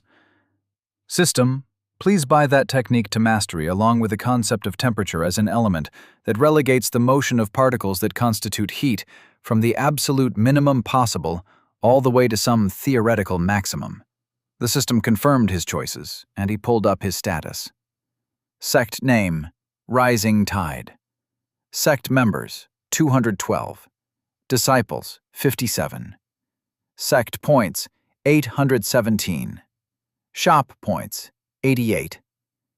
Host cultivation, Golden Core, Minor Realm. 9 Chi available, 5,647,745. Host body cultivation, Gold, Minor Realm. 1 host mind cultivation, Higher, Minor Realm. 1 host soul cultivation, Manifestation, Minor Realm. 1 host techniques, Chi gathering. Basic archery. Mastery. Basic spear combat. Mastery. Expert golden core cultivation. Mastery. General knowledge of mind cultivation. Mastery. General knowledge of soul cultivation. Mastery. Knowledge of rank 1 formations. Mastery. Knowledge of rank 2 formations. Mastery. Knowledge of rank 3 formations. Mastery. Nascent soul cultivation knowledge. Mastery. Pill basics. Mastery host techniques. Foundation establishment. Analysis. Mastery. Automatic reaction. Variable shield. Mastery. Chain lightning. Mastery. Folded space quick step. Mastery. Extreme area temperature manipulation. Mastery. Healing. Mastery. Layered variable shield breaker with void finisher. Weapon augmentation. Mastery. Meditation. Mastery. Pause time. Mastery. Perception. Mastery.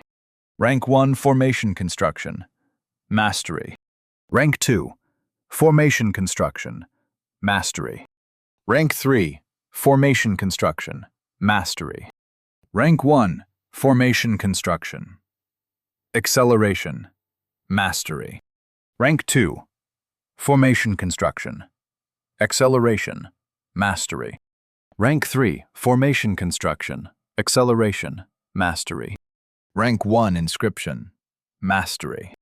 Rank 2 inscription. Mastery. Rank 3 inscription. Mastery. Seeking speeding arrow. Mastery. Stealth. Mastery. Variable AOE. Gravity burst. Mastery. Variable AOE shield. Mastery. Variable spirit coin manifestation. Mastery host techniques. Golden core concepts. Earth. Mastery. Fire. Mastery. Gravity. Mastery. Healing. Mastery. Ice. Mastery. Illusion. Mastery. Light. Mastery. Lightning. Mastery. Metal. Mastery. Momentum. Mastery. Poison. Mastery. Smell. Mastery. Sound. Mastery. Space. Mastery. Temperature. Mastery. Time. Mastery. Void. Mastery. Water. Mastery. Wood. Mastery. Menus. Cultivation method. Technique. Quest. Perk. Advancement. Shop. Sect. Yes! His new technique was the perfect complement to the rest of his combat build, and he'd bought it just in time, too. At the edges of his spiritual senses, rank 1 spirit beasts started appearing. The beast tide had begun. Chapter 137. First Blood. Yedzan stared over the village wall at the forest surrounding it. There was no sign of any beasts yet. Not that he expected to see any. Master had said it would be at least 2 hours before the first ones arrived, and that was almost an hour ago. Villagers and sect members were still slowly making their way to their assigned positions, which frustrated Yedzan more than a little.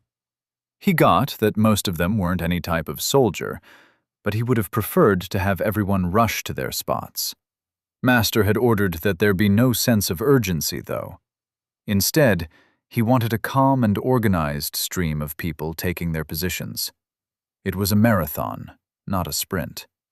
Of course, none of them had any idea what a marathon was, but the meaning was easy to guess from the context. The tide would not last minutes or even hours, but days. All their plans took that timeline into account. The personnel were all arranged in shifts. Manning the wall outside of when one was designated to do so was subject to punishment. Additionally, the twins and senior sister Kang Lin were not allowed to do so much as launch a single attack on any creature lower than rank 4, unless it was to directly save someone's life.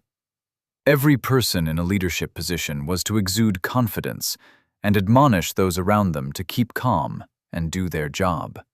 The message for the troops was that, if everyone pulled together, there was nothing to worry about. Yedzan was having a hard time believing that idea.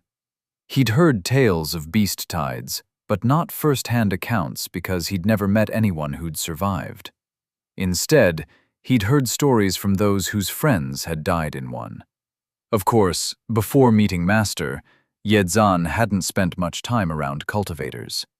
He suspected that the survivability of a mortal during such an event differed greatly from even a low-ranked Qi-gathering practitioner.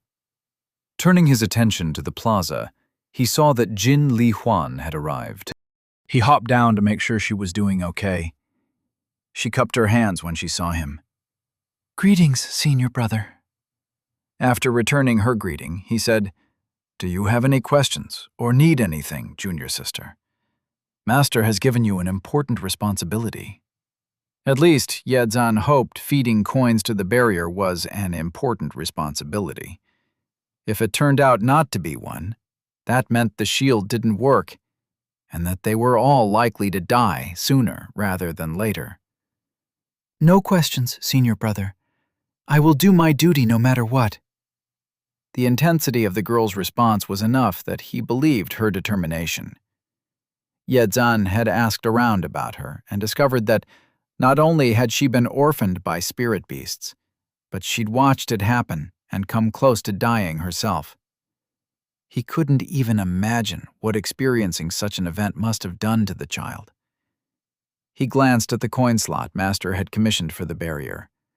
5 full spirit coins rested on it. The one resting atop the core hadn't been drained at all yet. Not for the first time, Yedzan wished they had been able to capture a spirit beast to throw at the shield. Pretty much their entire defense rested on the barrier working, and it had never even been tested. Well, they'd find out one way or the other in about an hour. He sighed. Master had created it, though, and it was hard to imagine Master failing at anything.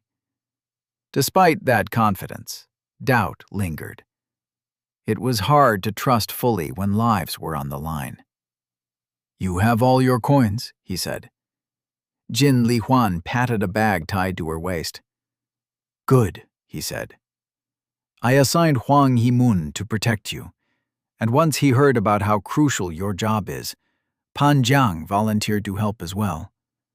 So, you've got a sword and a spear focused solely on making sure you're safe. Additionally, every person nearby knows to defend you ahead of anything or anyone else, and I will personally guard your mission with my life." Gratitude, senior brother. Having assured himself that the girl was ready, he moved on to his next task. Somehow, he'd ended up in overall command of the entire defense, even though a few of the village guards were much more experienced, and Guang Yin had been a cultivator longer than Yedzan had been alive.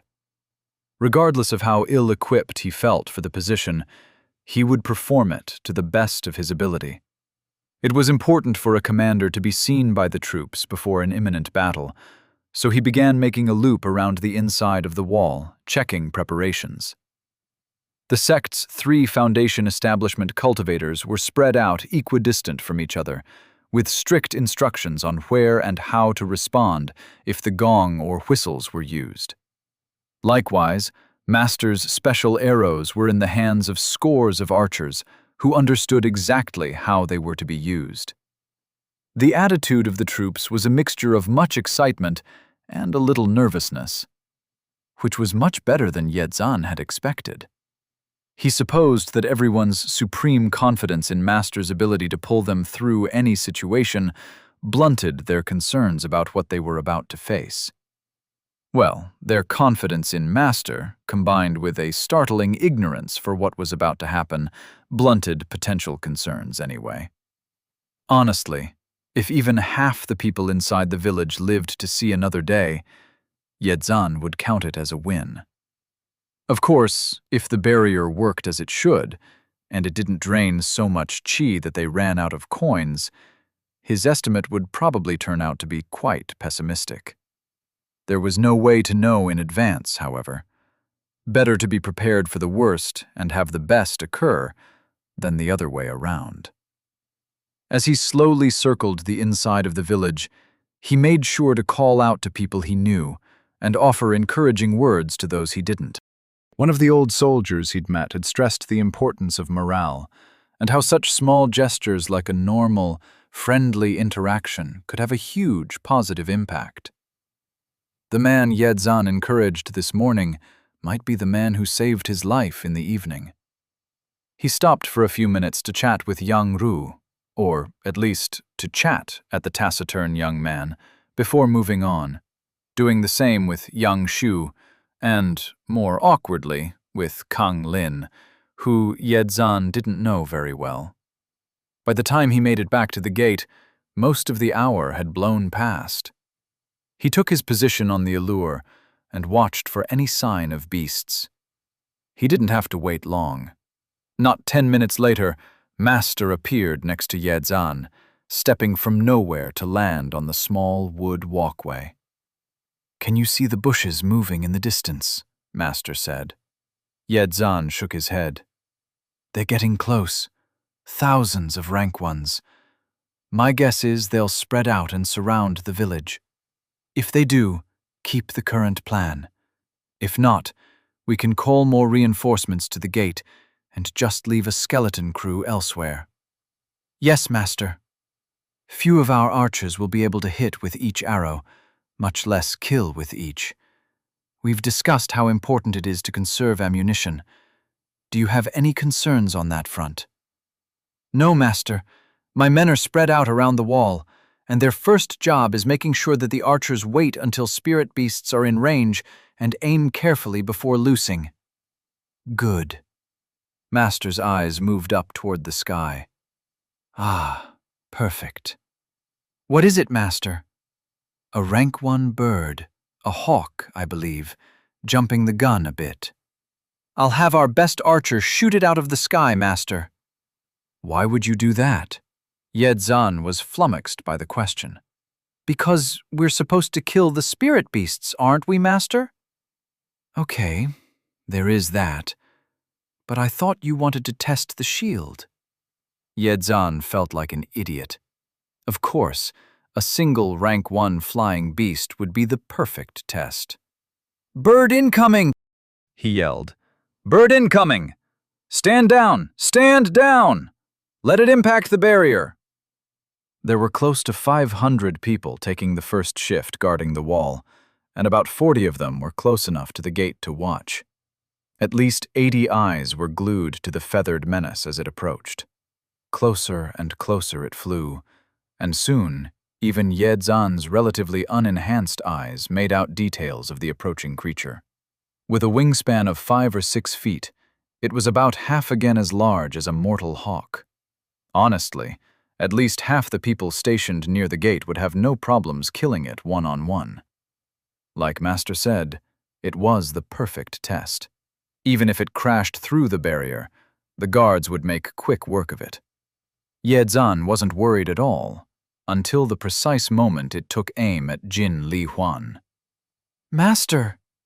That bag of spirit coins is a more tempting target than anyone here. After the test, I'll have her leave it on the ground nearby instead of tying it to her waist. Shouldn't we protect her, Master?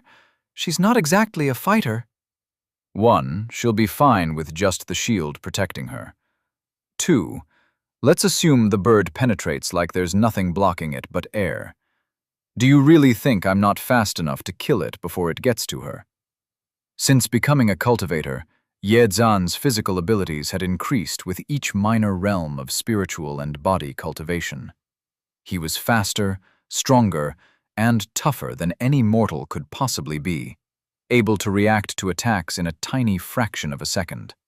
Senior brother Yang Ru was even more impressive. The things that young man could do were truly superhuman. Nothing anyone in the village could do could begin to compare with Master, though. In the heat of the moment, Ye Zhan had forgotten that fact. No, Master. Apologies, Master. The bird began its descent, heading straight for Jin Li Huan. The girl watched it, unmoving and apparently not scared at all. If anything, she seemed mad that it would dare attack her. Ye Zhan shivered. That girl was too intense. Down, down, down, the hawk swooped, its claws spread and ready to snatch the little girl up. Until suddenly, the bird was no longer descending. A patch of air above the village glowed brown for an instant, and the bird bounced back, stunned. It fell to the ground outside the wall. "Panjang!" Master called. "If you can jump quickly enough, you get first blood." The boy's eyes lit up. He leaped over the wall and landed lightly on the other side. A swipe of his sword decapitated the hawk. As the boy snatched up the body, Ye Zhan wondered about the choice to have the Poison Claw sect member make the kill. It was probably because of complex political considerations. An allied sect had sent reinforcements. Best to keep them happy. Smart. Panjang leaped back over the wall and landed next to Jin Li Huan. Ye Zhan and Master hopped down next to them. The spirit coin next to the core had a barely perceptible sliver missing from its bottom, but was otherwise intact. Really barely perceptible.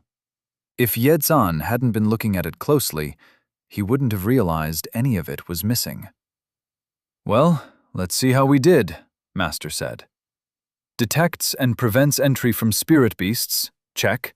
Minimal chi usage, check. I'd say it works."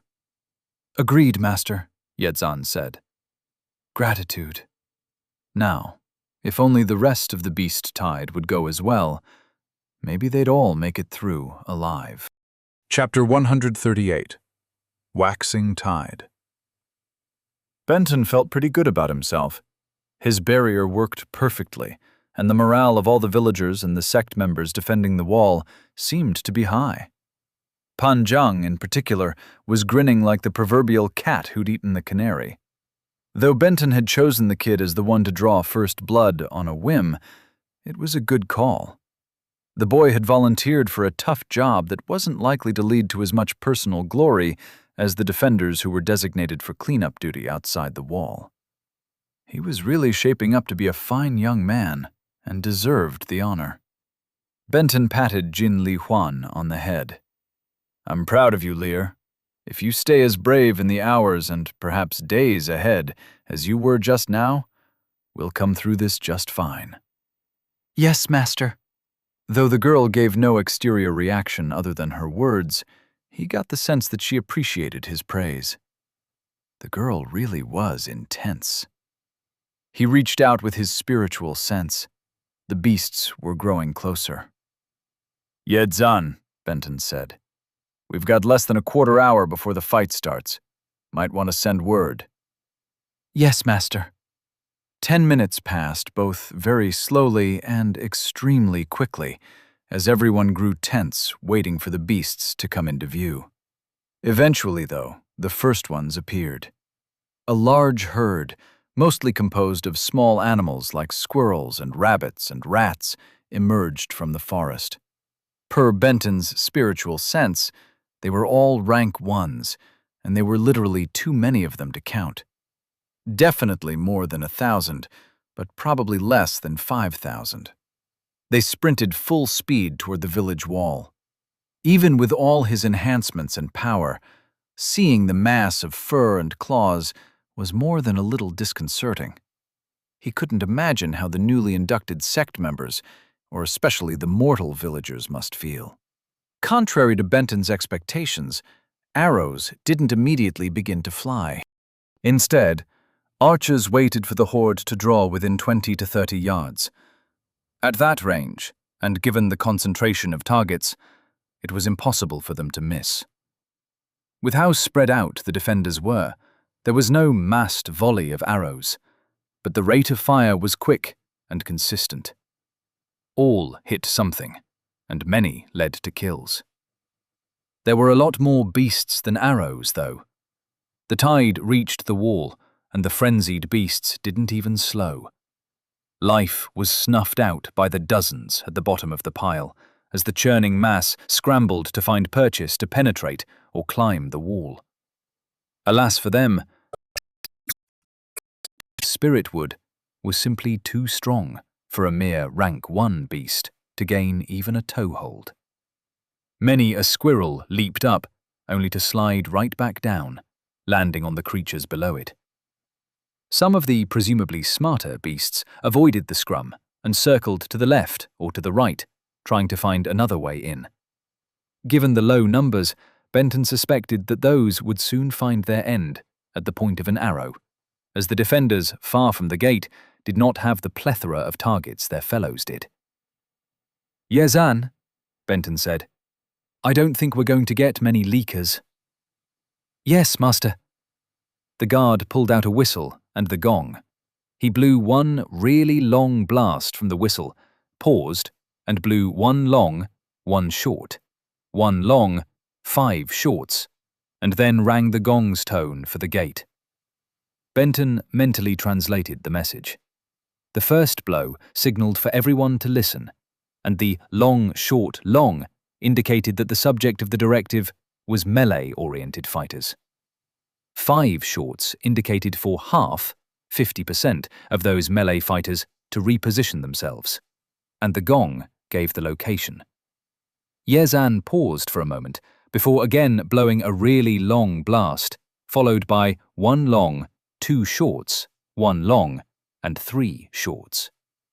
Again, the action was followed by ringing the gong's tone for the gate. That sequence ordered 30% of the archers to head to the gate. While the defenders already near the scrum at the bottom of the wall kept pouring arrows into it, and reinforcements were on their way, the beasts weren't having much luck. Their strategy, if one could call it that, was to make the pile higher and higher, attempting, presumably, to top the wall. The good thing was that, since they were thus far only trying to penetrate the wall, they weren't even drawing any chi from the barrier yet. That would change once they got to the top.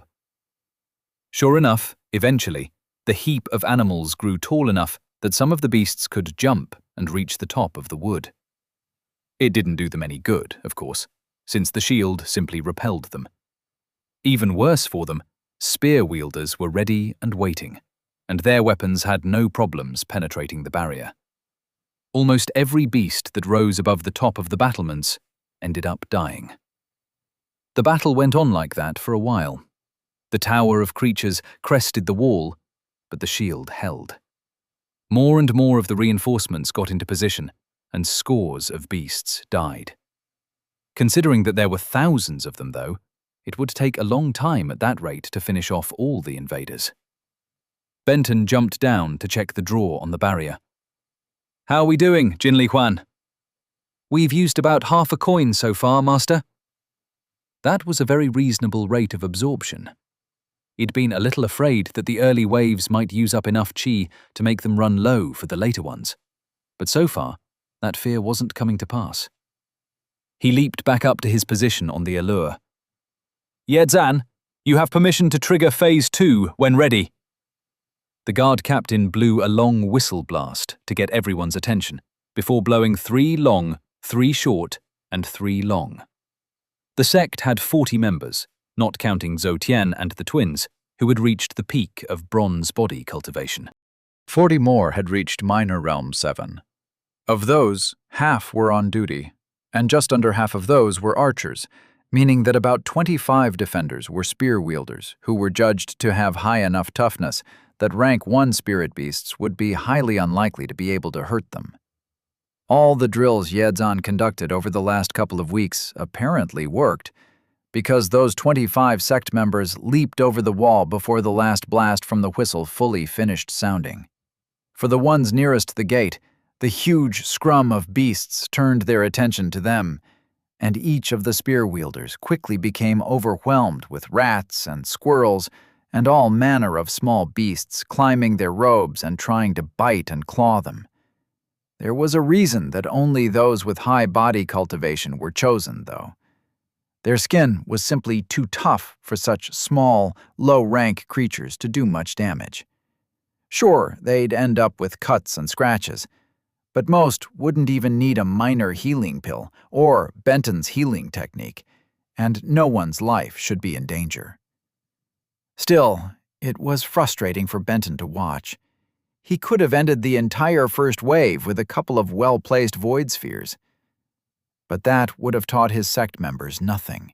As the system had recently reminded him, he was meant to lean into the role of sect leader, not that of an almighty, overpowered cultivator. Sure, he would fight when he had to, but his primary goal was to advance his disciples, not to accomplish all the jobs himself. And the fight should be a big benefit to all who participated. There was nothing like facing real danger to spur advancement. Besides, the only way to end the tide was for him to face the big boss, which meant leaving his sect members to their own devices. Every advancement and every bit of experience they gained under his watchful eyes made it that much more unlikely they'd be seriously hurt once he left to complete his mission. Benton chuckled to himself. If he was having such a hard time not intervening, how much more frustrating must it be for his 3 Foundation Establishment cultivators, whom he'd forbidden from engaging until the rank 4s arrived. He was pretty sure he knew what was going through the minds of the twins at the moment, but Kung Lin was a bit more of a mystery. Yang Shu's spiritual sense detected a huge mass of spirit beasts near the gate. A huge mass. More at one time than she'd seen combined in all the hunting she'd done. In contrast, she'd seen less than a dozen arrive at her position, and all those had been killed by people other than her.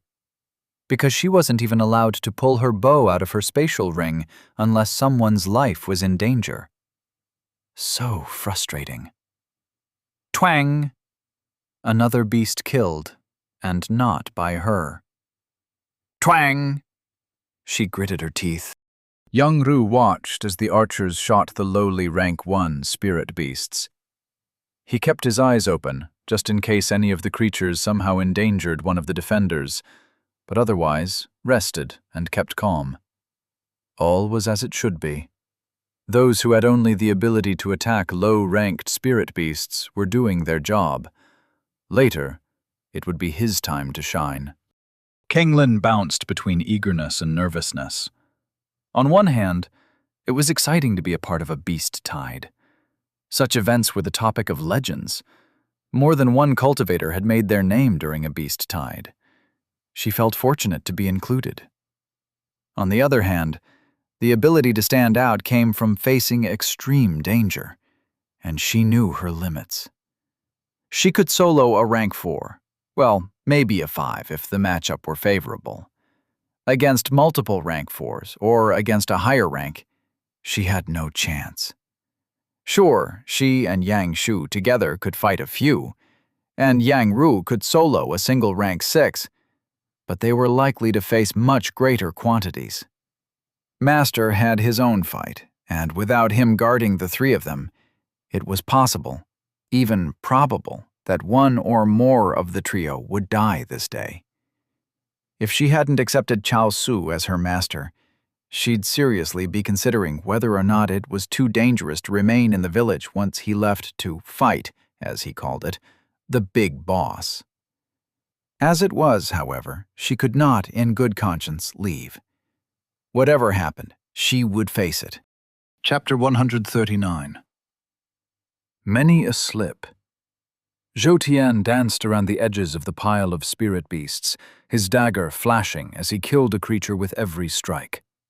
The rest of the sect members he'd exited the village with were all inundated by the creatures, but his hide presence technique left him undetectable until the moment he struck, and then only to the beast his dagger stabbed. Since it inevitably died immediately, he stayed effectively invisible. At first, he'd been worried for his associates, who were literally covered in beasts, but no screams of pain accompanied them being attacked, though a few did seem more than a little disconcerted by the sheer quantity of foes overwhelming them. The best thing Zhou Tian could do to help was to thin the herd as fast as he could, which was pretty darn fast. His daggers flashed, killing beast after beast. On the other hand, there were just so many of the creatures. In a minute, he stabbed more than a score, and added at least that many as every additional minute passed. At the same time, arrows rained down into the center of the pile, avoiding the edges where Zhou Tian and the others attacked. Even with all that offensive might on display, it barely seemed like they made any progress. Slowly, though, the pile's churning slowed, as corpses first began to equal and then outnumber the live beasts. He was tired and breathing heavily when Ye Zan blew the whistle, allowing the rest of the melee fighters out of the gate to finish off the few hundred spirit beasts that still lived. Zhou Tian stepped back, allowing the fresh troops to close on the pile. He remained wary, though, ready to defend the others at need. That assistance was not required, though, as the operation overall went really smoothly. The newcomers quickly stabbed any creature that moved, ending the wave. Yang Shu's ears perked up at the sound of 2 long, sharp blasts of the whistle, followed by a strike of the gong. Finally, she could at least begin to contribute something to the fight. She sprinted to the main gate and leaped over the wall. Killing still wasn't on the agenda, obviously, as all the beasts were already dead. No, her job was to accomplish something that only 3 other people in the entire village could do. Use a spatial ring. Kang Lin and Yang Ru weren't far behind her, but she'd scooped up several corpses into one of the 3 spare rings Master had assigned to her before they arrived. The rings he'd purchased at the Poison Claw sect weren't nearly as good as the one he wore. All he had to do to store something inside his was to have the ring be in the general vicinity of an item and issue it a mental command. Yang Shu and the others had to physically touch the item they wanted to store, and even then, it wouldn't move unless it was completely unobstructed, meaning she had to actually put her finger on a bloody corpse to move it into the ring. Sometimes, though, nothing happened, which meant a part of another corpse was on top of it. In those cases, she had to move the obstruction before the valuable materials could be stored.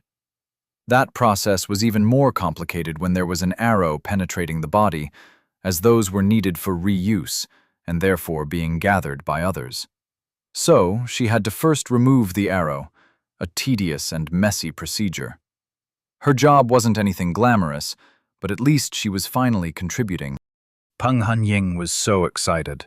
He was finally allowed to do something to help the sect.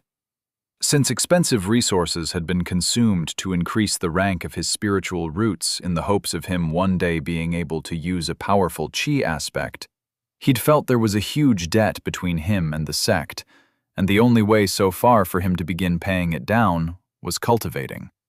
But how could he consider advancing his cultivation to be a true repayment when the progress helped him more than it helped the sect? Today, though, he was accomplishing something, albeit small, that truly did benefit his fellow sect members and master.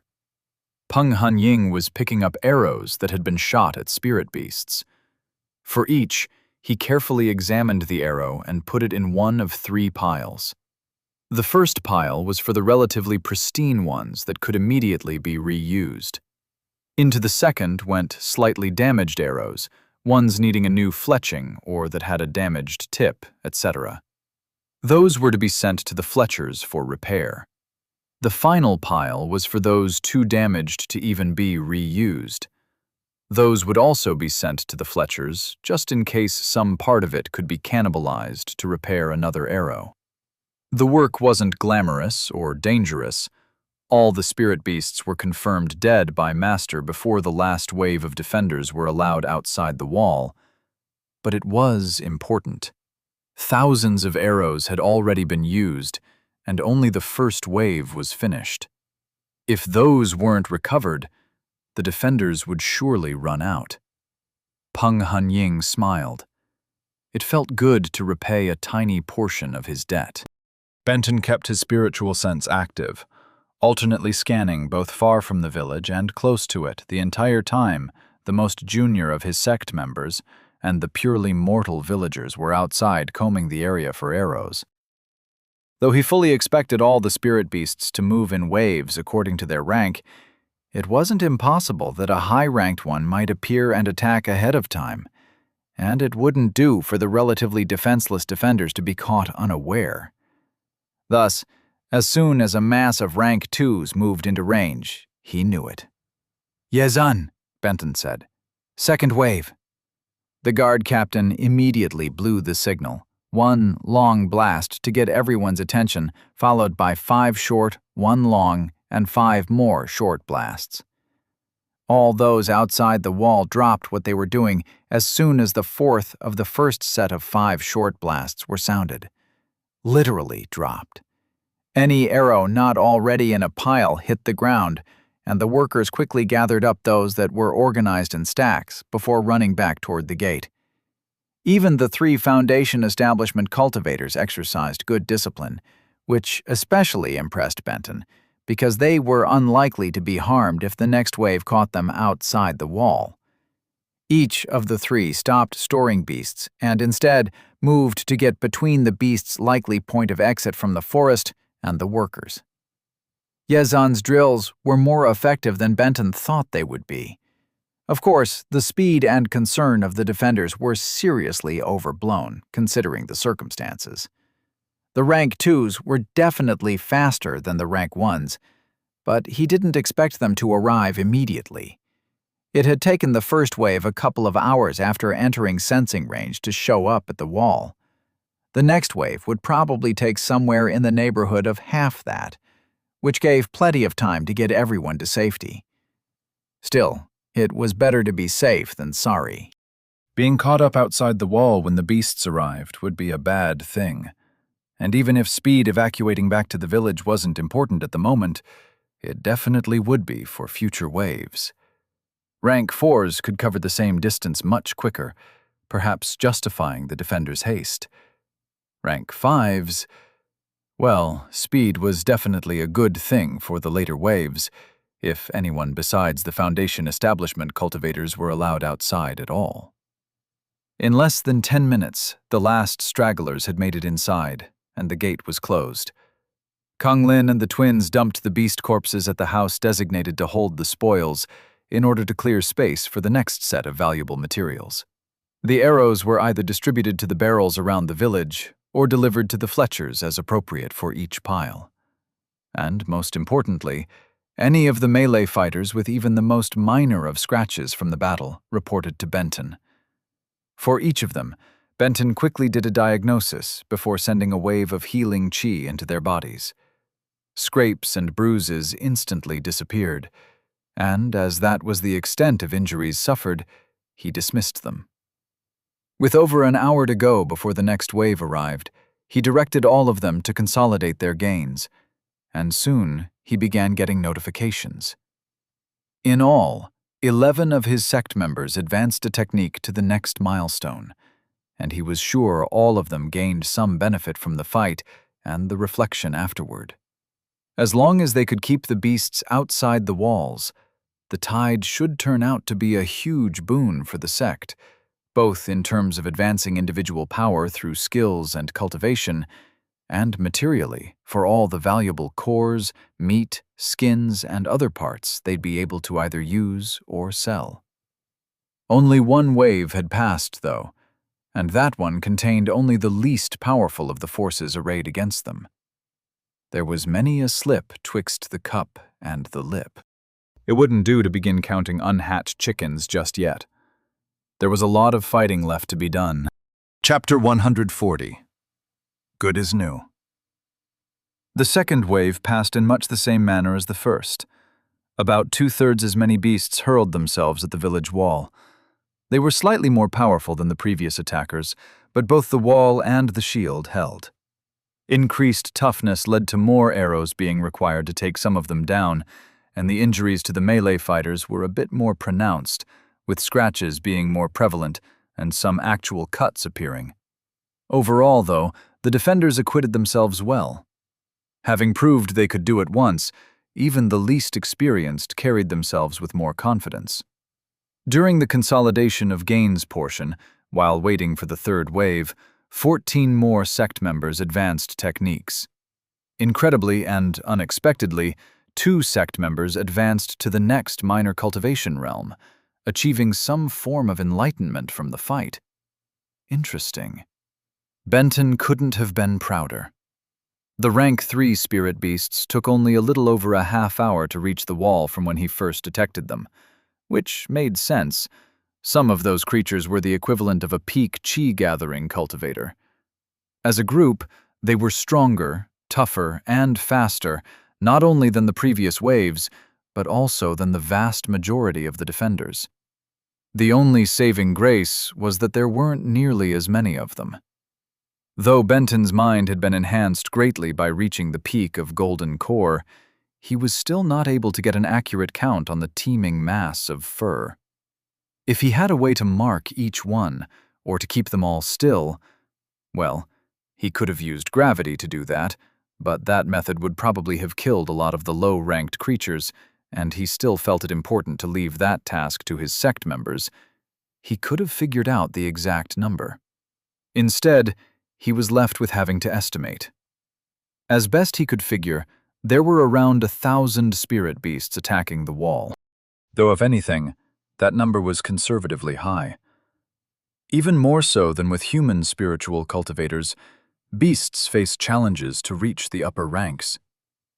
Absorbing enough environmental chi could turn a mortal animal into a spirit beast, but once a core was formed, it was difficult to advance without consuming cores from other beasts. Which wasn't an easy task, especially since beasts of a lower rank provided little benefit, and those gains decreased the higher one progressed. Rank 1s proliferated due to absorbing chi. Rank 2s, to some extent, could advance by consuming rank 1s. Rank 3s, on the other hand, got almost nothing from rank 2 cores, making advancing much more of a challenge. Basically, to reach rank 3, one had to kill a lot of rank 2s and lower and consume their cores. Then, once at the peak of the rank, the beast would have to kill a rank 3 to advance. Not an easy task. Given that there weren't all that many to begin with, and they were all tough, there definitely was a lack of the creatures compared to the other ranks. That lack was a very, very good thing for the defenders.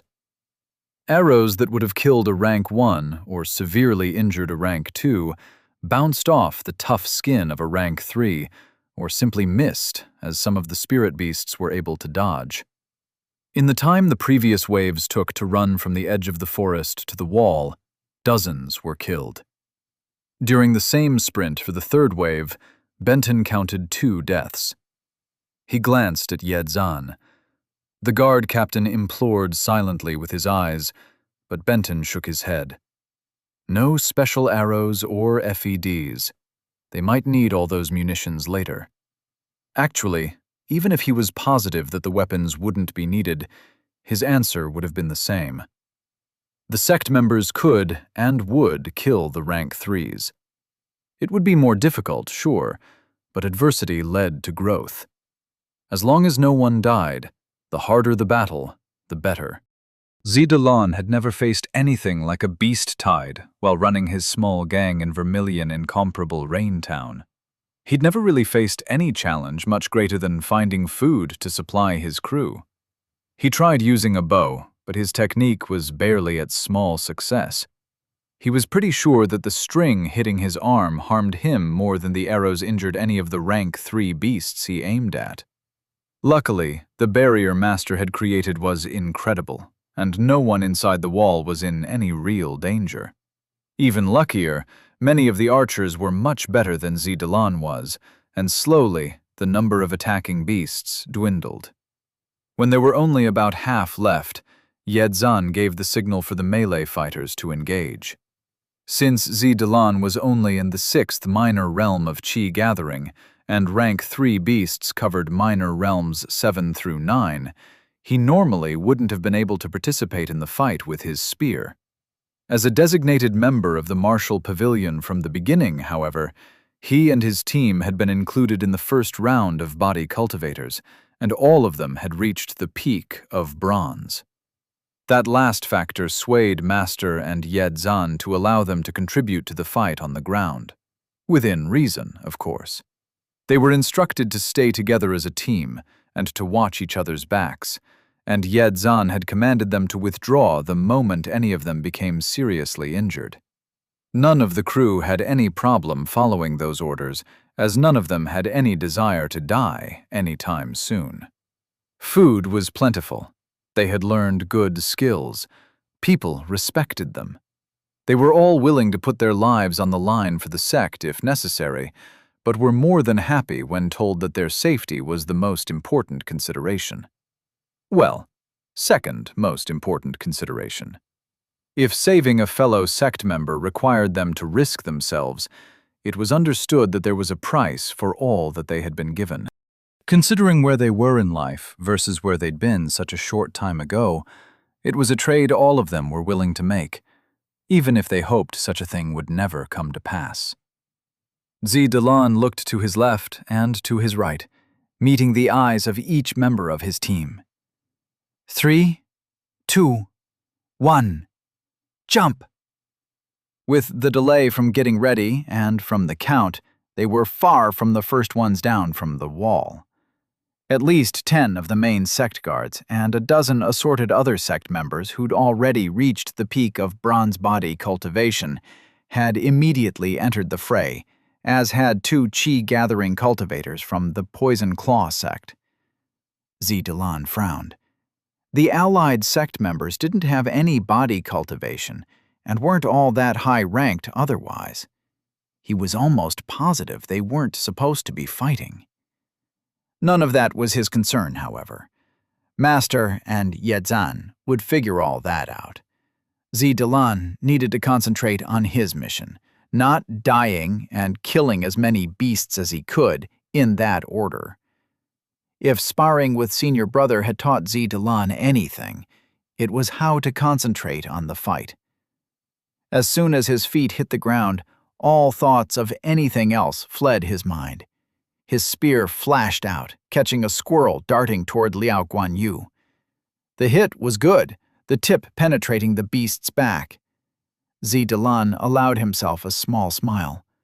The blow wasn't enough to kill, but the creature was definitely injured. Slowed. It wouldn't be attacking his friends' backs again anytime soon. The following 15 minutes were the craziest, most hectic, frantic, chaotic, exhilarating, and dangerous of Zedalan's entire existence. There were so many beasts around him that he had to use the entire spear to keep them off him and his friends.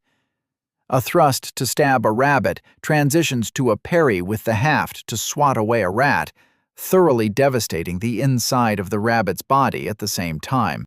He danced around his teammates, throwing off whatever creature was climbing their back as they performed the same service for him. At no point, sparring or hunting in the wood, had he ever felt so at one with his weapon. It became almost like a part of him. He was positive that when he consolidated his gains, he'd reach large success. Not every move had a positive outcome, however.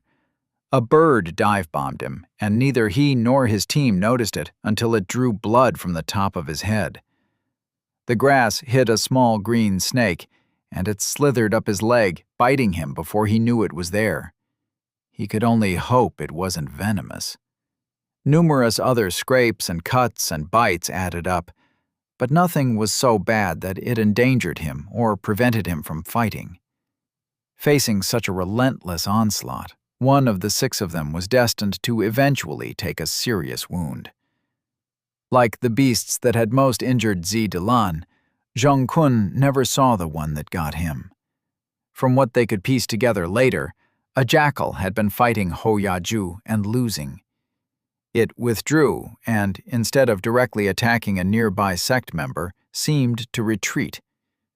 With so many other targets, the guards quickly forgot about the creature. It circled around and came out of the brush, ambushing Zhong Kun and catching him in the throat. Zi Delan and Ding Hua quickly put down the already wounded animal, but the damage was done. Zhong Kun fell to the ground in a heap, blood gushing from the bite. It was bad, surely a mortal wound. Zi Delan had seen a man bleed out after having his throat slit in a fight. The guy had gone from strong and healthy to dead in minutes, and there had been nothing that any of the bystanders could do to help him. For an instant, he panicked, remembering the helplessness he'd felt at that moment in the past. He couldn't bear the thought of watching a friend die like that stranger had. Zi Delan took a deep breath. He was no longer a kid. He was a cultivator. That had to be something he could do. Find someone with a healing pill. Carry Zhong Kun to Master. Yes, that was... Before Zi Delan could move to pick up his friend, Master appeared right beside them. All beasts within a 5-foot radius of them collapsed to the dirt, unable to move. Master! Zi Delan tried to speak, tried to explain the problem, but the words just wouldn't come. He'll be fine, Master said. Don't worry. Even as the words were leaving his mouth, Master calmly grabbed Zhong Kun's hand. There was no supernatural glow or any sign that Master was doing anything at all. Well, other than the fact that the bleeding stopped, and the throat that had been torn to pieces by the jackal bite knit itself back together. See, Master said. Good as new. Chapter 141. Saving Resources. Benton watched his sect members engage the 3rd wave at melee range. The heaviest hitters were Ye Zhan's 2 guard groups, but Zi Delan and his team did surprisingly well. Other assorted fighters who'd advanced to the peak of bronze body cultivation also joined in the battle. Overall, the group was smaller than for the previous waves, as planned. Rank 3 beasts were simply too strong and too dangerous for anyone not tough enough to handle them.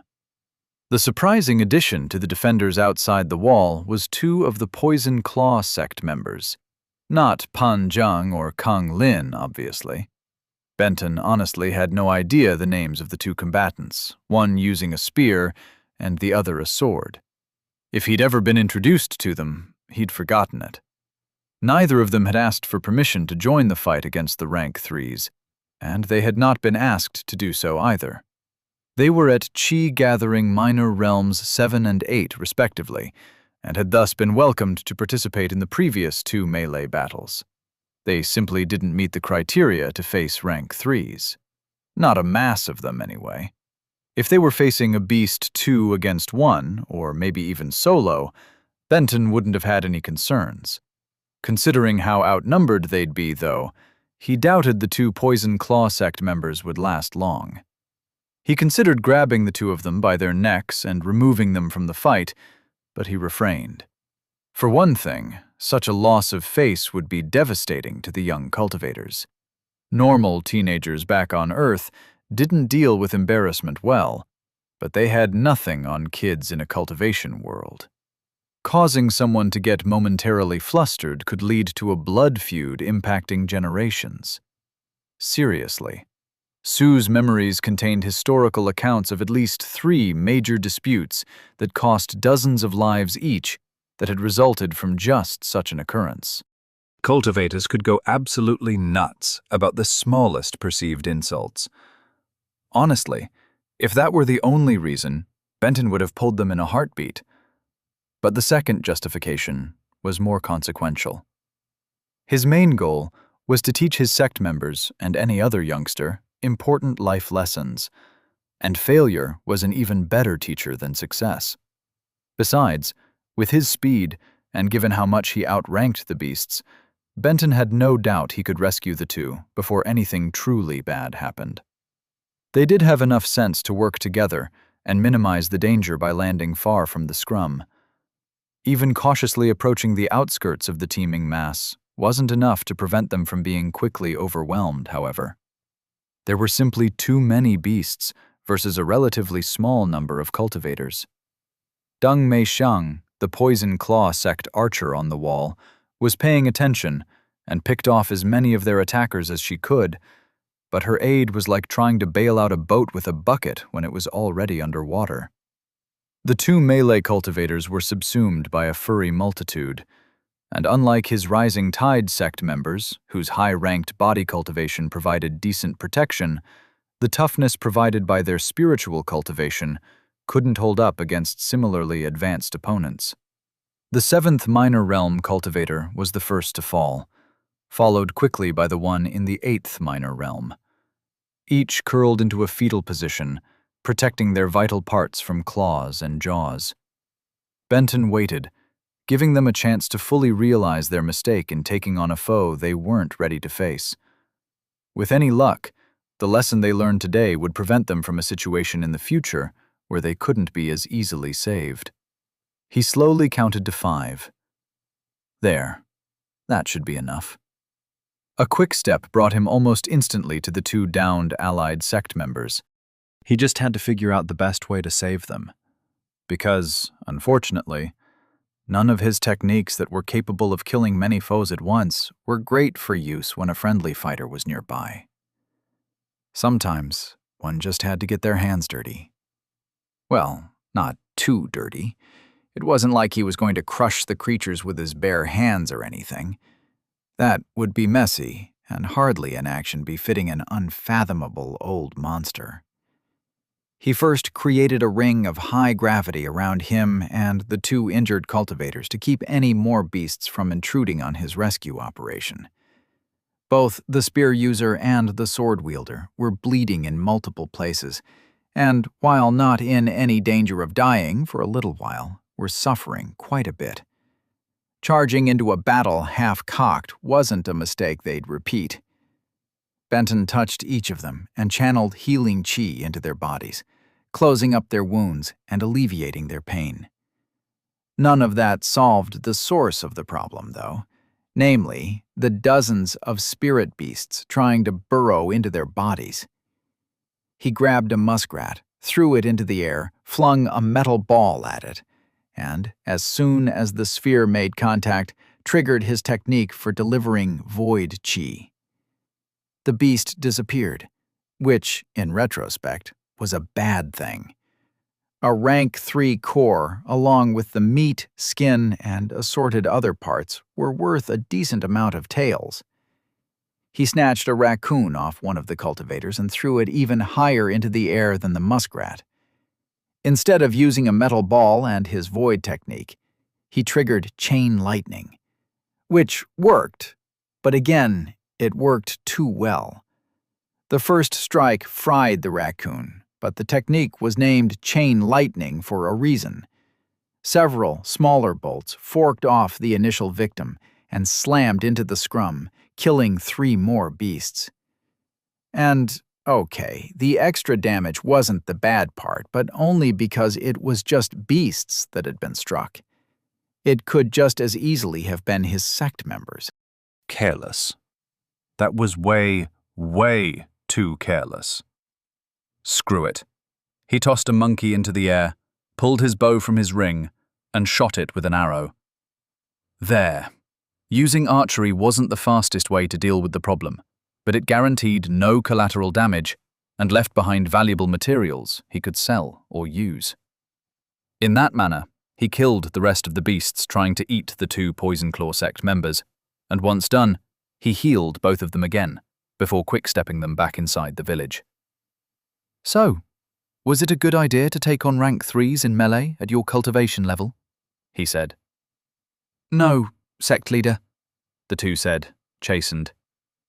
Benton didn't have much time to spare in further admonishing the 2 foolish youngsters, as his people were still in danger. He hopped back up onto the allure. Just in time, too. Zong-kun was in real danger of bleeding out. Even though peak bronze body cultivators were pretty tough, they weren't invulnerable.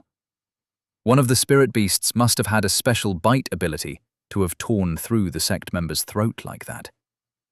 Zong-kun was minutes away from death, though, not seconds, and Benton was nothing if not fast. He quick-stepped to the young man and healed him in an instant.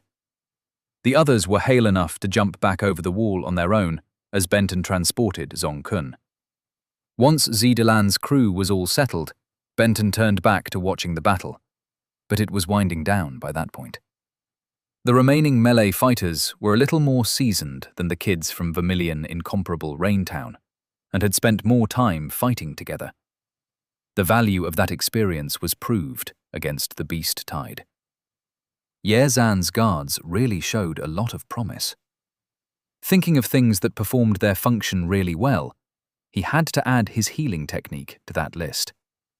Just the amount he'd used it during the first 3 waves saved him 2 major healing pills and 3 or 4 minor ones. That was a lot of shot points he saved, replaced by a resource that regenerated all on its own. Nice. One of the guards killed off the last of the rank 3 spirit beasts, officially ending the wave, and soon the fighters were back inside, consolidating their gains, while Kang Lin, the twins, and several sect members who hadn't been involved guarded the ones collecting arrows. Benton started getting notifications. Zidalan had reached large success with his spear, as had 3 other sect members. 2 archers had achieved the same milestone. There were few things in life better than raking in points by the half dozen. All too soon, however, that accumulation came to an end. Really too soon. A large group of rank 4s appeared at the extent of his spiritual sense. The 4th wave had begun, and by his estimate, it was close to an hour early. Benton did not like what that acceleration portended. He didn't like it at all. Chapter 142. Better to lose a fortune. The fast-approaching 4th wave worried Benton greatly. The beast tide was not likely to crest at rank 6, and any beast ranked higher than that was the equivalent of golden core or above. Fighting such an opponent near the village was a bad idea. The kinds of energies that a rank 7 or higher beast had access to could destroy even a wall made from Orange Vigor's spirit wood with even an incidental blow. None of the sect members, not even the twins and Kang Lin, had a chance of surviving if forces of that strength were unleashed in their vicinity. Heck, if the big boss were a high enough rank, Benton would have to go all out. Truly all out. He'd have to unleash the full might of his chi, and his techniques didn't exactly come equipped with IFF to separate the allies from enemies when determining who to blast into nothingness. Yeah. Fighting the higher-ranked beasts too close to the village was a complete non-starter, which was why he'd been preparing his disciples to survive a portion of the tide without him. His original plan had been to stay in the village until the beginning of the 6th wave. Upon leaving to find the big boss, he'd do serious damage to the beasts as he passed, and leave the dregs to the twins and Kang Lin. With a long interval between waves, that would have hopefully given him enough time to find and destroy the tide's mastermind before the higher ranks even reached the village. If he left any sooner, he risked missing the rank 6s, and he feared what would happen if that entire wave made it to the wall. After all, he had no idea how many beasts would attack, and the defenders only had 3 Foundation establishment cultivators to protect them if he left.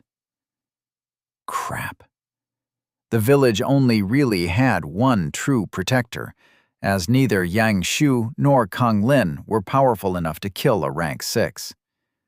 2-on-1, they'd have a chance, but only a small one, and they were likely to instead be severely outnumbered.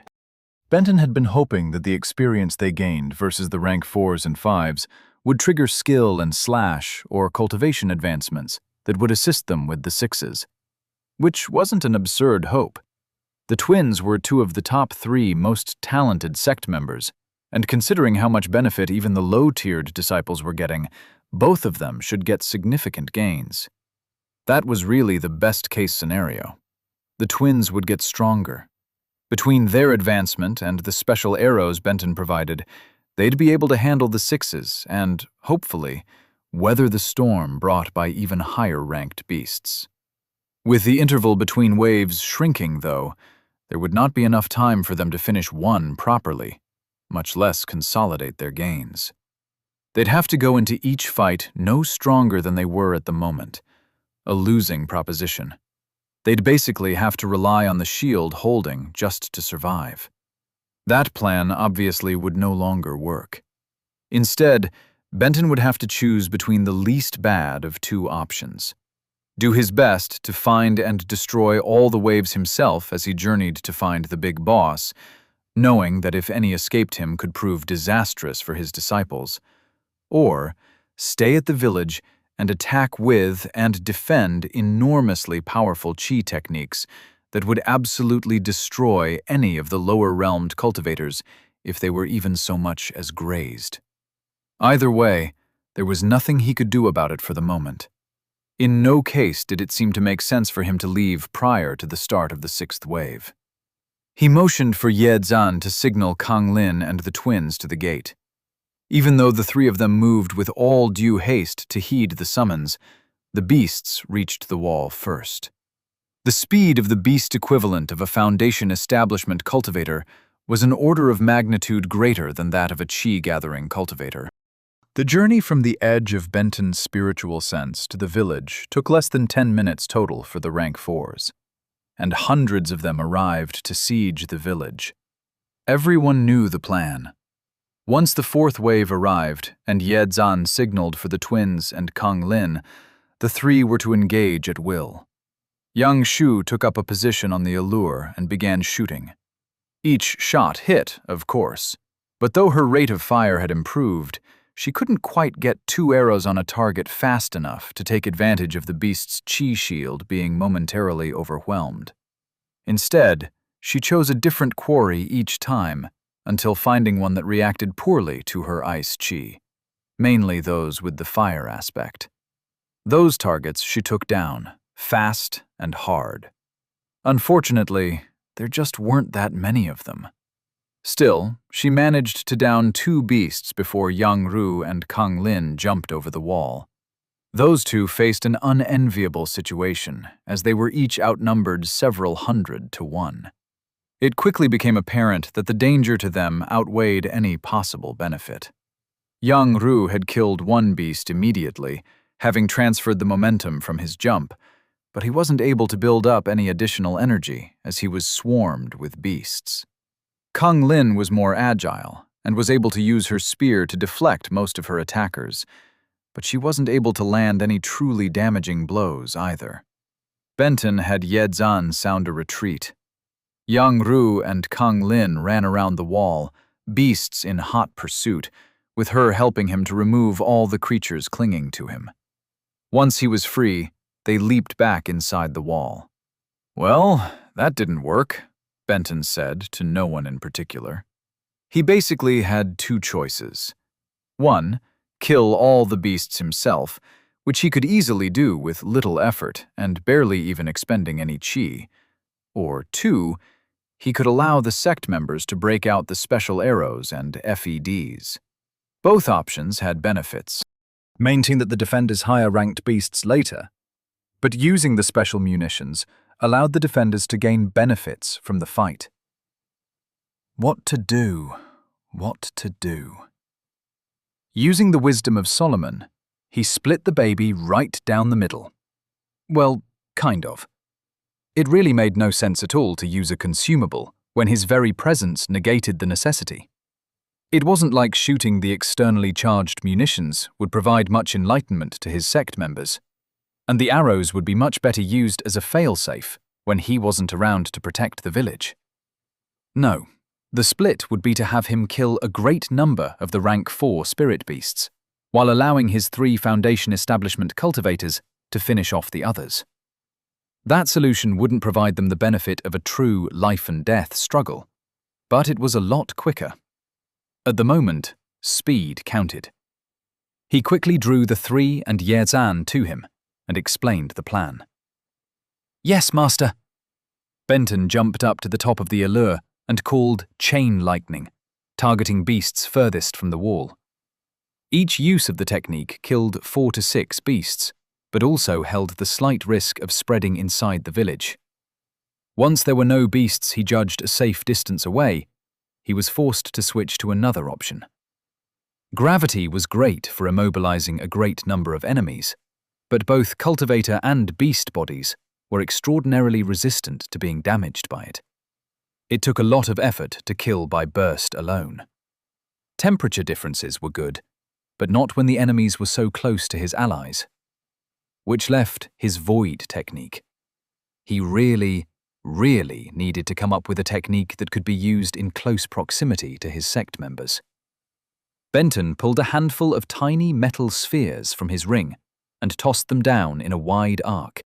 When each touched flesh, a large sphere of void blossomed, disappearing the entirety of everything inside it.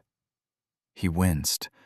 So many expensive materials destroyed. There was no help for it, though. Better to spend literal fortunes than to lose a single sect member. Soon, the hundreds of spirit beasts had been reduced to a mere handful, and the twins and Kang Lin were again released to attack. Through teamwork, and with archers on the wall providing support, they made quick work of the survivors. They immediately started gathering the corpses, but he told them to consolidate their gains instead. While they meditated, Benton did the grunt work for them. It seemed unlikely to him that they'd advance much from the lackluster fight he'd left for them, but he wouldn't know until they tried. Chapter 143. Shut up! Benton was not encouraged with the way the beast tide was progressing. The first 3 waves had been great, better than great, awesome, perfect. His sect members had dispatched the creatures with barely any assistance from him and had advanced as a result.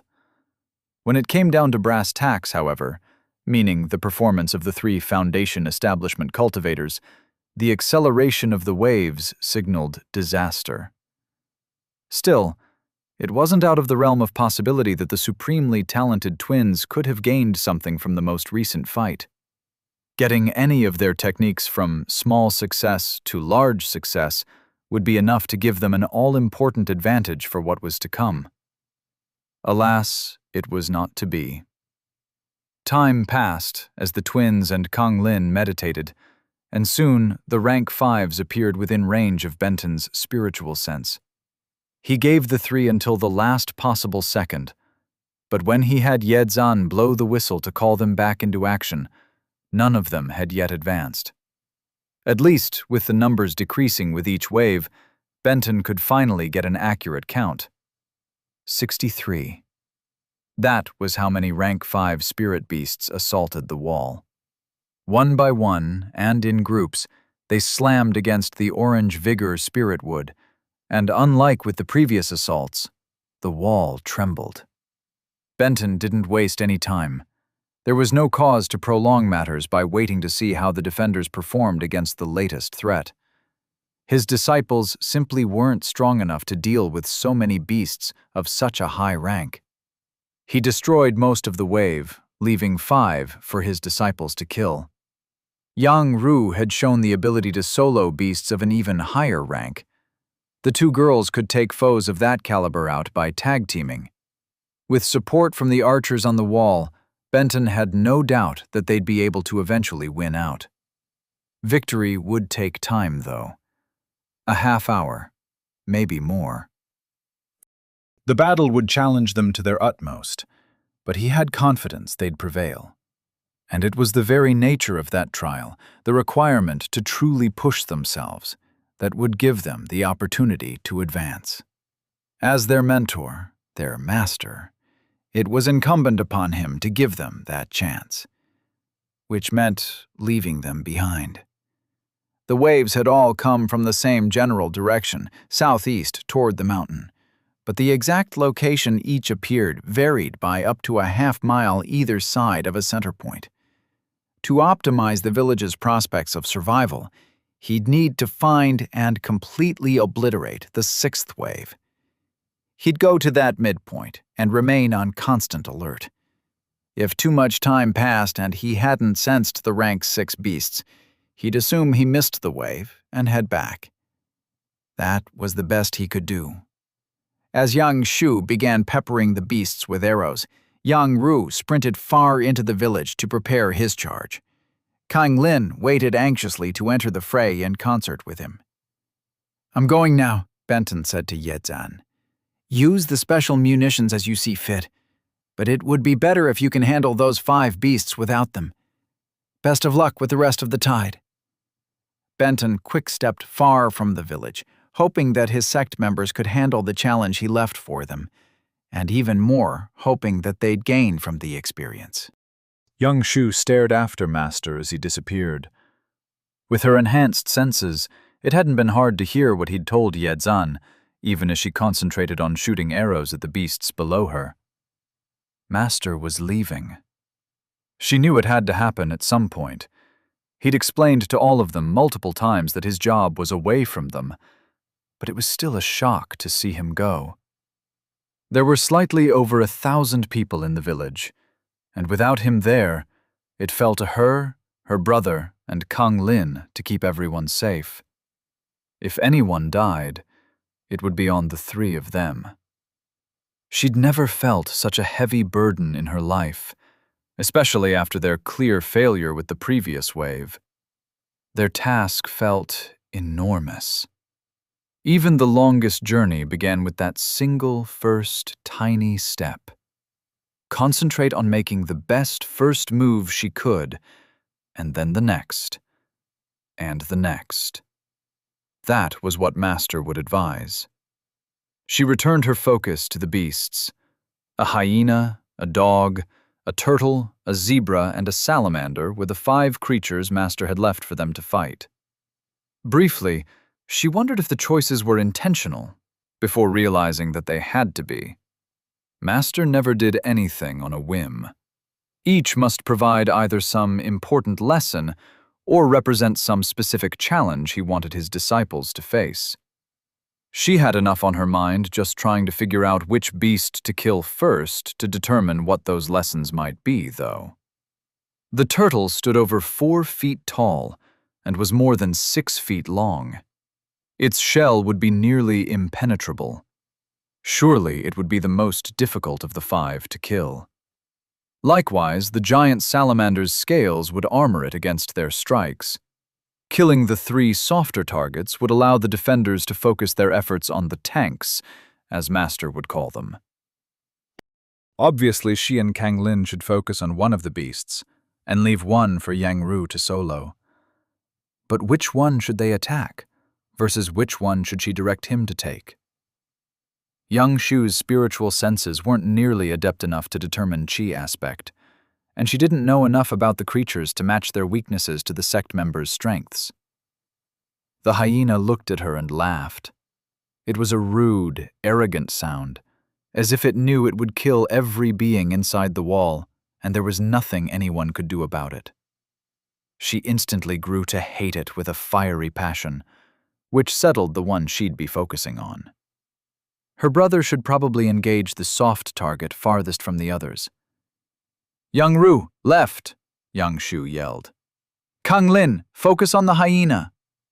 Before the other girl could even reply, young Shu loosed an arrow, striking the jerk creature in the eye. That shut it up. Young Ru ran toward the wall. He moved slowly and ponderously at first, but each step built momentum. Each step made him faster. Each step charged his technique. His spiritual sense told him that there were 5 beasts of the 5th rank outside the wall, but he didn't know what type they were or which would be the most advantageous for him to attack first. That was okay, though. He trusted his fellow sect members. Either Ye Zan or young Shu would— "Young Ru, left!" his sister yelled. There. He had his target. Nearing the wall, he leaped, using his incredible leg muscles, strengthened by both spiritual and body cultivation, to propel himself upward. At the apex of his jump, he cleared the palisade, and his quarry came into view. A zebra. Young Ru mentally shrugged. He had little knowledge of and no experience with such a creature. Not that the type of beast mattered. Soon, it would just be a corpse. Seeing him flying toward it, the zebra reared up on its hind legs, striking out at him with its forward hooves. Young Ru was falling on a determined trajectory right at the beast. There was no changing course. He had reached small success with his shield. Barely, but he was far from proficient with its use. There was no way he would be able to use it to protect himself in the tiny fraction of a second he had before the hooves hit. Young Ru didn't even try. In contrast, using stone skin was like flexing a muscle, an almost automatic response that barely required thought. Between the technique, his enhanced fortitude from advancing to the first minor realm of foundation establishment, and, even more so, the extreme toughness provided by being a peak bronze body cultivator, he felt confident that he could survive the attack. That didn't mean it wouldn't hurt. Both blows landed.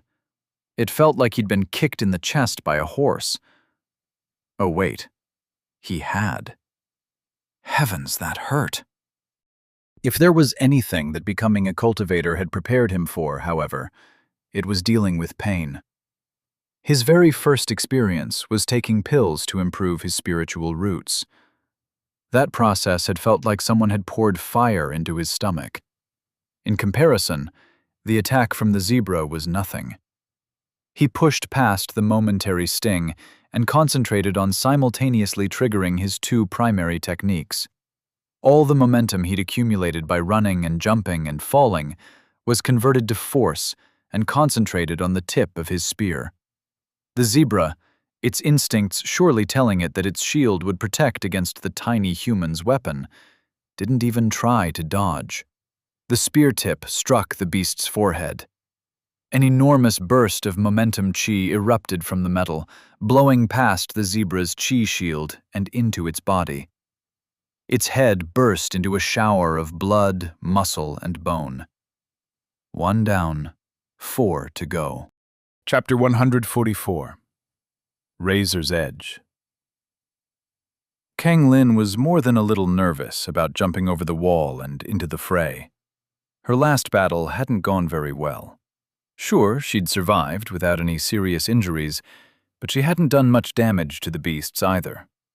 When she'd arrived at the village, she'd been following her grandfather's instructions. Her mission was to, in order of priority, determine all she could about the mysterious Chao Su and his actions, keep herself safe, keep Panjiang safe, keep the other Poison Claw sect members safe, and, if possible, get some experience fighting against beasts. If she were still following those instructions, she might just have decided to take her fellow sect members with her and leave as soon as the sect leader departed. But she was no longer only a granddaughter and Poison Claw sect member. She was a disciple. Master had poured so many resources into her.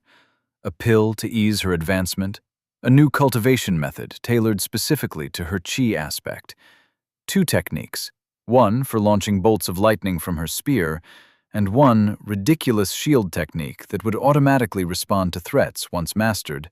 that were both also attuned perfectly to her chi aspect, and a new weapon, better in quality than most sect selkins received from their families. To repay his generosity, she needed to excel. Instead, she barely held her own for a few minutes before having to retreat. She needed to do better. In an attempt to steel her nerves, she told herself that she was facing only a mere 5 beasts instead of 100. 5 was doable, much better than 100. She had, after all, faced a much greater quantity and emerged relatively unscathed. Right? Of course, there were just her and 2 others, 3 total, versus 5. So she and her allies were outnumbered. And of course, the beasts were all rank 5, which equated to between Minor Realm 4 and Minor Realm 6 of Foundation establishment. She was only in the first Minor Realm, and had only recently achieved even that much. Both her techniques were barely at small success. The twins were in the same situation. She was about to face 5 spirit beasts that all significantly outranked and outnumbered her team. Was she crazy? Were all 3 of them crazy? Last time, she'd felt almost no fear about going against a teeming mass of beasts. Sure, they didn't outrank her by nearly as much, but there were so many more of them. Overall, it had been, objectively, a more dangerous situation. The difference was that she had supreme confidence that her unfathomable master would not let any true harm come to her. Master left, though, taking his overpowered attacks and instant healing with him. Yep, grandfather definitely would tell her to leave. Fast. Run. Sprint. Kang Lin took a deep breath. Trust had to extend beyond knowing that Master would save her if she got in over her head. She needed to believe he had a reason for leaving those 5 beasts for her and the twins to fight. After all, he could have easily just killed all of them. There must be a reason he left those 5 standing. "Yang Ru, left!" Yang Shu yelled. "Kang Lin, focus on the hyena." Kang Lin glanced back and saw that Yang Ru had already started his charge. She needed to get moving. With a flex of her powerful Foundation establishment leg muscles, she jumped onto the allure. The hyena was already blinded by ice chi. She made ready to jump down and stab it in the process of landing. The other beasts were too close to it, though. She'd be overwhelmed by them as soon as her feet touched the ground. Maybe sooner. "Keep the others off me!" she yelled to Yang Shu. Kang Lin hopped over the parapet, trusting her friend to do what was needed. The hyena's right eye was already clearing. It smirked at her, making her want to wipe that horrible, smug expression off its face. In contrast to the technique her grandfather had given her, learning the one Master had granted was easy. And the strength of the chi it converted into lightning was magnitudes better than she had expected. The difference between heaven grade and profound was truly unfathomable. Between the ease of learning the technique and the practice she'd put in, Kang Lin had no trouble charging her spear as she fell. The beast seemed unconcerned, watching her with that awful expression like she was a lamb heading to the slaughter. She hoped the look on its face wasn't an indication that it was aware of something that she didn't know. Regardless, it was too late to change tacks. She was committed. Predictably, the hyena tried to snap at her with its enormously strong jaws, but she easily twisted away from it. Ignoring the distraction, she kept her spear on target, stabbing the center of the beast's forehead. Lightning burst from the metal tip. As Kang Lin gained her footing, the hyena recoiled, whimpering. There was a black mark on its head. Her attack had done more damage than expected. Water. The hyena's chi aspect was water, which was weak to her lightning. Yes! Finally, she could prove her worth. "I'll kill this one! Keep the others off me!" she yelled. Young Shu surveyed the battlefield. One beast, the zebra, was down and out. Kang Lin had the hyena well in hand. It wouldn't last another minute, as the Poison Claw Sect member rained lightning on it with quick thrusts from her spear. That left the dog, the turtle, and the salamander. Of the three, the dog, a large breed that didn't look familiar to her, suffered much more from her arrows than the other two. Young Shu guessed its chi aspect was fire, an element that was weak to her ice. Part of her wanted to concentrate on the dog to bring it down, but while actually killing a beast on her own would feel nice, that choice wasn't the smart option at the moment. She needed to keep the beasts off her teammates, especially Kang Lin, who had refused body cultivation on the basis of not having enough contribution points to pay for all the cores herself. Young Shu thought she understood at least the basis of what Master wanted them to do. The hyena, zebra, and dog had chi aspects that were weak to attacks from one of the defenders. The salamander and turtle were tough, but slow. Kill the three with weaknesses and team up against the remaining beasts. It wouldn't be easy, and any mistake could lead to tragedy. The path was there, though. Young Ru, retreat to rebuild your momentum. Attack the salamander. He grunted in reply, already beginning to sprint away from the battle. With her peppering the eyes of the other three beasts with arrows, none of them followed him. Perfect. For the next minute, she alternated shots between the beasts other than the hyena, and Kang Lin finished that one off. "Engage the turtle!" Young Shu yelled. Her brother was already charging the salamander. His ability was interesting, the exact opposite of hers. The complement of hers, really. Instead of many fast but underwhelming, distracting blows, he could deliver a massive amount of energy in an instant. That instant took much preparation, however. He'd been almost worthless while overwhelmed with so many beasts. But then again, they all had been.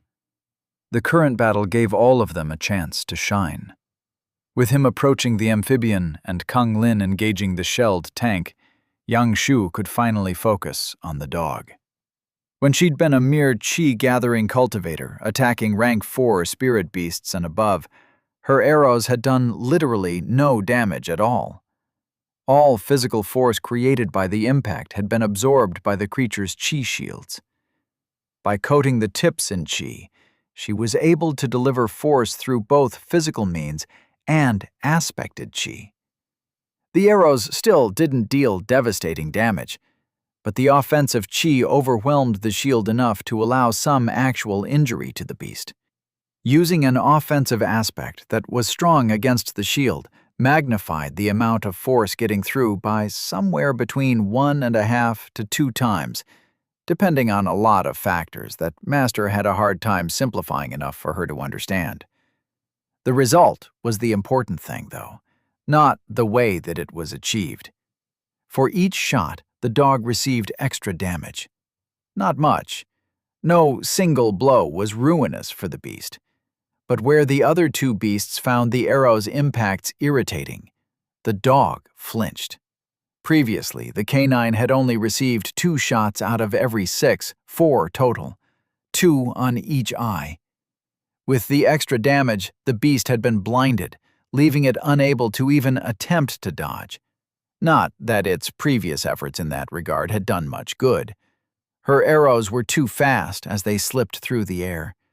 Since she was released to solely engage the dog, arrow after arrow hit it in the same spot on its head, and each did a little bit more damage, carving away first fur, then skin, then muscle, then bone. Shot after shot rained down on it until, finally, the last thin layer of bone was destroyed and an arrow tip reached brain matter. Her target killed, Young Shu returned her attention to the rest of the fight. The salamander was dead. Only one beast, the turtle, remained alive. Kang Lin occupied it, neither doing it much damage nor taking blows herself. Young Ru was again retreating so as to build up momentum for another strike. Yang Shu hesitated before shooting her next arrow. A normal fight would soon be over, as her brother would soon deliver a cataclysmic blow against the beast, killing it with one shot. Turtles, however, were known to be defensive specialists. Yang Shu didn't expect it to fall quite so easily.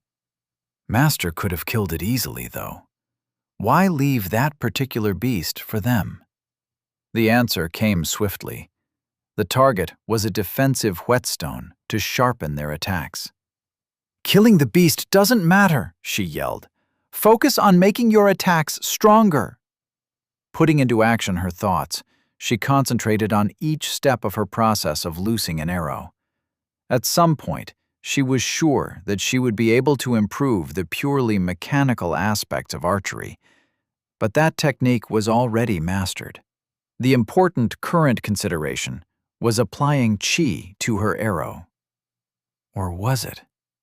Her practice had been focused on increasing both the speed of applying qi and how much of the arrow was coated. Both facets were coming along nicely. Her rate of fire wasn't quite as fast as prior to learning the slippery arrow technique, but it was close. And she'd recently started coating the entire shaft with ice qi. She needed her arrows to be even faster, to pack more of a punch. Improving how quickly she could apply the qi before loosing would be a benefit, but it wouldn't enhance the power of each arrow. There had to be a way to make it do more damage. Master continually emphasized that her qi was what she believed it to be. Perfectly smooth ice balanced on the razor edge of freezing and thawing were the exact words he'd used to describe it. Smooth, slippery, fast. She'd already incorporated all those ideas into her technique. What else? Balance? No, wait. Razor edge. Ice could be sharp. Fast, razor-sharp ice would do more damage than fast, blunt ice, right? Could it really be that simple? Her qi was what she believed it to be. If she believed it to be sharp and slippery, it would be sharp and slippery. She just needed to be absolutely confident. And if there was one thing she was absolutely confident in, it was Master. He'd led her to the realization about her qi aspect, so it must be true. Yang Shu loosed her arrow, and she felt the difference. The tip cut through the air even better, making it faster. Even better, when it impacted the turtle, the razor edge penetrated the beast's qi shield easier. Yes! Chapter 145. A Turtle, a Fork, and a Shell. The fight between Kang Lin and the turtle continued. Most of her thrusts landed, but the damage they caused was trivial for a rank 5 beast with such high defense and vitality. Its head blurred toward her, and she dodged. It was slow to move and couldn't evade worth anything, but it obviously had some kind of skill that allowed it to snap its powerful jaws forward. If those caught her, she'd definitely lose a limb, if not her life. "Killing the beast doesn't matter," Yang Shu yelled. "Focus on making your attacks stronger." Kang Lin pondered the admonition, but didn't have much time to give it much contemplation, as she had to remain alert for the beast's bite. Soon, though, an arrow coated in ice qi slammed into the turtle's neck. The impact did much more damage than Kang Lin expected, considering her experience seeing previous arrows hit. For a moment, the difference confused her. Then she realized that Yang Shu had received some form of enlightenment. Though Kang Lin was happy for her friend making such an achievement, and ecstatic for the added assistance in taking down their common foes, it was sometimes more than a little frustrating to fight so closely with such talented allies. They advanced at a simply breakneck pace that left other cultivators feeling inadequate. "What did you do?" Kang Lin yelled, retreating from the beast as another arrow slammed into it. "Re-examined what I thought I knew about my qi aspect." Of course. Simple as that. Kang Lin rolled her eyes. Why didn't she think of it herself? Unfathomable A ranks. What had Master said her chi aspect was? Something like forked lightning ripping the sky asunder. Yeah, that was it. Kang Lin didn't see what benefit that description provided her. She already held an image of a powerful lightning strike in her mind, based on the one Master used to destroy the hippo. Her bolts paled in comparison to that one, of course, with her being so much lower than him in cultivation. But it was a fine basis for her mental image. Of course, Master used chain lightning, a single bolt that split off after the initial hit to strike additional targets.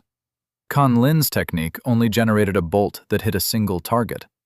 Nothing about her chi aspect even hinted at a chain effect, so she didn't see how that helped her. Wait, forked lightning? Could a boost really be that simple? If so, she was going to curse herself as 6 kinds of a fool for not realizing it sooner. Kang Lin heard heavy footsteps and sensed Yang Ru approaching fast. She moved further from the beast. Stopping suddenly in a way that was difficult to see or describe, he crashed into the turtle, and for a moment, she thought the fight was over. There was no way the creature's head could survive such a blow. At the last instant, however, the turtle shifted so that, instead of the vulnerable head, Yang Ru's strike landed on the shell.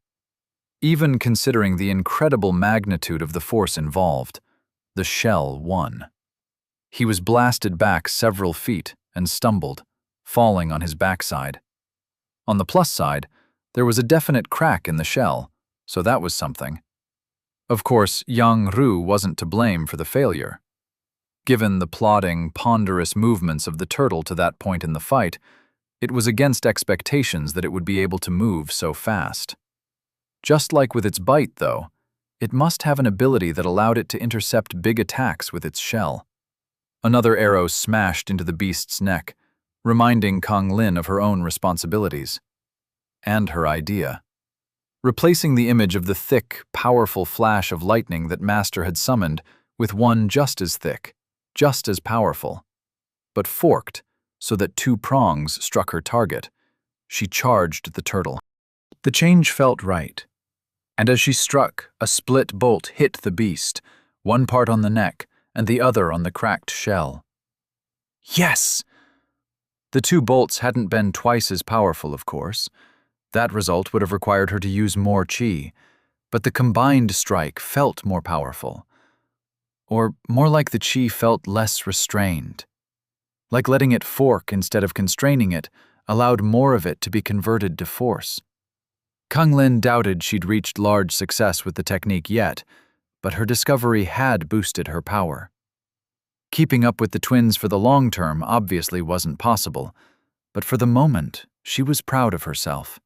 Her advancement would bring honor to the Poison Claw sect and to her family, especially her grandfather. Yang Ru exhaled sharply. Again. He'd ended up on his butt again. All that work, having 2 techniques specifically created for him, only to end up on the ground on his butt again. Yang Ru scrambled to his feet. The turtle had used a skill to thwart his attack. Some such abilities could be used over and over again. Others cost a great deal or had to be recharged over time. If the latter were true, his best chance at killing the beast was to strike again as soon as possible. He ran from the fight, trusting Kang Lin and his sister to keep it occupied while he prepared. No sense going quite as far, however. Speed trumped power at the moment. Either the blow would be blocked, proving that Yang Ru was unlikely to kill the beast in a single shot, or it would succeed. The turtle surviving in that case would matter little. It would surely be damaged greatly, and he would know that only persistence was needed. He sprinted toward the turtle, building momentum with each step. Thud, thud, thud. His feet pounded the dry, cracked dirt as he sped toward his target.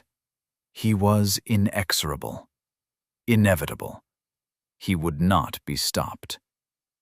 At the last moment, he triggered his technique, converting all the gathered momentum onto the point of his spear. He stabbed at the beast's neck and hit the shell again, and ended up on his butt again. Young Roo, his sister yelled. Focus on improving. The beast doesn't matter. I heard you the first time, he yelled back. Did you? Did you really? Yes, of course he had. He hadn't done anything about what she'd said, but he'd heard her. He sighed. They did, however, need to kill the turtle, and repeating the same charge, slam, and bounce maneuver wasn't likely to achieve the end goal. Something had to change. Young Roo liked his two primary techniques. The first allowed him to build momentum chi from his physical actions. The second transferred all that momentum through the tip of his spear into a target. The combination allowed him to punch above his weight, as Master would say. The third technique was a shield, which he'd barely gotten to small success. So far, he hadn't even used it in combat. He didn't feel there was anything to do with it that would improve his ability to kill the beast. No, the answer had to lie with his combination. But how to find it? Master would probably say something like, "To find the answer, one must first find the problem." Yes, Young Roo was almost positive he'd heard that exact phrase. So, what was the problem? Simply put, the stupid turtle used a skill that allowed it to move out of the way faster than he could hit it. When he thought about it like that, the answer did seem clear. He either had to slow the turtle down or speed himself up. The former idea was not feasible with the current techniques that he, his sister, and Kang Lin had. Barring the girls physically grabbing the beast's legs and holding it, which might not even work, there was no way to prevent it from moving. Maybe once young Shu learned a new technique with her ice, something might be possible, but that advance wasn't happening in time to help with the turtle. Making himself faster, however, might be possible. His techniques allowed him to build momentum and transfer it to a single point, but could he also somehow use that accumulated chi to make himself faster? Doing so would bleed off some of his power, but if it guaranteed him a good hit, he'd take the trade-off. Eager to make the attempt to put his idea into practice, he sprinted away from the village, even farther away than the first time. He planned to put his all into the next attack. By the time he stopped, he could barely even hear the girls fighting against the beast. That was okay, though. He trusted them. Young Roo hesitated a moment before heading back. He needed to get his thoughts straight. Trying to force a technique to do something new in the middle of combat was neither easy nor advisable. He closed his eyes, visualizing each part of the plan, going over it in his mind as he briefly sank into meditation. When he opened them again, he was ready. Each footstep was important. As Master had taught him so long ago, and as young Roo had practiced thousands and thousands of times, he used microbursts of internal chi to push off with first his right foot and then his left, building speed and momentum as he ran. Each step, every step, maximum force. Slowly at first, before building to a crescendo, he sprinted. His mind and body and chi became one. He let his instincts guide him, barely paying any attention to the turtle as he drew near it. The spirit beast didn't matter. Nothing it did could counter inevitability. As long as he did his part correctly, all the turtle could do was die. 5 feet away, he leaped. He didn't even know why he did it. Something just made the action seem right, so he did it without thought. His momentum hurled him forward. He concentrated, transferring that force not to the tip of his spear, but to his arms. It worked. He felt the increase in energy, in speed. Even to his advanced senses, his arms seemed to blur as they thrust the spear toward the beast's head. The strike happened too fast for him to track. Maybe the beast could only use its dodge skill twice in quick succession. Maybe Yang Ru, with the enhancement from his technique, was simply too fast for the creature.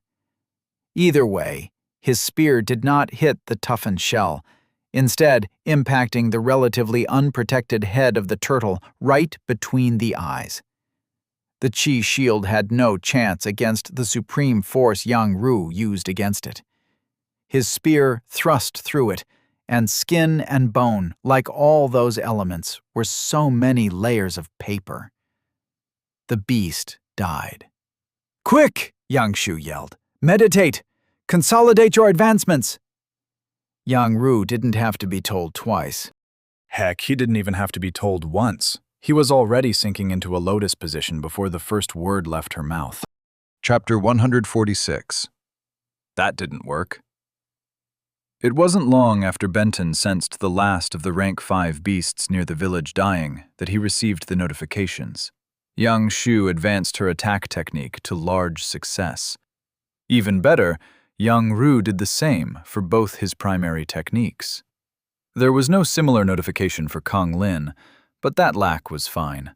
Benton already felt better about the village's chances for a successful defense with the twins' power-up. Not long after, way too short a time, actually, the rank 6 beasts appeared to his spiritual sense. The good news was that there were only 31 of them. The bad news was that they were spread out over at least a half-mile instead of being grouped together. Killing all of them before they reached the village was going to be a chore and a half. Best get to it, then. Benton quick-stepped to one end of the line of beasts and triggered Chain Lightning. Since gaining the ability to form concepts that supercharged his chi upon reaching Golden Core, he didn't need to worry about using an opposing aspect to overwhelm a shield. Rank 6 beasts, the equivalent to the peak of Foundation establishment, were no match for his lightning. The technique also held an important advantage over his void arrows. It left most of the bodies intact. Not undamaged, obviously, but intact. Even better, the all-important core wasn't harmed in most cases. To achieve a better result, he would have to target arrows with a tiny bit of chi in order to selectively penetrate a beast's body with just the minimum amount necessary to kill it. The monetary benefit of leaving intact skins, more meat, and risking less damage to other valuable materials would be great.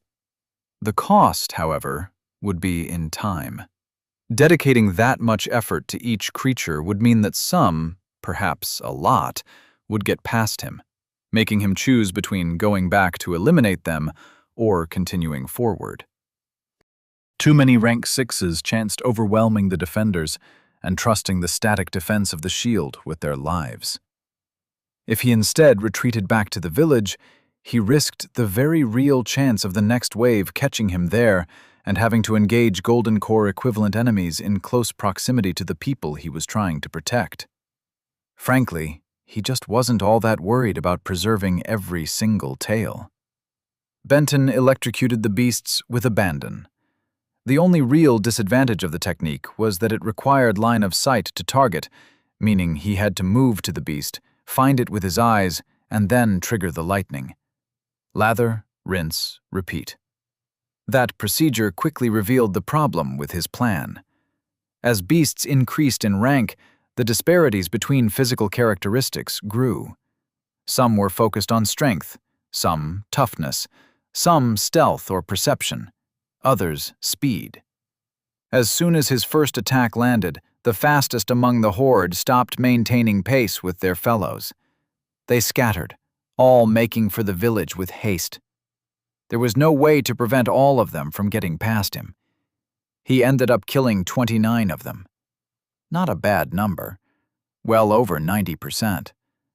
More importantly, he'd only let 2 through, and both the ones who'd slipped containment were obviously focused on speed, meaning their strength and toughness would suffer.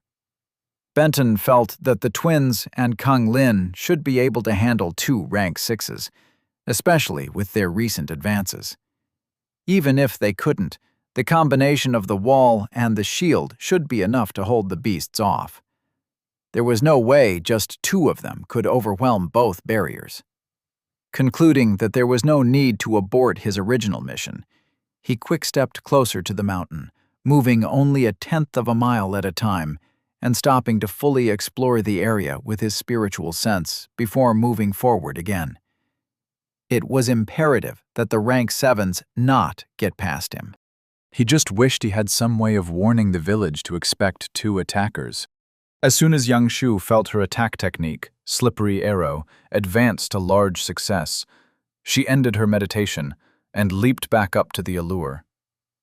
She and the rest of the defenders, well, mainly Kang Lin and her brother, had beaten the remnants of the last wave without Master overseeing them, but his finger had still been on the scale. He had, after all, specifically picked which beasts to leave alive for them to fight. For the upcoming wave, she had no idea what to expect. The plan was for him to kill all the beasts, but no one knew what he would encounter on his way to confront what he called the Big Boss. She and the other 2 Foundation establishment cultivators might face no enemies, or they might have to fight an entire wave with each member at the equivalent of the peak of their realm. If the defenders did have to fight, it would be contrary to the plan, meaning that they would not be against foes specifically chosen by Master.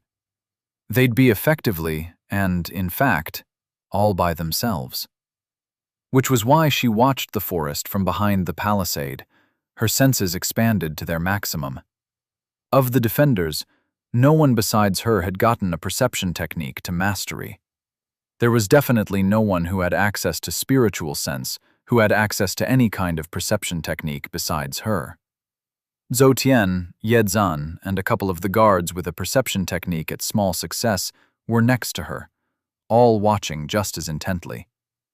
Yang Shu knew, however, that if the village were to have to fight against a 6th wave, it was up to her to detect the beasts approaching, and she took that role seriously. Minutes passed as she kept watch. There was no telling how long it would take for beasts to show, if they did at all. When they finally did arrive, she barely sensed them before they were upon the village. One moment, she felt a presence at the very extent of her range, and the next, a large creature was slamming into the wall.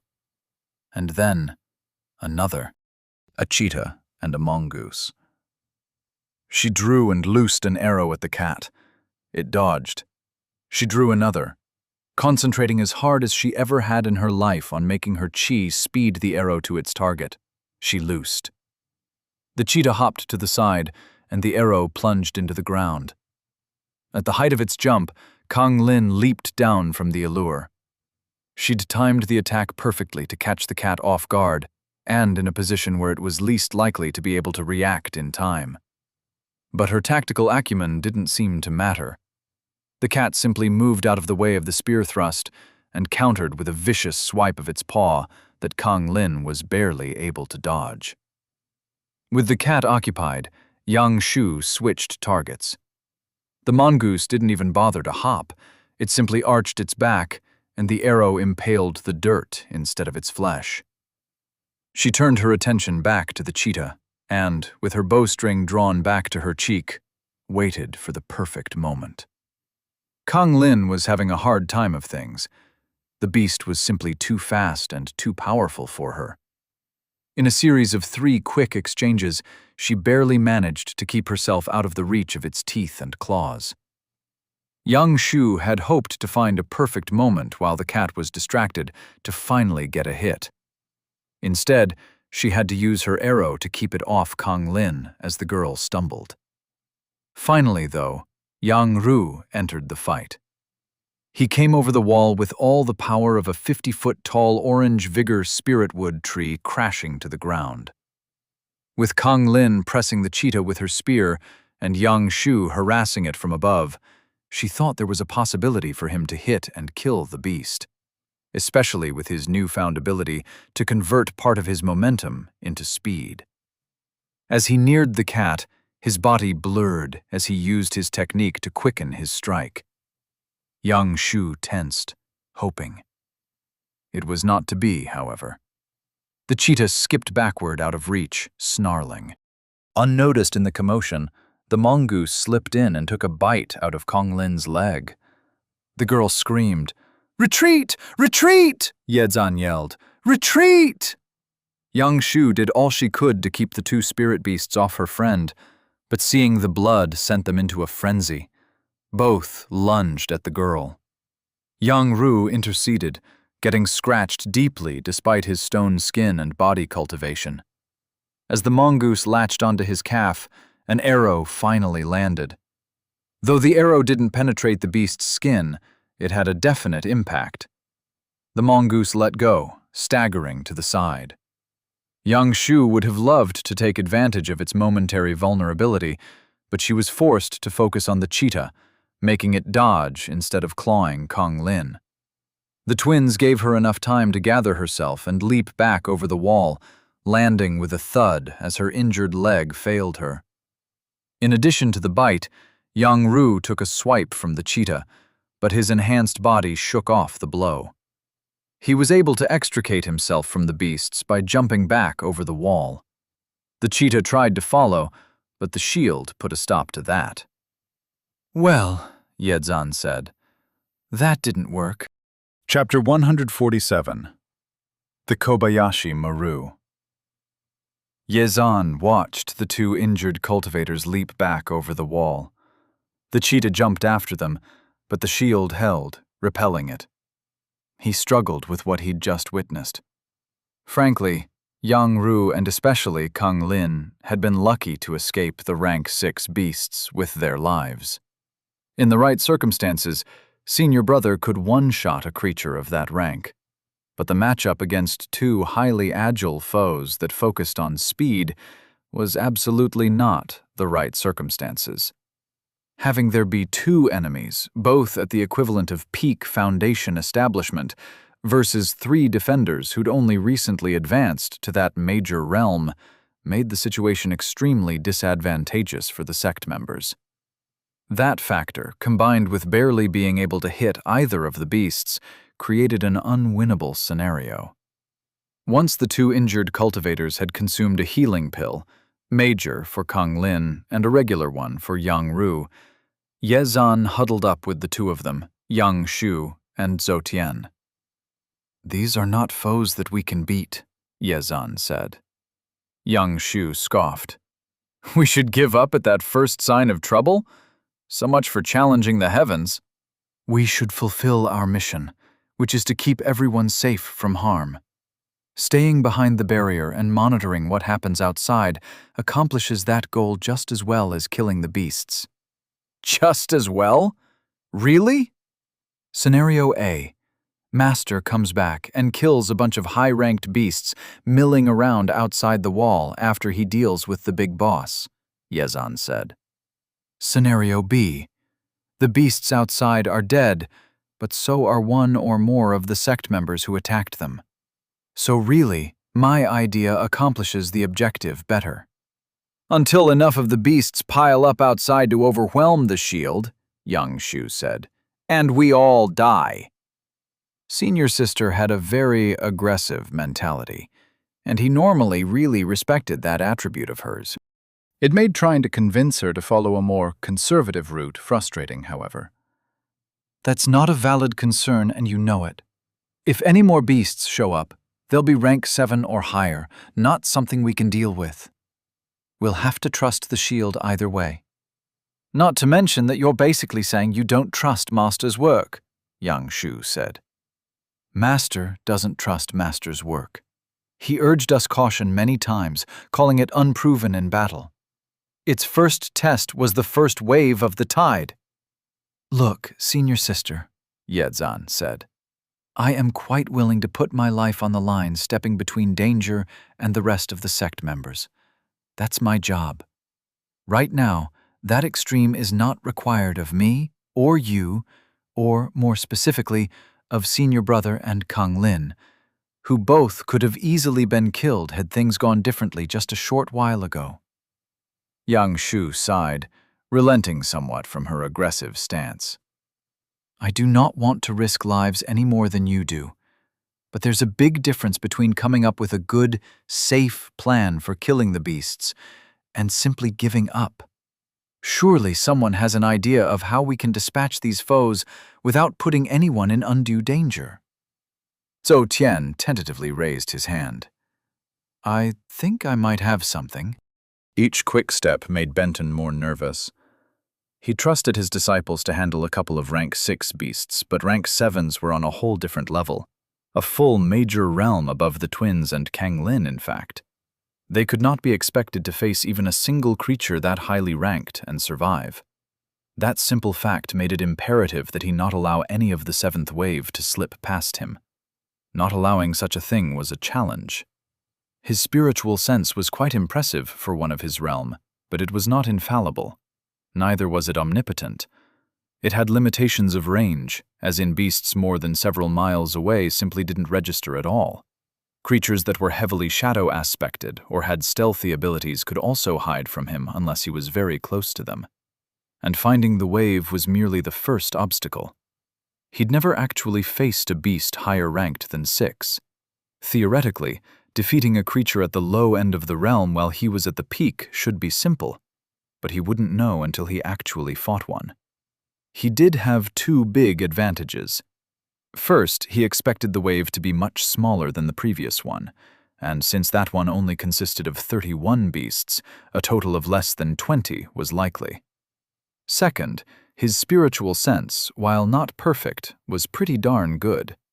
Between his natural ability from advancing to the peak of his realm, his perk, and a perception technique at mastery, his range likely exceeded any other golden core cultivator in existence. The problem was the extraordinary distances involved. The span between the village and the mountain peak was several hundred miles, and given where each wave had appeared, he doubted that the respective staging areas were exactly at the peak. Which made sense. It must be difficult to exert control over so many beasts to prevent them from attacking each other. The more separation the big boss could create between them, the better. Probably, anyway. Benton really didn't know. But that conclusion made sense and fit his observations. If he quick-stepped to a location more than a few miles laterally from the 7th wave, he could easily miss the entire group, especially if they traveled tighter than the 6th one had. His only solution was to waste time and chi hopping around back and forth, making his journey toward the peak haphazard at best, and stop to do a detailed sweep to the extent his sense would allow. Even with all those precautions, each minute where he didn't detect the beasts added to his anxiety. He quick-stepped again, stopped, and reached out with his sense. Nothing. Again, he sighed. If he screwed up and let the wave get past him, the shield would hold. Definitely. Probably. Maybe. Possibly. Ugh. Yezhan looked to his left. Young Shu waited with her bow ready. He looked to the right. His 4 best archers, other than senior sister, were likewise ready. Each had 19 of the special arrows Master had created, ready in a bucket in front of them. Each also had a 20th of the munitions, nocked and ready to shoot. "Everyone ready," he said. "Yes, guard captain," the 4 said. Young Shu nodded, as did senior brother and Kang Lin. As plans went, the one Zhou Tian came up with was quite safe. If it didn't work, there was no reason for the 2 melee-oriented Foundation establishment cultivators to ever jump down from the wall.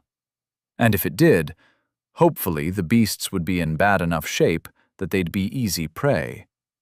The 2 creatures might even be killed outright without the need for Yang Ru and Kang Lin to endanger themselves at all.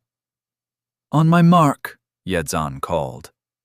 3, 2, 1, go! The 4 guard archers drew back their bowstrings. Young Shu shot the fastest arrow she could manage at the cheetah. It calmly hopped up, allowing the missile to go right past it without so much as scratching it. That was okay, though. All part of the plan. At the apex of its leap, the 4 archers loosed. 4 arrows charged with void-aspected chi from a high-realmed cultivator launched toward the beast. But not directly at it. Instead, the arrows bracketed the cheetah.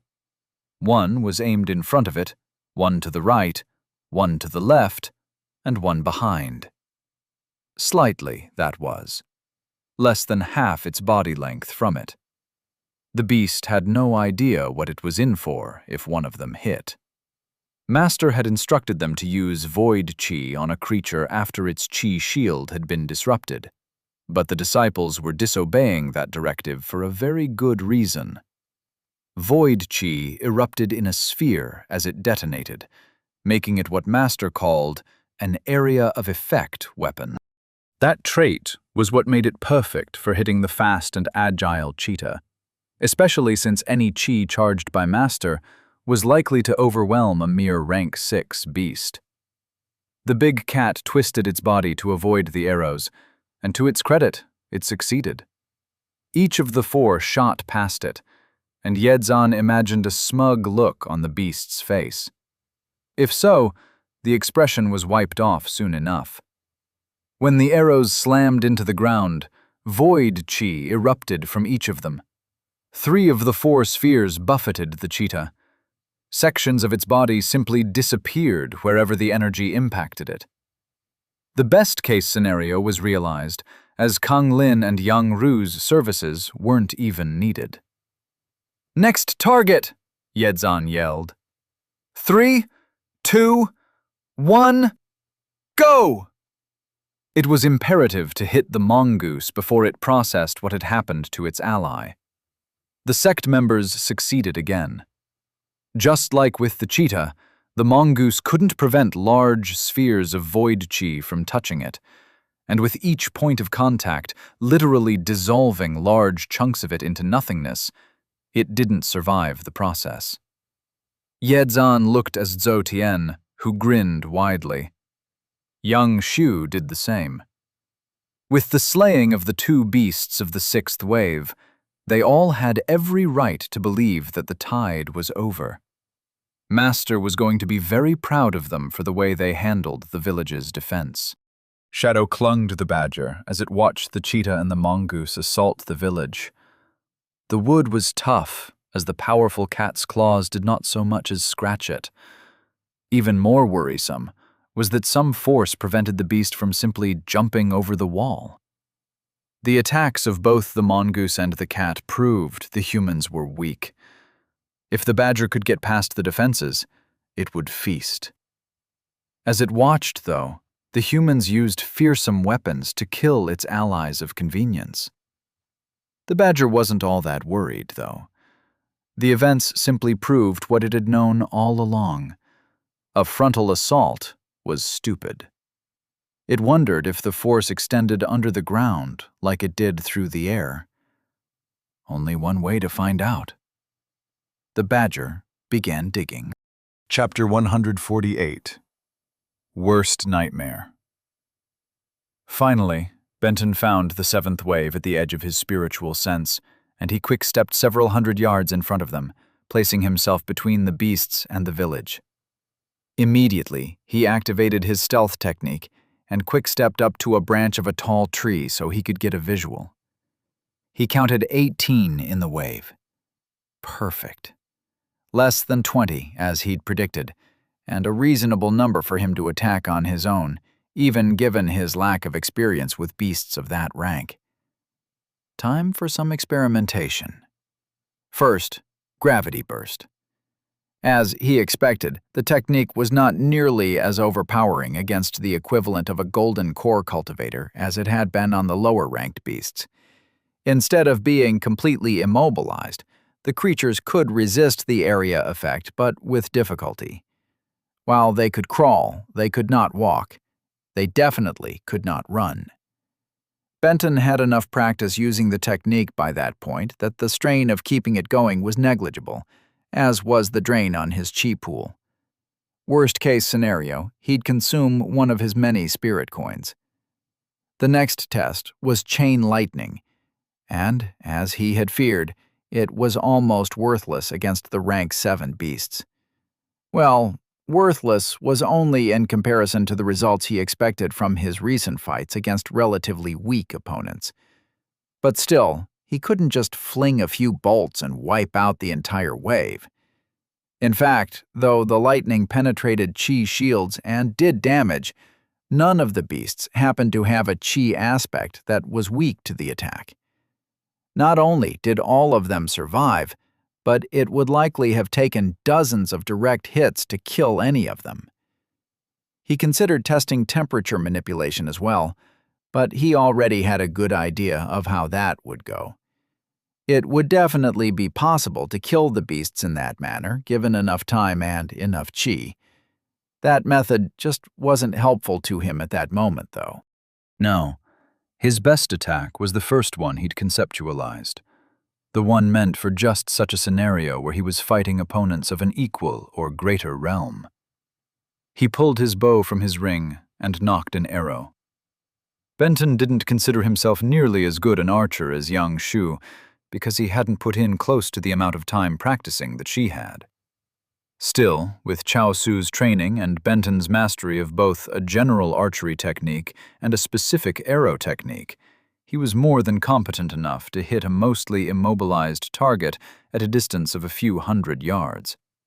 His layered variable shield breaker with void finisher had been created for just such a purpose. He drew back the bowstring and loosed. The arrow hit a wind-aspected elk right between the eyes. Benton's channeled wood chi ate through the chi shield that was weak against that element, and when the arrowhead hit flesh, a sphere of void chi disintegrated the beast's head into nothingness. 1 down, 17 to go. Killing the rest of the wave took more time than Benton would have liked, but any expectation that he could do it faster was based solely on defeating much weaker opponents. Slow, careful, and meticulous were good watchwords for his current mission. Taking a little bit of extra time to make sure he eliminated all the beasts was definitely worth it. To that end, he quick-stepped to the middle of the beasts after the last had been decapitated. His sense, strained to the maximum, didn't pick up any chi sources nearby. Realizing that the entire wave had gone a lot easier than he had expected, he chuckled. He didn't have to leave the village after all. Not for the 7th wave, at any rate. Those beasts had been no threat at all. Oh well, Benton didn't regret being extra careful in that regard. For all he knew, a golden core equivalent beast would be able to shoot lightning bolts or whatever, just like he could. Actually, for all he knew, that was still true. Just for rank 8s or higher instead of starting at 7. He'd have to see. Regardless, he'd been right about focusing so much on killing the entire wave before any of the beasts could reach the village. There was no way his disciples could handle a rank 7. They were too tough and too fast. Not even Yang Shu would likely be able to make one of the arrows he'd created for them land. Benton glanced at all the corpses around him. A rank 7 beast attacking the village was one less worry he had to concern himself with. He quick-stepped in the direction of the mountain peak, beginning his search for the 8th wave. Zhoutian felt that something was off with the way the shadows at the edge of the forest were behaving, but there was nothing he could pinpoint as being wrong. He couldn't even find a particular spot that drew his attention. It was just an overall sense of unease. Soon, his fellow defenders began implementing the plan he'd developed, pushing the issue to the back of his mind. They were victorious, and much celebrating was done. He dropped into meditation along with the others, seeking to improve his abilities from his recent experience. Zhoutian found it hard to concentrate, however. Something nagged at the edges of his thoughts. Something important. The shadows. But that was just his imagination, wasn't it? No. He was one with the shadow. He was shadow. He knew shadows, and they behaved wrongly. They behaved as they did when they concealed him. His eyes shot open. There was another beast out there. The badger had been commanded to attack the gathering of humans, and while it had no issue with the attack itself, the fact that it had no choice but to do so rankled. Once he'd gotten in range of the gathering, however, all doubts and resentments fled. There was a large source of consumable chi inside. A large source. A large, consumable source. Such a quantity would instantly propel it to rank 7, and perhaps even higher. It just had to get inside that wall and past that barrier, absorb all that wonderful, powerful chi, and ascend to a level the puny humans wouldn't be able to challenge. Besides providing both incentive and temptation, the source was like a beacon in the night to the badger's spiritual sense, allowing it to keep its bearing directly on target as it burrowed deep under the ground. Inch after inch, foot after foot, it dug, always focused on the direction of the source. Eventually, the badger found itself directly below the massive amount of consumable chi. The barrier hadn't extended below the ground. If the beast went straight up, he'd be inside the gathering. Excited, the badger almost did exactly that. It hadn't, however, reached near the peak of rank 6 by being impetuous. It reached out its spiritual sense again and discovered an important lack. Shadow. There was almost none in the crucial area near the consumable, which meant the badger would be exposed as soon as it emerged from the ground. And it had already seen what the humans could do to an exposed target. No, its strength was in remaining hidden, not in a direct frontal assault.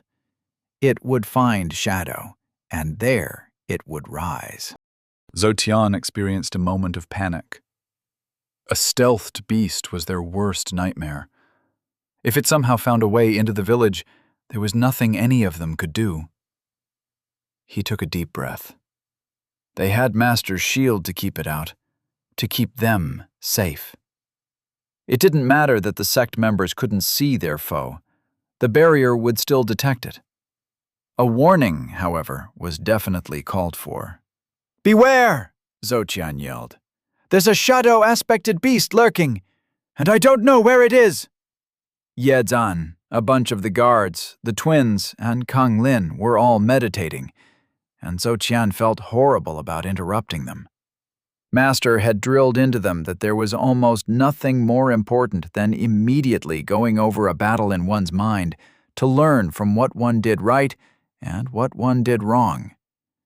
If there was one thing more important than advancing, though, it was the presence of another beast threatening the sect. The others didn't question his alert. They broke free of their meditation and took up positions on the allure. Their level of trust in him touched a spot in his heart.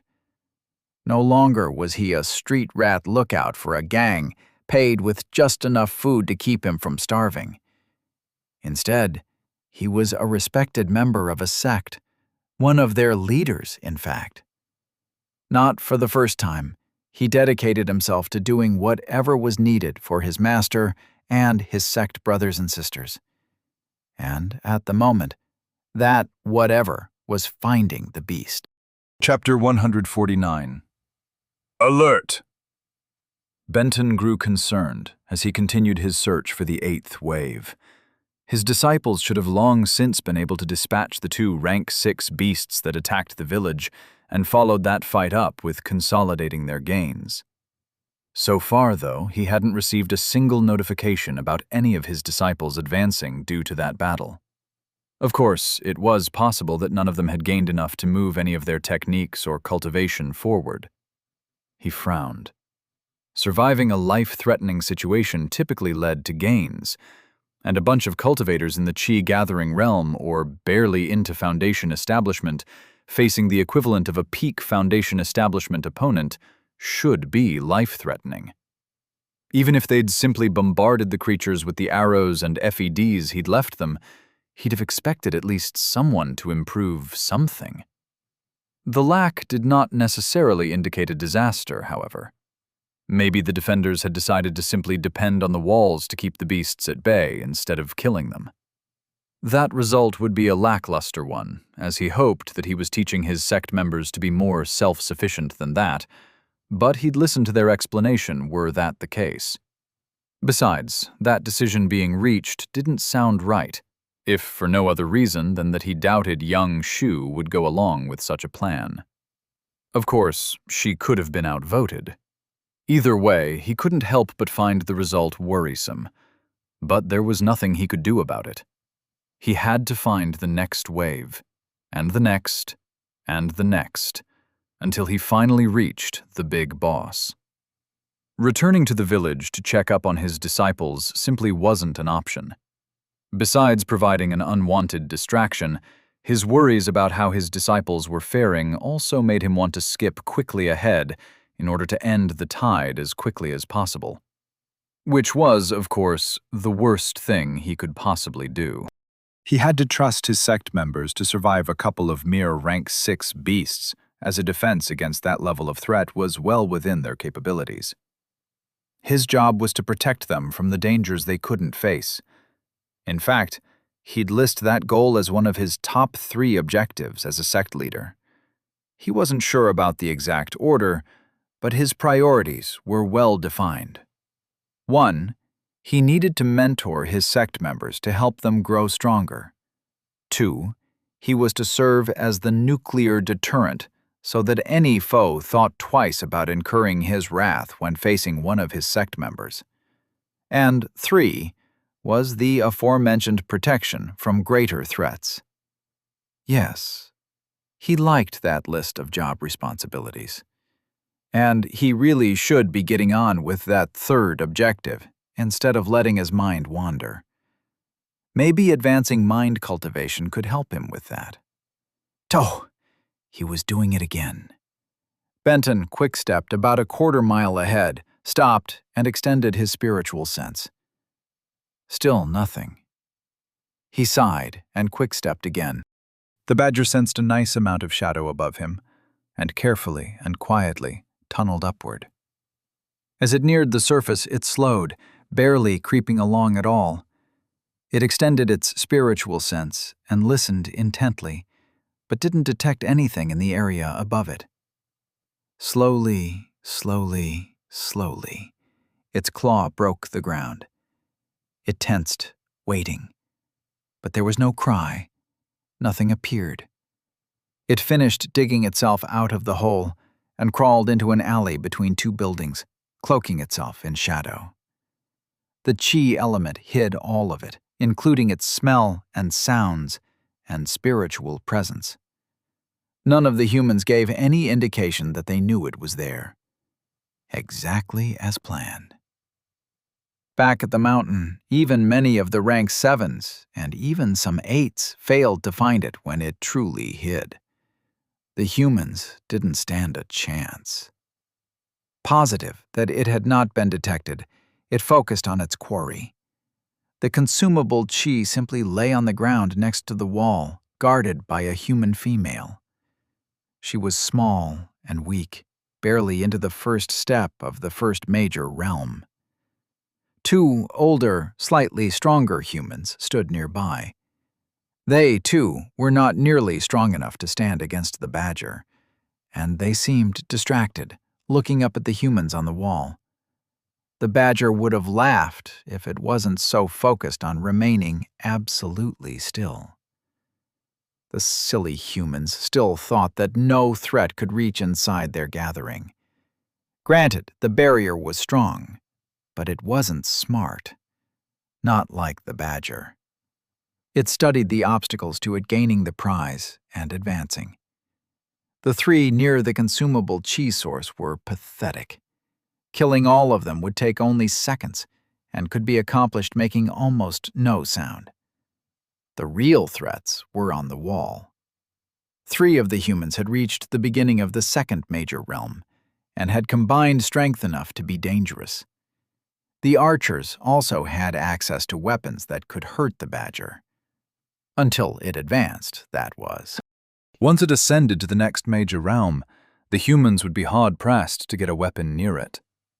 It would be able to tear the throats out of all of them before they could even react. Fast, silent, and hard to detect was a dangerous combination.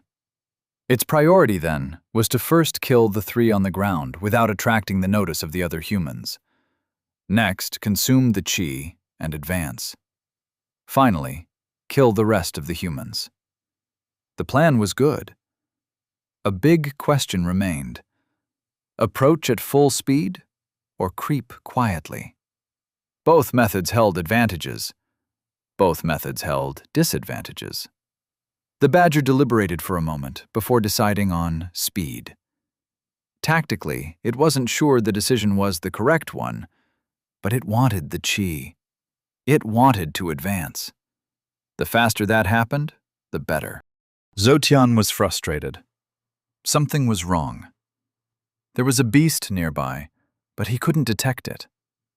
Neither could Senior Sister, but it was there. He knew it. Staring at the edge of the forest did no good. Whatever had drawn his attention to the shadows there was gone. There was no longer anything off about them. They were just regular shadows. The beast could have retreated deeper into the forest, and if he couldn't see it even in relatively plain sight, he'd never find it there. On the other hand, the village was separated from the trees by dozens of yards of clear, sunlit open ground for the entire perimeter of the wall. The shadow aspect couldn't conceal a cultivator or a beast unless there were shadows to hide in. At best, the creature would be able to minimize its presence, making it indistinct to sight. But in the open, it would still be visible, especially to someone as good with perception as Senior Sister. Zotian really had no reason to fear the beast attacking from the forest. It wasn't like any of them were going to suddenly go for a picnic or something. Until Master returned to tell them the tide was over, only authorized sect members would leave the wall and, even then, would stay within a distance where they could be supported by the archers. Something nagged at his mind, though, telling him that he and his fellow sect members were in danger. Try as he might, he could not get rid of the feeling. There is no danger, he told himself. Even an invisible beast can't get through the barrier. What if it somehow found a way, though?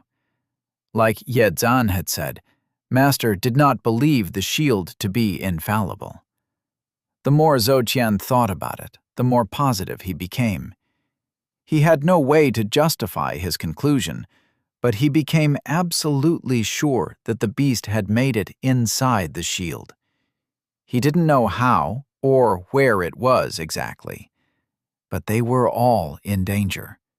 A rank 6 beast was inside the village. Zotian turned to look at the plaza, but saw nothing. Which proved nothing. A shadow-aspected beast would hide and attack from ambush. No one would see it coming. There was absolutely no way to prove his suspicion, though. He needed to warn the others, but if he were wrong, it would be a huge loss of face. After gaining so much respect, he could blow it all on one wrong opinion. How could anyone ever trust him again? Why would they trust him now, after he'd been so wrong about accusing Master of being a demonic cultivator? The most likely result of him voicing his opinion was laughter. They'd all make fun of him. Zotian closed his eyes tight.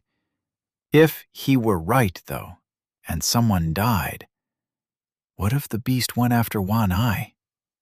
Yezan! Yangshu! He yelled. It's inside. The beast got through the shield. You see it? The guard captain said. Where is it? I don't know.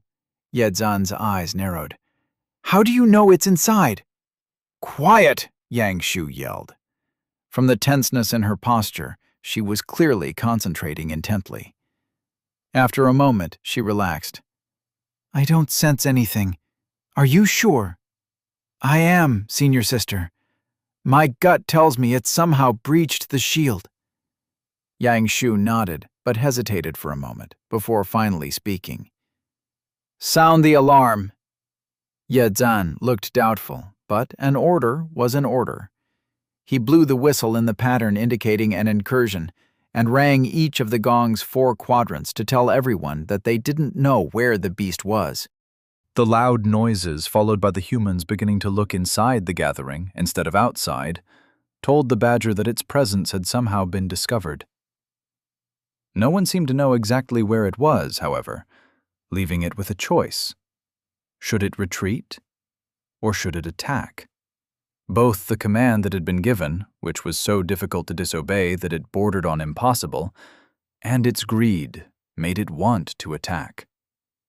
Only its sense of caution and self-preservation leaned the opposite direction. In the end, there was no choice at all. Cloaking itself as much as it could, it dashed out into the open toward the consumable qi.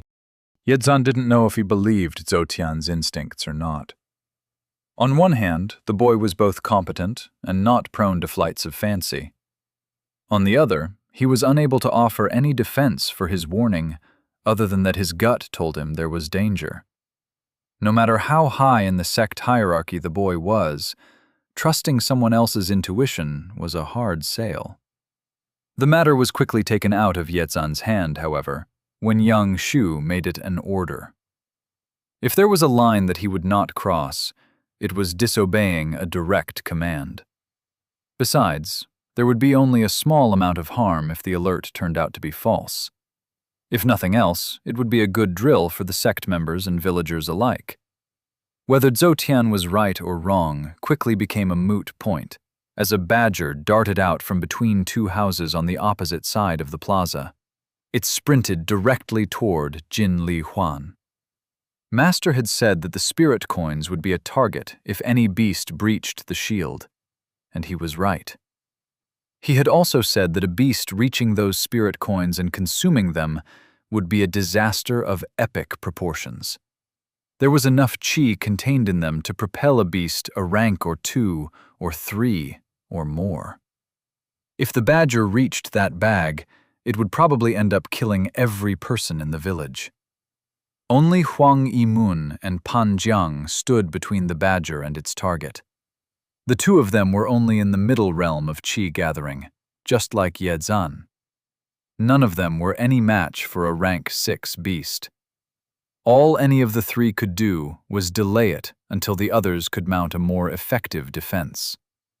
Yang Shu shot an arrow at the fast-moving creature. It dodged, barely breaking its stride. Yang Ru and Kang Lin were out of position. Yedzan was the only one who could intercede. Barely giving his action a thought, he jumped down, landing between the badger and the spirit coins. Chapter 150. The Badger Strikes. By the time Benton found the 8th wave, he still hadn't gotten any notifications indicating advancements from his sect members. He was beginning to get worried. There was absolutely nothing he could do about whatever was going on with his disciples, though. Well, that conclusion wasn't 100% true. Instead of taking care of the beasts currently within range of his spiritual sense, he could quick step back to the village and check on things, but such an action risked him not being able to find the wave again. It also meant abandoning any pretense of leaving his sect members to do the job themselves. Benton sighed. Being a parent or grandparent or sect leader was difficult. He wanted what was best for the kids, and the optimal outcome was for them to learn how to deal with challenging tasks on their own so that, when they were adults and didn't have anyone to clean up their messes, they'd be that much less likely to encounter a calamity they couldn't handle. In order for them to truly succeed against a challenge, however, there had to be a chance of disaster. They needed the freedom to fail. Getting hurt or not killing a beast or any number of ills was a fine outcome. Low moments taught great lessons. But he wanted them to grow to become fine, outstanding adults, and they couldn't do that if they died. What did it matter if they learned every lesson to the utmost if they weren't able to reach adulthood? They needed safety. To that end, he should invent bubble wrap and keep them ensconced in it so that no one and nothing could ever hurt them. They needed safety. They needed freedom. The two ideals were direct opposites of each other. It was the ultimate conundrum of parenthood. Every time one's kids stepped out of the house, they faced every risk in the world. Kidnappers, car accidents, bullying, bad choices, drugs, and alcohol. Keep them inside, and they never learn to deal with the small dangers and how to make good choices, or any choices. Let them go, and maybe they face something they're not equipped to deal with. Ugh. Thankfully, none of his kids or grandkids had ever had anything actually horrible happen to them. But he and Evelyn were well aware of the risks. Many a night was spent sleepless until they heard the last of the kids return. The cultivation world was even more brutal than Earth. Sure, his disciples had better tools to deal with danger, like superhuman abilities, but the dangers were commensurate. A rank 7 beast could tear through the entire village, and there was not a thing any of them, not even the supremely talented twins, would be able to do a thing about it. Which left Benton with a huge choice: continue on as planned, or return to the village. Yedzan's heart pounded so hard that he was surprised its thumping wasn't visible on the outside of his robe. The very first thing standing between the rank 6 badger and its objective, Jin Li Huan and the bag of spirit coins, was him. Little old him, who hadn't even quite reached the 6th minor realm of Qi gathering him. He was about to die. It was inevitable. That was okay, though. If the delay, however brief, his death caused the beast in reaching the bag gave his sectmates time to organize a proper defense, his action could possibly save the entire village from being destroyed. It was a fitting end for Yedzan. A good end. A heroic end. Benton quick-stepped to the location of the rank 8 beasts. In the end, he'd made the same decision that he and Evelyn had made almost every time they'd faced a similar situation. Unless whatever activity the kids were facing put them in an inordinate amount of danger, or greatly increased the likelihood of them choosing to do something incredibly idiotic, the two had felt that allowing their children to live a full life, even if there were some small risk, was more important than keeping them utterly safe. Of course, there was always a small voice in the back of Benton's mind that, if the inconceivable did happen, his reasoning would be cold comfort. Luckily, he'd never had to face those particular consequences. The worst that had ever happened was the youngest staying out too late, falling asleep at the wheel, and getting in an accident. The car had been totaled, but the child, other than cuts and bruises and just being shaken up, had been fine. For the current circumstances, his best judgment was that facing strong beasts without him was something that cultivators needed to be able to do, and thus the level of danger wasn't unreasonable. He just really hoped that reasoning didn't come back to haunt him. Regardless, he'd made his decision. It was time to focus on the task in front of him. He was on top of a large hill, about a half-mile ahead of the 8th wave. Normally, he'd have thought the distance, which would have made it hard to even see the beasts with unenhanced eyes, was pretty far. But mid-realm golden core equivalent beasts moved fast. If his reflexes hadn't been similarly enhanced, he wouldn't have been able to react in time. His opening move was to lay down a field of high gravity around the creatures. Which worked. Some. The beasts definitely slowed. Unlike with the previous wave, in which the gravity had still pretty much incapacitated the beasts, these were able to fight through the field and remain on their feet, still moving forward. That was okay, though. He didn't need to stop them. He didn't even really need to slow them, because he had another ace in the hole. Time manipulation. The technique was a Qi hog, but with over 5.5 million Qi available, all of it supercharged by a concept, he could afford it. To his perception, it felt like he continued to move at regular speed, but the beasts might as well have stopped. What gave away that it was him that had sped up was that everything else moved as if through molasses. The leaves blown by the wind, an arrow after it left his bow, all moved in slow motion. He could have easily walked to the arrow and redirected it, or even pulled it out of the air altogether. Bullet time. Cool. Soon, 11 arrows were headed down range. He cancelled the time manipulation technique, and the missiles suddenly accelerated to full speed, each slamming into a different beast. Incredibly, 3 of the creatures survived the first hit: a wolf, a red fox, and a crocodile. All were injured, of course, but each had somehow survived, an unprecedented occurrence when he used his primary attack technique. The increase in toughness from ranks 7 to 8 was no joke. The fox had been quick enough to move its head, so the arrow caught it with only a glancing blow, leaving it staggered and bloody, but still functional. The crocodile's armored skin had protected it enough to prevent lethal damage, but Benton was positive another strike in the same location would end it. The wolf, though, should have already died. Its head was mostly gone, replaced by a bloody mass of bone fragments and unidentifiable tissues. It appeared to still be alive due to sheer willpower alone. Upon closer examination, Benton discovered something else about the beast, something he'd rather not have known. It was pregnant. He sensed a very tiny, barely perceptible, rank 1 entity alive inside it. Killing spirit beasts was one thing. They represented a clear and present danger to his sect. Killing cubs was something else entirely. There was no way the wolf mama could survive its wounds, though, and it was clearly suffering. Maybe he should put it out of its misery. But doing that would surely end the baby as well. Screw it. Both would very likely die in the next few minutes, but if she and her baby had any chance, he would leave them to it.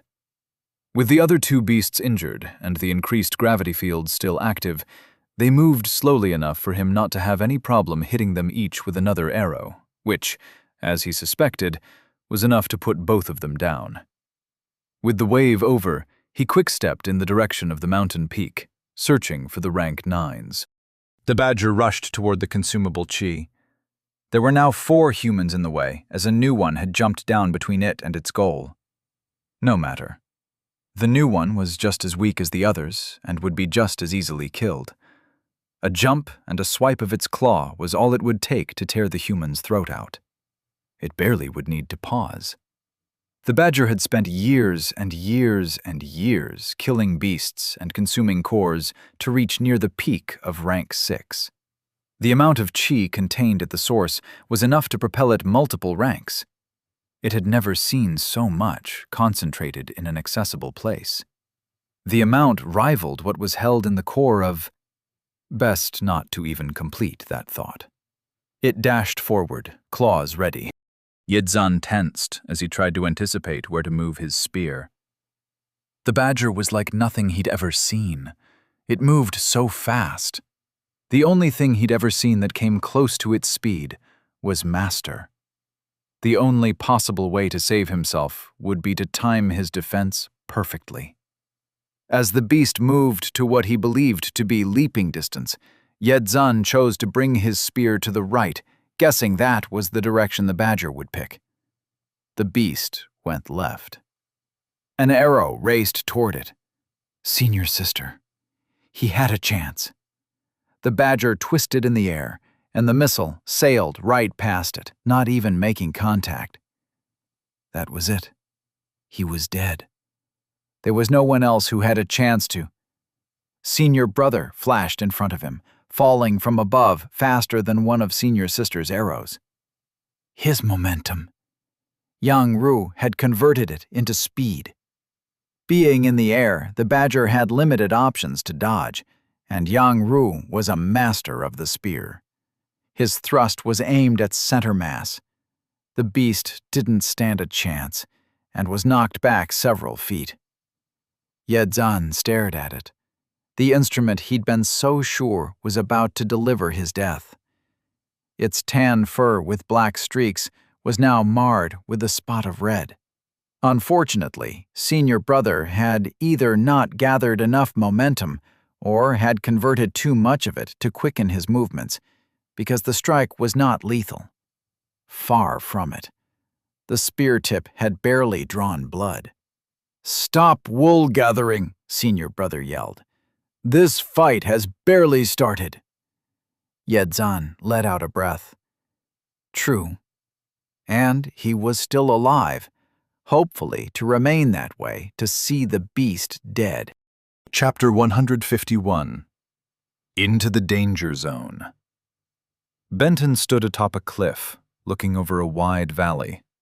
In the distance, a single snow-covered peak rose, ascending into the clouds. The chi signature at the top was so strong that it almost overwhelmed his spiritual sense even from miles away. He dearly, dearly hoped that the huge source of chi wasn't the big boss he had to face. According to Sue's memories, a beast tide being caused by an entity at an equivalent realm to nihility or higher was extremely unlikely.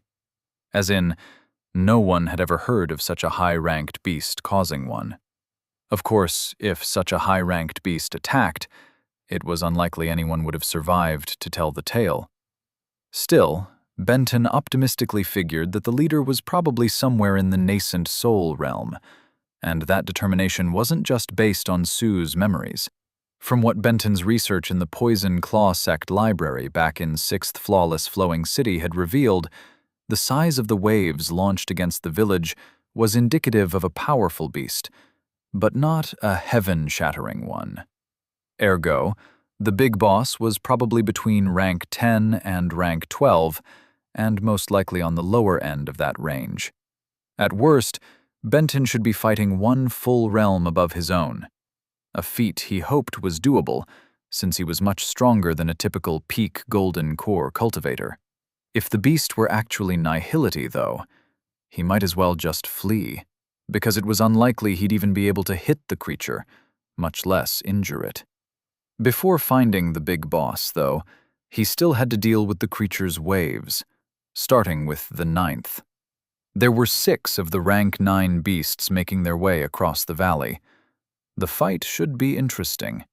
It would be the first time that Benton faced the equivalent of a peak golden core cultivator, an opponent at his level. He had a choice. Wait at a higher elevation or quick step down to meet them.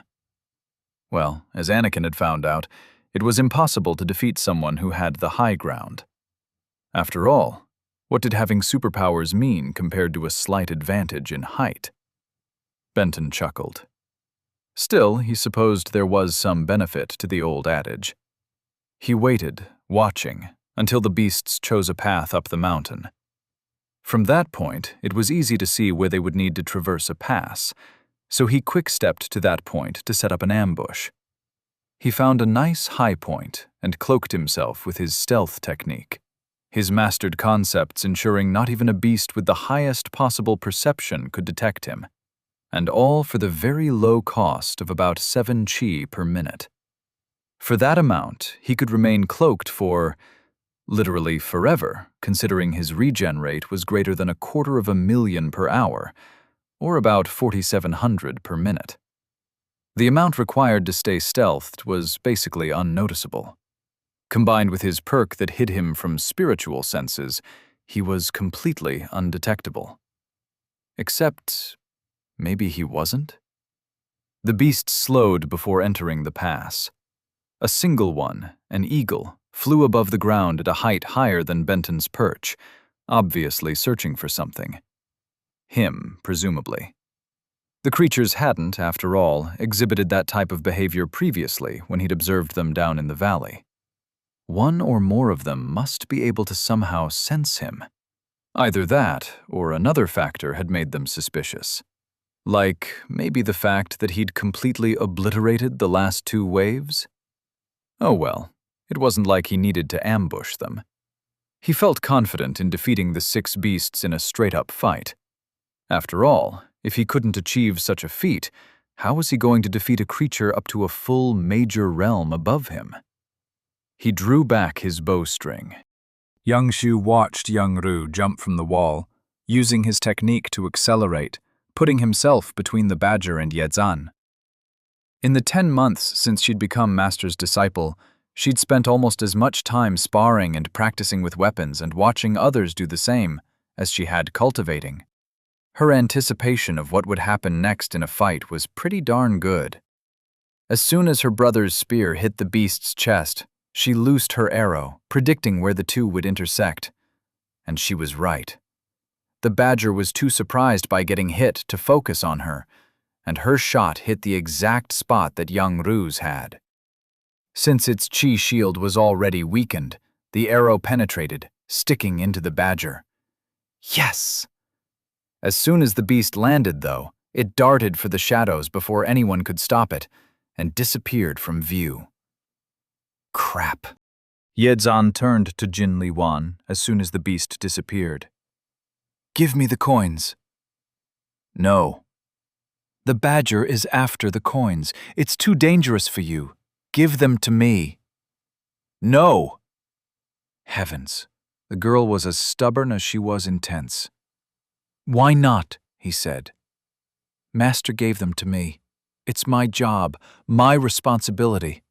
If anyone is going to die protecting them, it will be me. Yezan opened his mouth to object, but he didn't. For one thing, he doubted it would do any good. For another, he respected her argument. Yes, she was probably the youngest of the sect members, and was definitely the weakest. But she was a sect member. The responsibility for the coins and for the barrier had been entrusted to her by Master. If Yezan were in her position, he would have refused as well. Fine then. Guards, he yelled. I want a cordon around her, 2 people thick. Nothing and nobody gets through until that badger is dead. Understand? Yes, guard captain. Zotian caught Yangshu's eyes, silently asking the question, Can you sense the badger? She shook her head. He frowned. She was able to find him even when he was cloaked in shadow, but he wasn't yet able to manipulate chi externally. The badger did have that ability, and it was stymieing her chi-gathering level perception technique. What were they going to do? There was a dangerous beast loose in the village, one that was basically invisible. Even their most perceptive sect member, Senior Sister, couldn't detect it. The badger could kill anyone it wanted. One eye was in danger. How could he protect her if no one could find the creature? A thought hit him. Young Shu hadn't been the one to find out that it was inside the village in the first place. That honor belonged to him. He didn't even know how he did it, though, and until he figured it out, there was no way for him to repeat it. His best guess was that his very strong affinity to shadow sensed either another shadow user nearby, or, perhaps more likely, the manipulation of shadow nearby. That latter explanation made sense to him. More so, it resonated with his understanding of his chi aspect. His gut told him he was correct, and Master advocated for them to trust their guts in the absence of proof to the contrary. The question was how to actually use the ability. Just like everything else related to cultivation, Zotian figured that his best bet was to clear his mind with meditation, connect to his chi aspect, and let it guide him. He dropped into the lotus position. For a moment, he was distracted by wondering if he should tell someone what he was doing, but he berated himself instead. His fellow sect members weren't stupid. They knew he had been the one to sense the creature inside the village in the first place. Seeing him meditate, they'd quickly understand why he was doing so. Young Ru had no idea how to find the badger, and letting it run loose to kill whoever it chose was not okay. He glanced up at the top of the wall. His sister was concentrating intently, and Zhou Qian was meditating. If neither of them could locate it, Yang Ru had no chance. Think. What to do? What to do? If he couldn't find it, he should draw it out. It was attracted to Jin Li Huan's spirit coins, which was perfect. He had coins. Additionally, he had another advantage. Besides being able to deliver a more powerful strike than any other sect member save Master, Yang Ru was also the toughest one. The combination of equaling the highest level of spiritual cultivation of the disciples at Foundation Establishment Minor Realm 1 and the highest level of body cultivation at Peak Bronze, and having access to a shield technique, even if it was only at small success, made him more able to withstand blows that would kill any of the others. With a thought, he withdrew all the spirit coins from his spatial ring and let them pile into his cupped hands. His were the 1,000 increment variety, instead of the ones holding 10,000 that were being used to feed the shield. But his would soon be much more accessible than the others, which required passing through a wide expanse of sunlight to reach. "I'm going to draw it out," he yelled. "When it appears, throw a fed behind it." Yang Ru began walking toward the shadows that the beast disappeared into. Chapter 152. An aura of success or failure? Benton dropped stealth just before losing the bowstring, simply because it felt more sporting to give the eagle a chance in lieu of having the swift arrow appear literally out of nowhere. Not that it mattered. His Foundation Establishment level archery technique made his arrow faster than a bullet and added a seeking function. Even if the bird would have had time to dodge the arrow, it wouldn't have been able to. The tip struck true, aimed at the junction of the right wing and the eagle's body. Wood Chi overwhelmed the bird's wind-aspected Chi shield, and Void Chi destroyed a good chunk of the wing. The creature was tough, though. Even 10,000 Chi, supercharged with a concept, wasn't enough to kill it.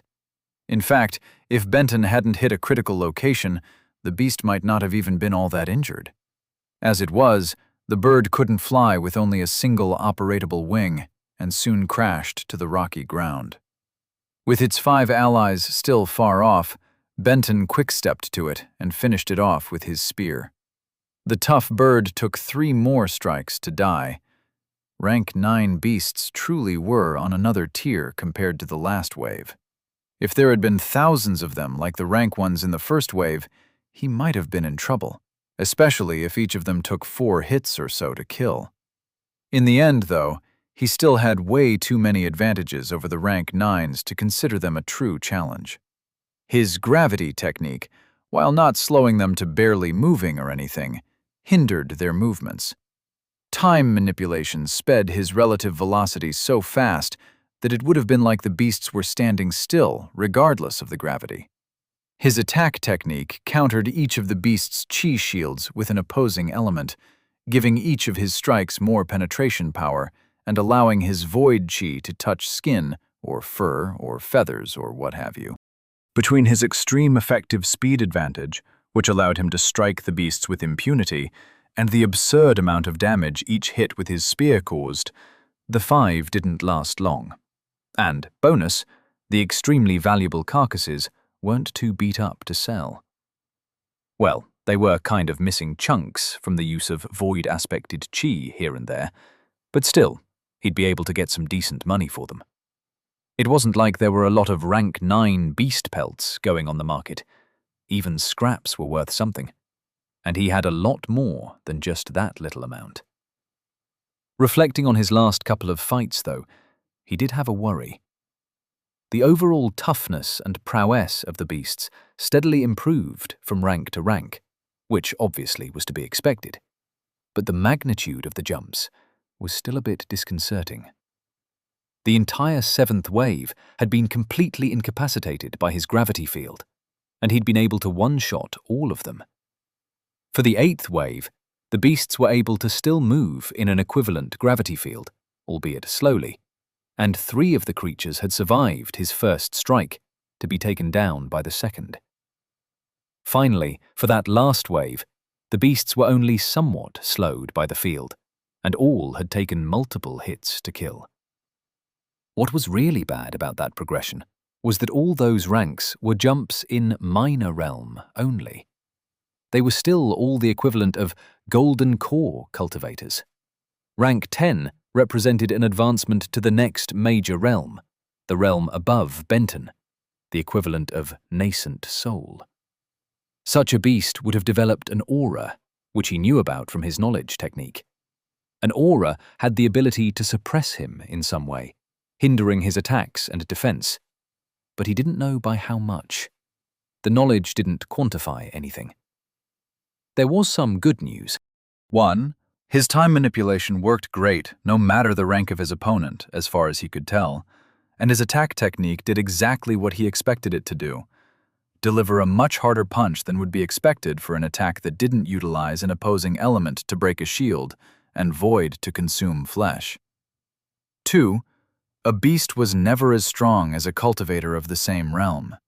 He'd put him at Nascent Soul Minor Realm 1 versus a half-dozen Rank 12 beasts any day. But he wasn't at the first minor realm of Nascent Soul yet. He needed 1,000 loyal sect members before he could make that advancement. From his knowledge, fighting against an opponent that had an aura would put him at a big disadvantage. But it wouldn't completely take him out of the fight. His techniques would still work, they just wouldn't be as strong. And, of course, his opponent being in the next major realm up meant that the beast would be that much stronger and tougher. Frankly, Benton didn't know if he'd be able to defeat even a rank 10 beast, much less multiple rank 10s, or a rank 11, or, heaven forbid, a rank 12. But he didn't have a choice. Beast tides were all or nothing. Either the big boss was defeated, or the humans all died. If he were a normal cultivator stuck at the peak of Golden Core, knowing what he was about to face, he'd be quaking in his boots. But he wasn't a normal cultivator. He was a cheating cheater who cheats. "System," he said, "is there a way to minimize the impact of an aura?" Benton tensed as he waited for the response. Whether the answer he received was positive or negative wouldn't change his actions. He had to proceed onward regardless. But a technique might just provide him with the advantage he needed to succeed. Many Golden Core cultivators have been forced to fight against those in the Nascent Soul realm.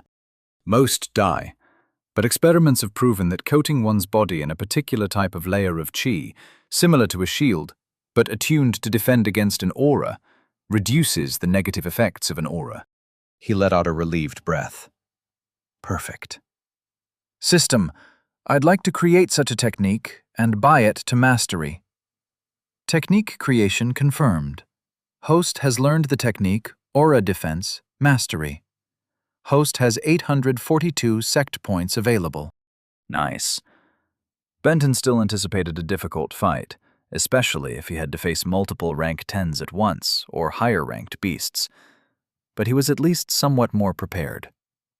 He quick-stepped down to the valley. Time to find the next wave if there was one, or the big boss if not. Zotian stripped everything from his mind. His thoughts, perceptions, feelings, everything. From the breeze caressing his skin, to his worries about the badger somehow finding its way to one eye, he pushed all of it away. 2 months ago, or even 1, he wouldn't have been able to attain such a state of concentration. But hours and hours of daily practice had led to steady improvement. As it had for all the members of the Rising Tide sect, being able to instantly drop into a meditative state and clear their mind was something that almost any of them could do in seconds. Until the situation with the stealthed badger, Zotian had never considered that shadow chi could reveal as well as conceal, but his instincts had led him to the path. He would follow it through to its destination. His experience earlier had proved that there was a way to use shadow to reveal. He just needed to figure out how. With an empty mind, he concentrated on a single idea: letting shadow speak to him. In his mind, shadows swirled around him, light and dark, empty and full. It was as ethereal as a spirit, as solid as night, and translucent as nothingness, all at the same time. What did any of that even mean? What was it trying to tell him? That it was a contradiction? No, that wasn't right. It was simply trying to tell him that it was something, not nothing. Yes, it had properties. It was a substance, not merely the absence of light. More than that, it was an element, a chi aspect.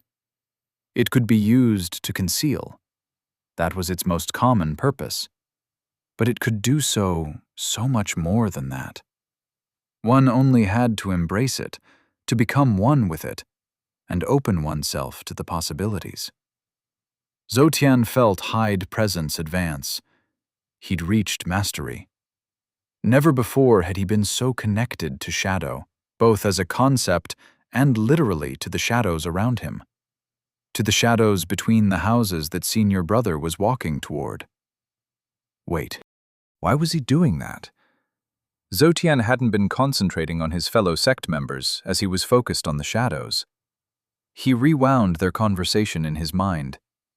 Senior Brother's plan was apparently to have the badger attack him, and then have his sister attack the beast with one of Master's explosives?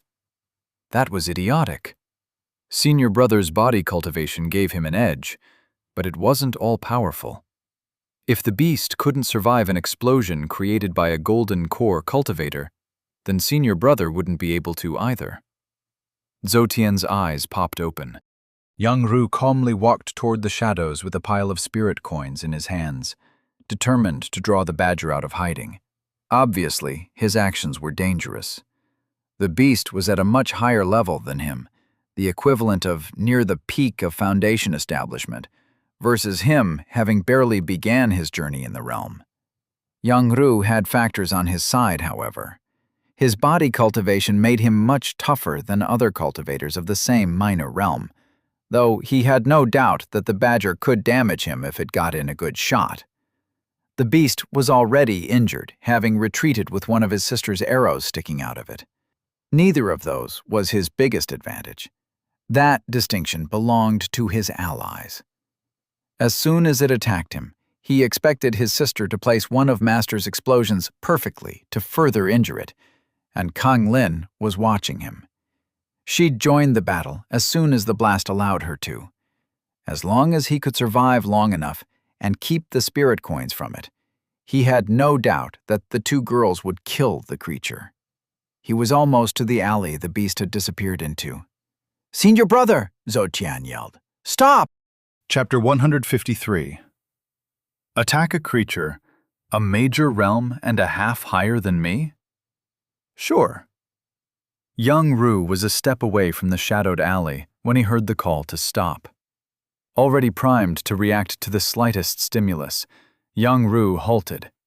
Cupping the shaft of his spear around the pile of spirit coins in his hands, he brought his weapon up into a guard position. "Why?" he yelled. "It's right in front of you," Zhoutian called. Good. That was exactly the result young Ru wanted. For the badger to attack him and be drawn out into the open. But the implications of what the younger boy said immediately hit. Zhoutian could sense the beast.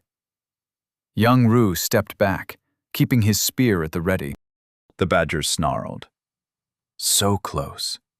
One of the less weak humans had been walking toward the alley, holding a source of consumable chi that, though not nearly as big as the first, might be enough for it to advance. It was all the beast could do to not rush out into the sun to attack. But it was injured. One of the sticks the humans used for attacks had impaled it. The wound wasn't deadly, but it hurt. And it couldn't work the stick out of itself without making the injury worse. Though the humans were all much weaker than it, they were not without teeth. The badger had seen them kill two of its fellows, and it was not nearly at full power. If not for the orders it could not disobey, It would have retreated to try for the chi source at night, when it could make better use of its stealthiness. Instead, it had to make the best of a bad situation and find a way to win even with the humans actively on alert. It had to be careful moving, or the stick would move around, jostling its insides and worsening the wound. None of that would have mattered if it advanced, though. So much power, so close. As soon as the human stepped into shadow, it would have attacked, keeping itself hidden from the stick flinger. But at the last instant, another human had called out, and the less weak human had stopped. The badger was so tempted to run out and expose itself. But it hesitated, and the choice was soon taken from it as the less weak human retreated. It wished it understood human speech. It wished it knew why the weak human had yelled and why the less weak human had left. The badger wanted that chi. It wanted to advance and kill every human in the gathering, consuming every bit of chi. There was so much. It would ascend as high as... Best not to think about that. All it could do was to wait and to watch. The humans would make a mistake, and when they did, it would pounce.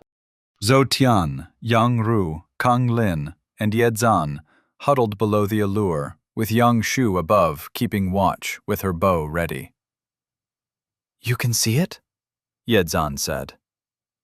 I can sense it, Zhou Tian said. Kang Lin grimaced. How accurately? Is it like a general direction or something more precise? Very accurate, but it requires concentration. It's a new ability. I'm not sure how long I can keep it active if I'm not meditating. If we go into the alley, can you direct our attacks from here? Yang Ru said. Both Kang Lin and Yezan looked doubtful. Zhou Tian shared their hesitation. I don't see how, senior brother.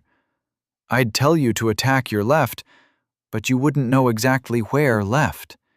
And the beast is fast, hard to hit even when we can see it. We can shoot the FEDs at it, blow it up, Yang Ru said. Along with an unknown portion of the village? Kang Lin said. I choose to be far away when you explain that choice to Master. Yang Ru grunted.